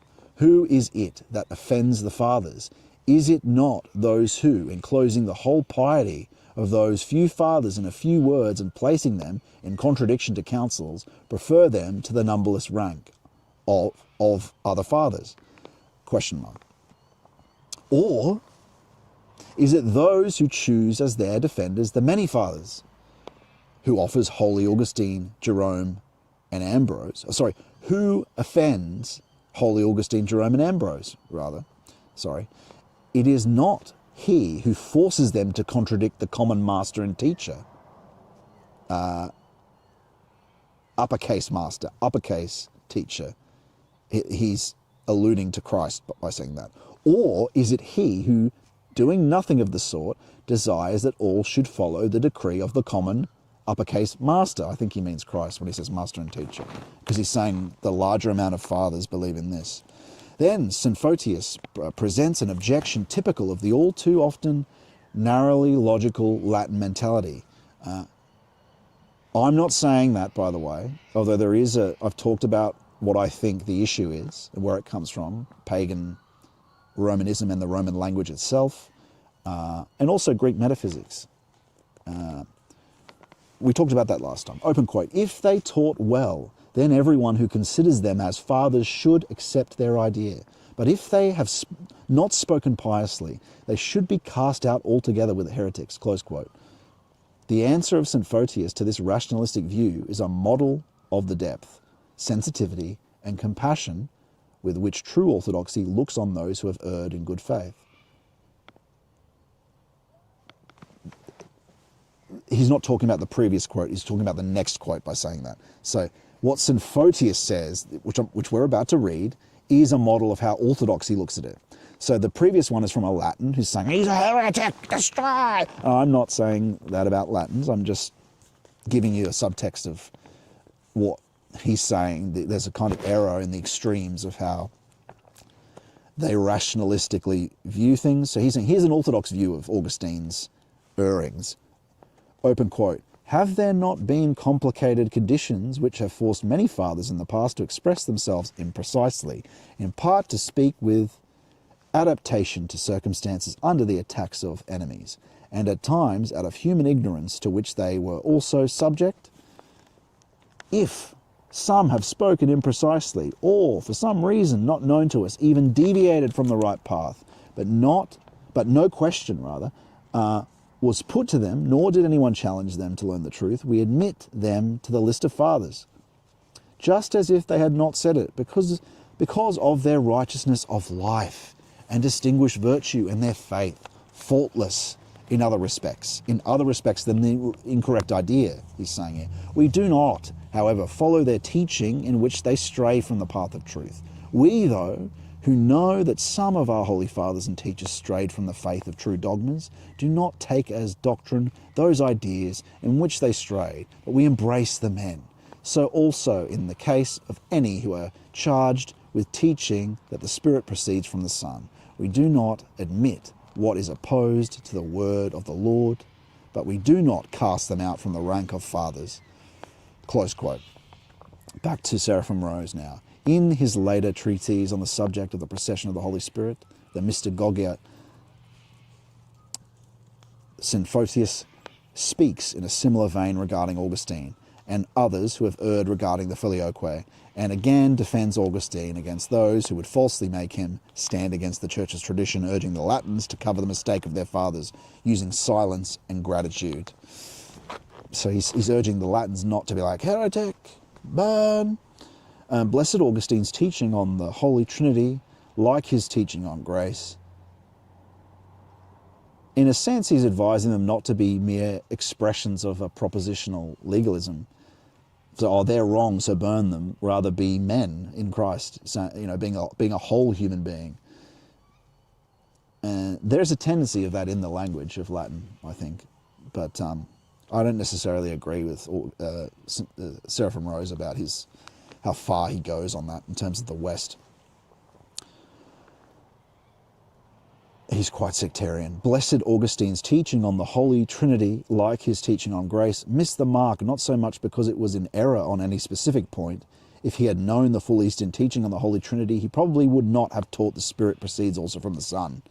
He rather approached the whole dogma from a psychological viewpoint that was not as adequate as the Eastern approach in expressing the truth of our knowledge of God. Here, as on grace and other doctrines also, the narrower Latin approach is not so much wrong as limited. I mean, we could just take that as a propositional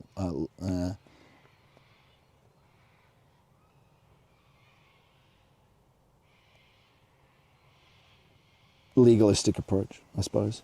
Several centuries later, the great Eastern Fathers, St. Gregory Palamas,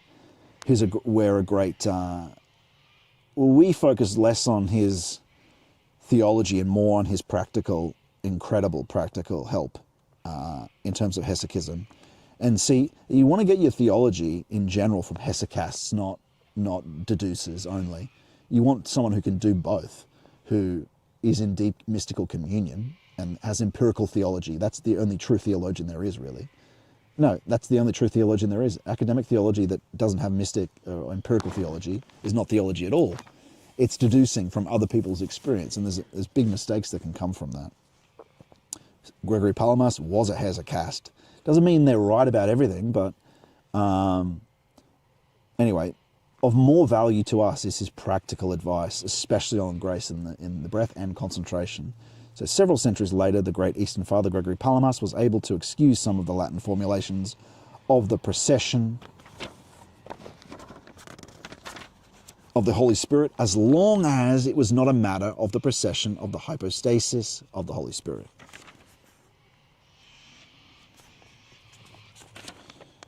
Adding, open quote, this is Gregory Palamas now, we must not behave in unseemly fashion, vainly quarrelling about words, close quote. But even those who taught incorrectly about the procession of the hypostases of the Holy Spirit, such as St. Photius believed Blessed Augustine had taught, if they taught in this way before the issue was thoroughly discussed in the Church and the orthodox doctrine was clearly presented to them, are to be treated with leniency and not cast out from the rank of the fathers, close quote. Blessed Augustine himself, we should add, was fully deserving of the loving condescension which St. Photius showed in regard to his error. In the conclusion of his book on the Trinity, he wrote, open quote, O Lord, the one God, God the Trinity, whatever I have said in these books that is of thine, may they acknowledge who are thine. If anything is my own, may it be pardoned both by thee and by those who are thine, close quote.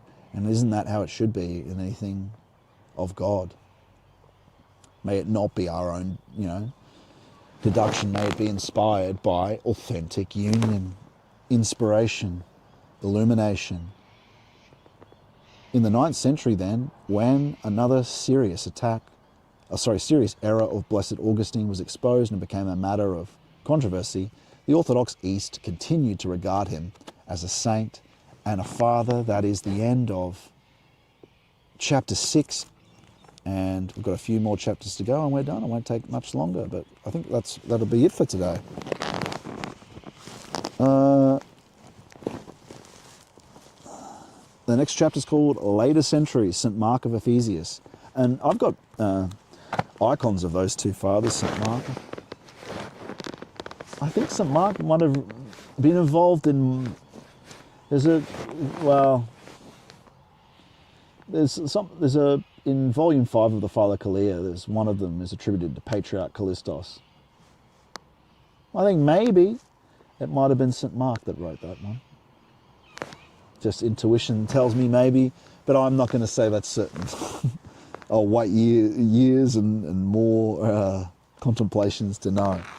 But here's one of the icons I've got anyway. And isn't that so important? Most of the icons I have of saints I venerate are hesychasts, because that we truly need their help.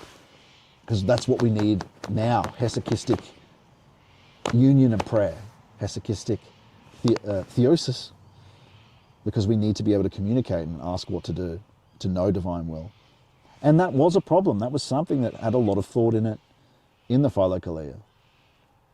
I think Valentin does add something. And the lecture also helps in new ways as well. On discernment that I talk about of the Holy Spirit. But it adds something that aids in, is a synthesis really, that aids in things that are talked about in the Philokalia itself on how to, rather than it being something that you only know after the fact or something a bit more woolly, you can actually ask questions and the Lord shows us mercy if we approach him in the right way, with the right reverence and the right purification, because we're doing it every morning. You know, we're not asking questions when we haven't properly done our concentration without effort in Jesus' prayer in the morning. It sets us up for the whole day if we do have to ask a question. And so, what's the time? Maybe I can jump over to the, what do we got here? There's a few people online.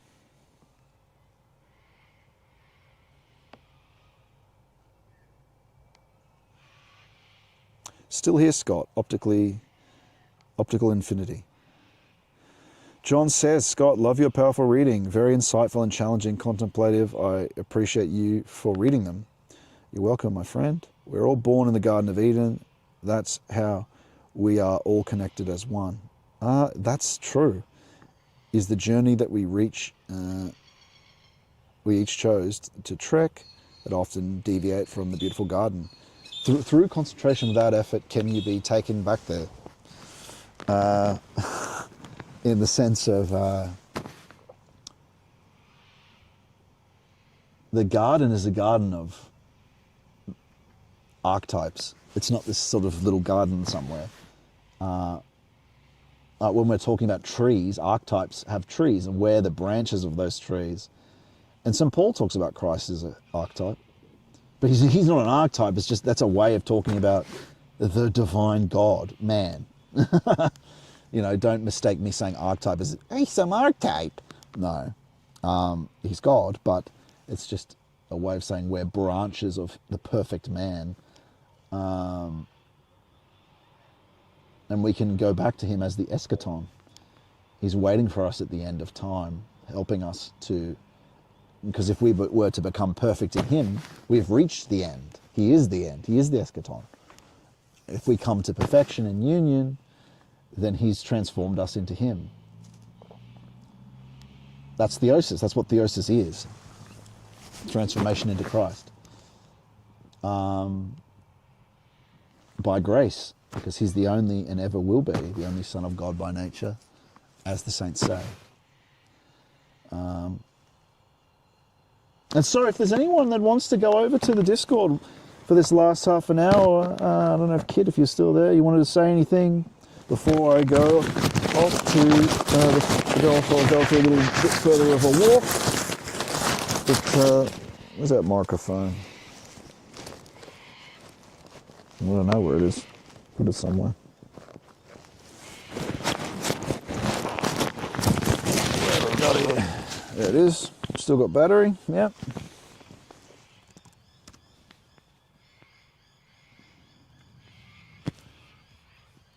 Oh yeah, Kit, our friends. Here we go. What did you think of that, my friend? Hey, I'm just going to mute the YouTube 1 sec.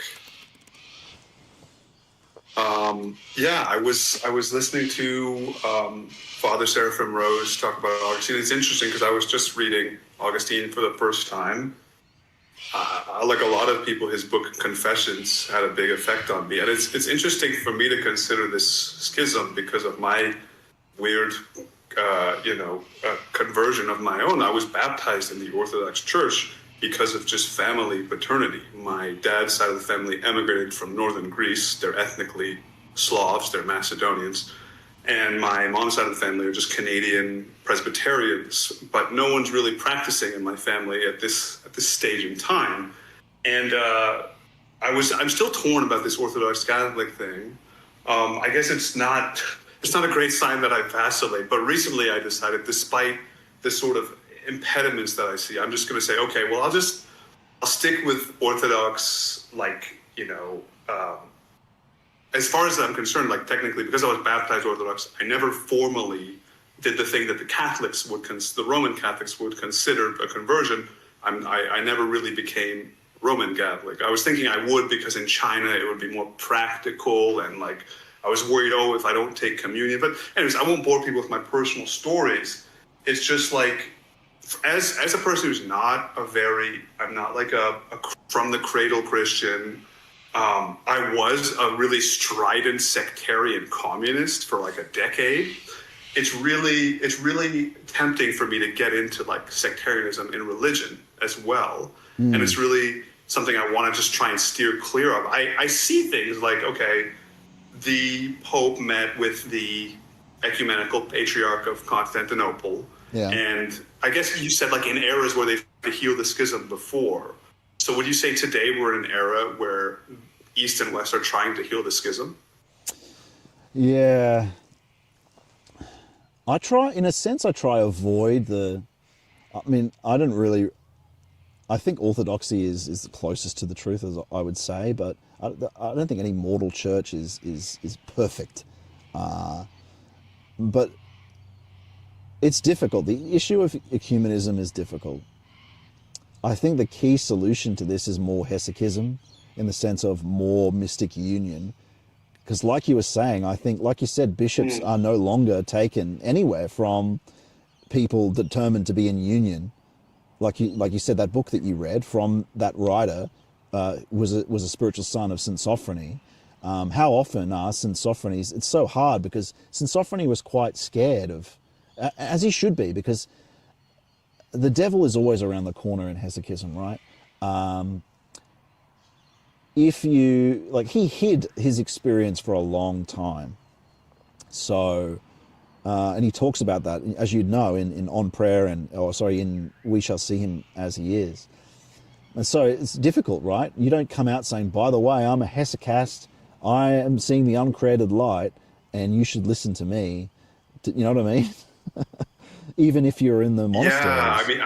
So I remember what he was saying about his incredible reluctance to share those experiences of the uncreated light, and he said he was going to risk it for other people. Basically, he would risk doing something like a terrible spiritual pride. He was going to risk it for other people. I think that's more or less what he says. And then also his spiritual son, Hierotheos, says in that discussion of like taking the bishops from the monastics and then the priests.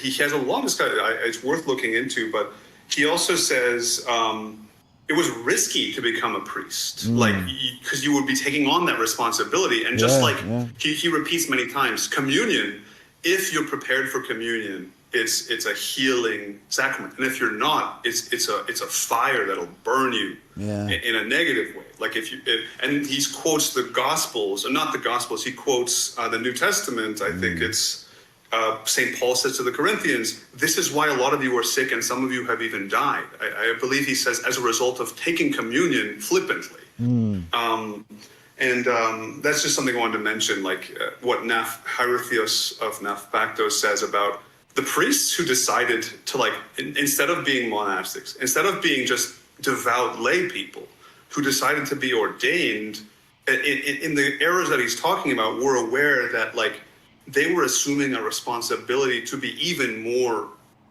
virtuous and even more holy. Like, the standards are higher.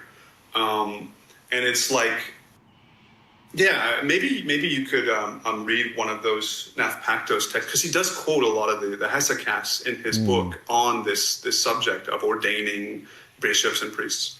I'll have a look at that book and see if it's worth reading on stream, at least those chapters. But it is the thing that's so at risk is when people come to you, and the biggest thing for a hesychast is that I think for St. Sophrony, they don't want people coming up to them as if they're a saint, because then their own communion's at risk. Because as people compliment you, then vainglory. It's like going on the internet and having all these, when you go and look at YouTube videos, the devil just uses the temptation. So if you're really exposed to something, it's a risk to these glorious divine waters that you have access to, right?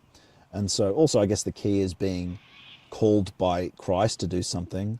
But there's many stories, St. Paisius talks about as well, of people even pretending to be unholy to avoid people coming to them, because that might be, it might be like almost like becoming a sort of fool for Christ, so you can stay in communion and not be tempted out of it. So that's a thing as well, right? But we desperately... that reminds me of what St. go on. I was going to say, that's a difficulty of this question, is that we do need this hierarchy of initiates, and we all need to seek it more now. But at the same time, we need all these care. Like, it's why I always say courage and care, because at the same time, and every person's called to do this, by the way. It's not people in the hierarchy. We're all called to theosis to do it. And the Lord will work through it. And so if more of us can follow divine will, then the way through that problem of ecumenism, of uniting churches, I mean, for what reason, unless it's going to be actual guidance from divinity and a better way of determining if it is from divinity and more people coming to it. Because I think you're just going to have then just hierarchies and not governance from the Holy Spirit, right? So, yeah, I don't know. I mean, there's an anti-ecumenism that's quite dominant in Orthodoxy, and one of those people was Seraphim Rose. And so I pay careful attention to him because of he did a lot of work on spiritual deception as well, because I wanted to be very careful in that area. I think Sophrony is more world orthodoxy. He's less sectarian. I think he was more, I still think I don't think he was necessarily positive about Catholicism. But as to what to do, I don't know. I don't think the answer is really ecumenism. I think the answer is more governance from initiation and more, because Christ will have the solution. Too much mortal solution, I feel, has been, even in religion, that the mortals will come up with a solution rather than guidance from Christ. So I just feel that looking to the hesychast in the tradition, till more of us can commune, ask the Lord questions and be guided by him for what to do in this terrible scenario, will kind of solve it. Maybe on an individual by individual basis, I don't know. I don't know. I haven't thought that much about the question. I don't think that it would change all that much, really. Maybe it'd be for the worse. Maybe orthodoxy should just be left what it is, because it's like a safety thing. What's so good about orthodoxy is protection and safety, because there has been a lot of spiritual deception in Catholicism. I'm not saying the Lord's not with Catholics, but there's definitely been a lot of spiritual deception. I see it in certain... I've been mentioning, you would have heard what I was talking about earlier when I was walking around. Jump in, I heard you for a second there, maybe. What do you make about what Valentin Tomberg in Lazarus Come Forth, he's talking about tradition, and he's talking about the Catholic Church, and I forget exactly what miracle he's talking about it in the context of, but he's saying, how is it that the church has survived all this time? And he was, of course, Roman Catholic. And he cites like these eras of renewal of the Holy Spirit. Like, I think he says the Jesuits being founded to renew something that had become degenerate or moribund, or I forget his exact examples, but many times over salvation history, there's renewals in Tomberg's view. And it's like, I'd like to learn more about that, like what he was saying. Because I remember there was a very nice Catholic priest who helped me take communion just after Easter for the first time since I was baptized Orthodox. And we'll get into the details, but it's like, when I was in his office, he had the Philokalia on his bookshelf there, out inside. I was glad to see that. I was like, okay, so maybe this sectarian thing is not. And he, of course, he gave the Catholic. He was very careful about canonical law with regard to so-called converts between denominations. But anyways, I was just glad to see that he was reading the Philokalia, and he also mentioned to me I don't know how the church is. He was explaining in his history he was explaining to me why does the Orthodox Church separate from the Catholic Church, because we were discussing this issue of communion and stuff. But he was saying, I don't know any institution that survived so long. Palmberg has an answer to how has the church survived, and it's the interventions of the Holy Spirit, these periodic renewals. And maybe the Catholic Church needs another renewal, like what happened in, I guess it was 16th century France, or I don't know the history. Yeah, I think what those things are are what we've been talking about today. They come through purification, hesychism. And I think the worst thing a Catholic could do is say, oh, reject these hesychasts and the Philokalia because it's Eastern, because they reject us. When that is by far the most amount of people in one place in mystic union and a tradition of them that again and again and again. I think it's the holiest book outside the Bible when it comes to that. I don't think there's an equivalent in Catholicism. Yes, there are individuals, St. John of the Cross and St. Teresa of Avila, that are most often mentioned. But in terms of people that talk also about the active that goes with the passive, the effort with the grace, they certainly have that, whereas I don't think it's as strong in the others. And so I just think initiation's the solution. Whatever we can do. Also, what penetrates everything in the world at the moment, especially in this conversation, there is a degree where there needs to be peace, like peacemaking. But there is also an instinct in ecumenism where it's part of the transhumanist, sort of part of rather the globalist agenda. But there is a type of peacemaking that Valentin Tomberg talks about. I think that's quite important. The critical mode, you'll find, is actually motivated by Satan a lot. Even if it's like you see what Seraphim Rose did there with talking about Augustine. He's saying this mode of talking about a different, saying we're not rejecting this father, we're not calling him a heretic. We're saying here's some issues with this. We're not saying he's not blessed. That's getting a bit more towards peacemaking and how something's approached, but it matters what the motivating impulses are. And most of the time, the critical mode, when it comes to critiquing the other sect, is motivated by will to power. Even though people will say the apologetics need to happen, I think some notable apologetics people just left that scene. And so I can tell you that Christ will be in that. Christ would have helped them come to that conclusion, even if they don't realize it's Christ, that I shouldn't involve myself in this anymore, because it's just existing in this this mode. And so, I mean, I don't have a solution to that problem. We're not going to come up with that solution now. Well, I know it a can lot go of both your ways, listeners might be from a different background than me.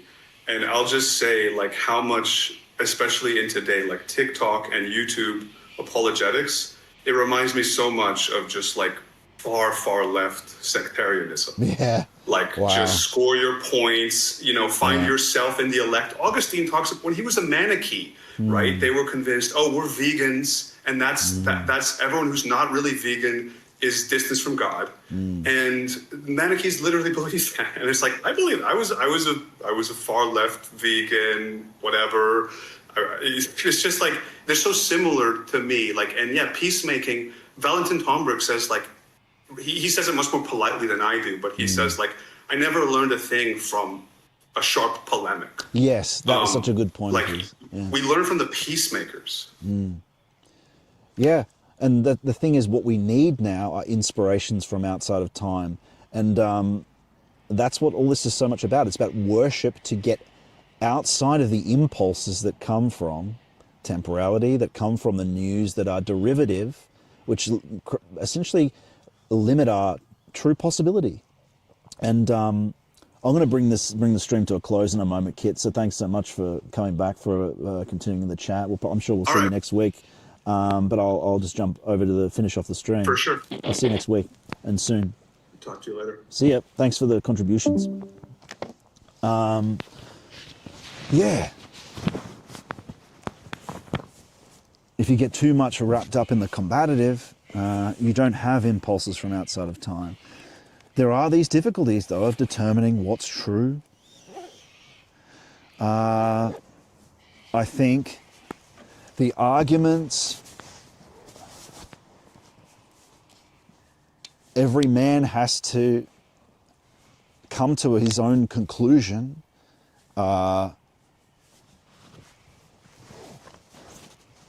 Internally about certain things. And the saints it's never blind. It's never a blindness, even the important obedience of spiritual father. There are caveats to it. Like they say, be very careful about your choice. So you have to assess. You have to assess these things. And how do you do that? How do you do that, right? Okay, we've got enough battery to make the whole stream. And really, it's through hesychism. So in a sense, even what Kit's talking about, his problem, I mean, it's decisions. Like, you don't want to be influenced by some YouTuber in the sense of what your final decision is made, not just a provoking, but to have an impulse come from something deeper. And so prayer, worship, worship, worship. Following what we talk about, concentration without effort in prayer. It's kind of a synthesis, I suppose, of the hesychasts and what Valentin talks about, because it is ultimately the same thing. Every man has to do this. It is the pathway to theosis. And the questions we're talking about are only resolved each man individually. God did give us a faculty for discerning the truth. But the more you devote to worship and prayer, the more you will have access to that, I guess I would say. Because it's him. You end up asking him in this process. And I can say, actually, there is a consistency across, like say Aniran, I've asked him a few times to ask something, because he's probably the most developed person in the fellowship that does the practice for a long time every morning, asks questions of the Lord, has had many miracles and things occur, but come to truth and become more healthy, more aligned, following the epistemic truth criterion, the epistemic principle. It's borne fruits for him, healthy, and the criterion for health, of course, is the saints and the tradition itself, what we think is healthy, because you could come up with anything as healthy if you get morally relativist enough.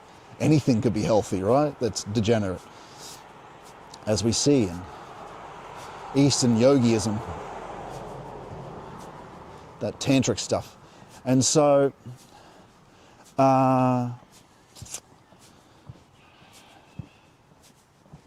the truth, determining the truth. If we only could rely on the experimental process, then I think we'd be in trouble. We have to become more familiar with the other modes of coming to truth that the old Greek philosophers that were more familiar with, but even more familiar, the saints themselves and the hesychasts. There is access to the truth. We have faculties, spiritual faculties, that are offline, that can only be brought online by Christ himself and by love of him. And that's how it's been with me anyway, and that's how it's said to be with the saints. People like Tomberg, you don't have to take my word for it. And so the solution to the paradoxes, to the combats, to the great issues, has and is always going to be Christ, really. Because these are very difficult issues. You'd have to sit down and talk a long time about whether ecumenism is a good thing, or maybe it's the wrong kind of ecumenism. These are huge things. These are huge hierarchies, huge churches. There are definitely some issues in Orthodoxy. It's a parish priest told me about some of them. I don't want to go into them, but many churches had these issues with younger people, and Orthodoxy is not immune from that. And so, but that doesn't mean you don't point out bad things to say the whole thing's bad.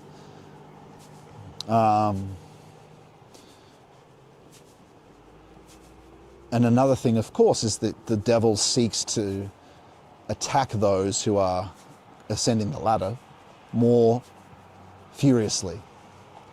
Many nice houses on this street, by the way. But the key is, again, with every individual man, it is so simple, the advice, that you don't really need to think about that it's so much in terms of concentration without effort with the Jesus prayer, following the way of the pilgrim like that book talks of, and what Valentin talks of. Valentin in a much more complex intellectual way, which is very good for people that watch this channel, I'm sure, like that mode of thinking, who want to get out the mysteries, which ultimately, in this process of initiation, Christ helps you understand these mysteries far better than just by asking him, is this true, Lord? Is that true, Lord? Over time, his answers don't just give you a yes and no, he grants you a more essential knowing of the question itself. Little by little, it builds up over time. And so then you begin to realize, wow, this determining of truth is the way we do it now in modernity is not how it is supposed to be. You can pair that. I'm not saying we should not use science. I'll be the first person down to get a treatment. If I've got some illness, of course I would ask the Lord always and pray about it, whether I should do it. But I'll use the medication straight away. Don't deny the facts of science, just the projections of past and future, the false cosmologies. But yeah, so difficult issues, the answer, as always, is initiation. And then every man, this is a nice property, isn't it?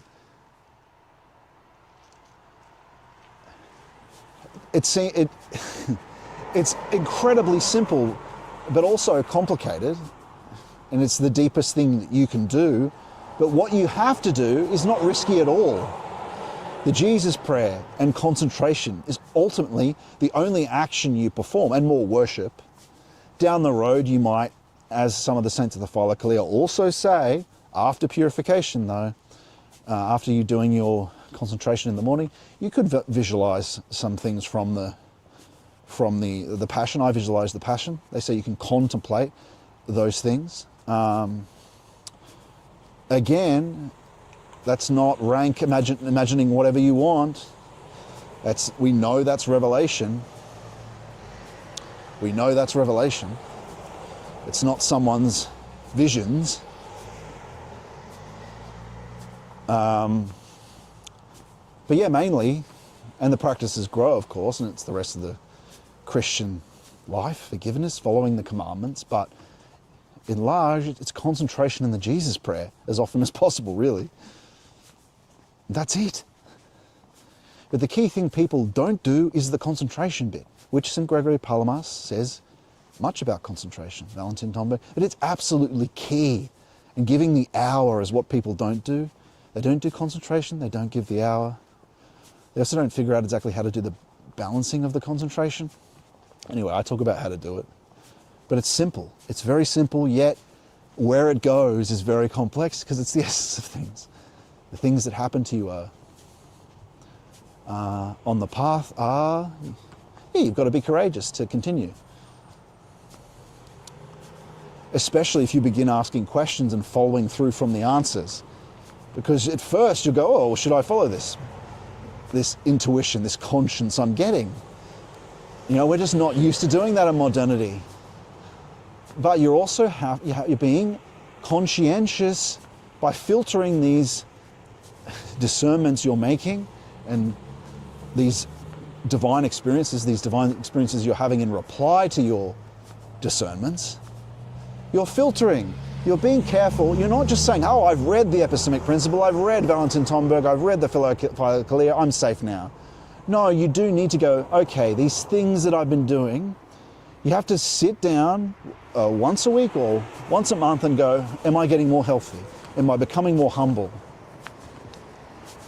Right? You have to put it through the criterion as a habit, not just I've read about that, therefore now I'm safe. Is it bearing fruit? Does it align with revelation? Is it bearing fruit? Did I check 3 times? And then of course you can ask other people who have good discernment.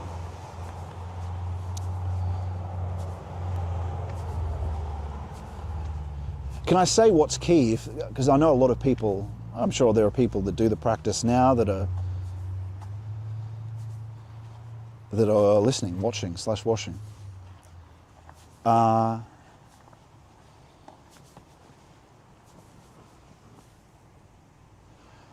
As you develop, one of the biggest dangers the Hesychasts talk of is pride. Also the devil, every day the devil, or often the devil fakes things.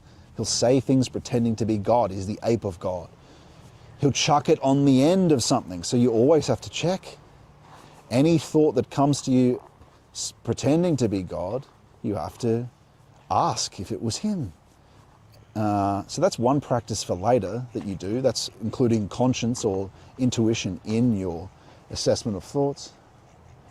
Because remember, thought's not as essential.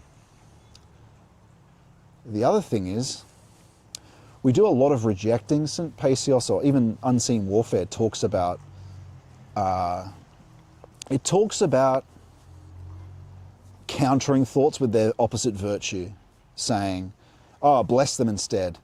St. Sophrony and another book written by St. Sophrony on St.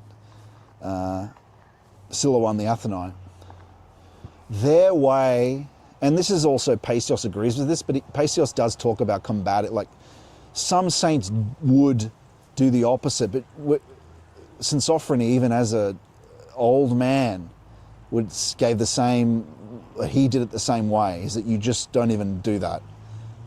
And so I don't even do I've come through contemplation to go full into that St. Silouan, St. Sophrony mode of, it's the rejection of all thoughts. Don't try to counter them, get away as soon as possible just by thinking no and going back to the Jesus prayer. Not even like Unseen Warfare states trying to do the opposite. If you want to do the opposite, do it in the general life while you're walking around, bless people that naturally that walk past you rather than, but if some thought comes to you critical of them, don't bother trying to counter it immediately. Just reject it and go to the Jesus prayer. That's the best way. And that aligns with St. Silouan and St. Sophrony. And that's been my experience for the past 2 years. I'd started doing more of the other and it became getting tied up. Because even when it's a good thing, as St. Silouan the Athonite talked about, that in St. Sophrony, say that the devil says something that God could easily say, and I accept that, there are other things that unfold from out of it. Anyway, even if it's something that's completely innocent, if the devil says it. And so you just don't want to even be caught in a debate with them. You just, anxieties and impulses, you just reject it,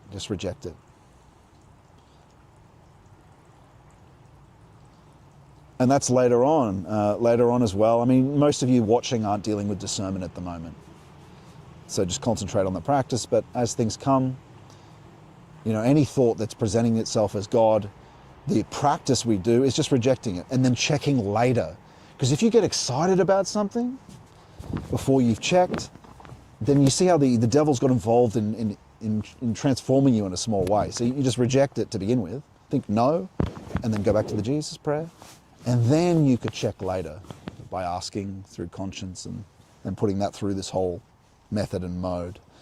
That's how it's done. That's how, and I've made the mistake of doing it the other way, where you start to get emotionally invested in things that you haven't checked yet 3 times and carefully or whatnot. Anyway, here we are, my friends, at the end of our day. I just wanted to give that. Oh, the other thing is, whilst we reject things, if thoughts of pride or vainglory come up, a good one I use all the time, this is from the Philokalia, is you think no, but you can add, if it's pride, useless servant.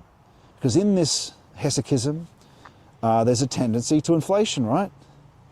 And in hesychism itself, they are very mindful of that. And I can tell you, the devil tries things all the time, thoughts of pride and stuff. And so what can also help with that is just include useless servant, nothing. And that's been very helpful to me. Just those 3 things. Obviously, just no. To most temptations, it's just no, thinking no, and then going back to the Jesus prayer. You might have to think it a few times, again and again and again. Fine. But yeah, just adding that. And then maybe, since sovereignty recommends one, if it's a real clearly prideful temptation and thought, you could say, and because this sets the perfect context, my murderers have come. So no, my murderers have come. Back to the Jesus prayer. See, just very quickly. No, my murderers have come. Wow, just a flock of birds just flew across them. Why? Because it's the deadliest of temptations, pride. And your murderers have come. If the they want to murder your communion with Christ. And so once you get a taste of communion, once you get a taste of this stuff, the last thing you want is the anxieties of the touch of the devil close to you. The anxieties of a loss of communion, a loss of mysticism and the spiritual experiences that you can have in this process. It's all about the love of Christ though, right? It's just what comes out of the love of Christ. And so, my friends, what time do we have here? Looks like we're coming up on the end of our stream. 5:05, gone over a little bit. Here's some ducks though. Do you see them? I think this is a pretty good night camera. They're not even scared.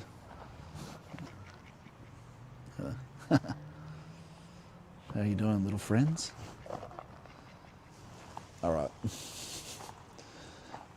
Well, I'll just check the chats, my friend. I might get some dinner, and I'll see you guys next week. We have another pilgrimage in Australia coming up in September, Michaelmas. And then there'll be the pilgrimage to Iona in the Hebrides and Scotland, and St. Sophrony's tomb in Essex at Christmas. My dear friends, Kit, everyone raise a thank you to Kit for his contributions. Hope to have more of you participate in the call-in show part of the live streams next week. That was good. I really liked that. I think as an addition, I think people will like that as well. I reckon we'll get probably even more comments. There were already some in the chats, as we saw, that people like that chat. Really valuable experience. Goes to show, right? Everyone has known this channel I was quite right wing, but Christ dissolves all bounds. You know, Kit, like he said, used to be a very devout communist, not anymore. And so Christ, you know, this depth Christianity overcomes these boundaries. You know, in another world we would have been enemies, Kit, if you're there. You know, but Christ overcomes these boundaries. The politics stuff doesn't matter to me anyway. But now, only to a certain degree. Let me just check the chats and then we'll head off. But it's been a good walk around. I hope you guys enjoyed that. It's actually quite a difficult subject. I'd really need to, well, I've got a lecture on it. I'm basically talking about something I've lectured on before. But it's the most profound understanding of the difference between how we experience time and what time is essentially, what space is essentially, what tradition is essentially. I can only get it as good as possible when I'm walking around. But it is very, you know, maybe we'll lecture on this again because it's just profound knowledge. I was reading it this morning. It's just profound. But like we were saying, it's a synthesis of remembrance and providence. We have to go to the essence of things as individuals. We have to engage with the tradition and remembrance. And what happens when we do these two things? Well, we stop focusing on the things of the world only and the surface senses. We begin to have communion with the spiritual beings, communion with the angeloi, communion with the saints. What does that mean? We start experiencing contact with them. Inspiration, intuition, mystic touch, mystic vision, even just emotively. That's what we have. That's what we're granted. God bless ducks and dusk. Stay hydrated, friend. You've been talking a lot, says John Stubblefield. Thanks. Have a great rest of your weekend, Scott, says Optical Infinity. Lovely duckies. Have a nice one. My friend, thanks for joining the regulars. I know you all and appreciate your contributions. As always, join the fellowship at scottmannion.com/fellowship or go to the Substack and participate in that segment we had with Kit. Was great. There's a free option there, so you can also speak and join the call-in conversation. Like we were saying, remembrance, providence. That's how you participate in high space, high cause, and high time. What is high space? It's communion and experience of the saints and Christ as a fact of experience. Because you've been remembering through participating in the tradition, reading the scriptures, doing concentration and worship, and what else have you been doing? Trying to commune with Christ, following his commandments, but eventually asking questions, and then you're praying on what to do. And I think people have forgotten this, that Christ says he'll manifest to us. Christ says that he will guide us, teach us. I'll be your teacher. Even St. Paisios says that Christ will become your teacher if you're in the desert. And he will be yours too if you do the practices and then follow the lecture on what to do with how to ask questions and receive answers. He shows the phenomena first in the depth of practice, and then in response to questions, shows you the same phenomena. And those phenomena you experience in the depth of practice are the phenomena described by the saints in the Philokalia and match depth, mystic interpretations of the Gospels. You'll begin to understand, oh, that's what a brazen wall means. The rumbling of the Holy Spirit, the inaudible, the trembling, the holy trembling. All right, my friends, you've heard enough from me. Get to your practice. I'll see you next week. God bless you.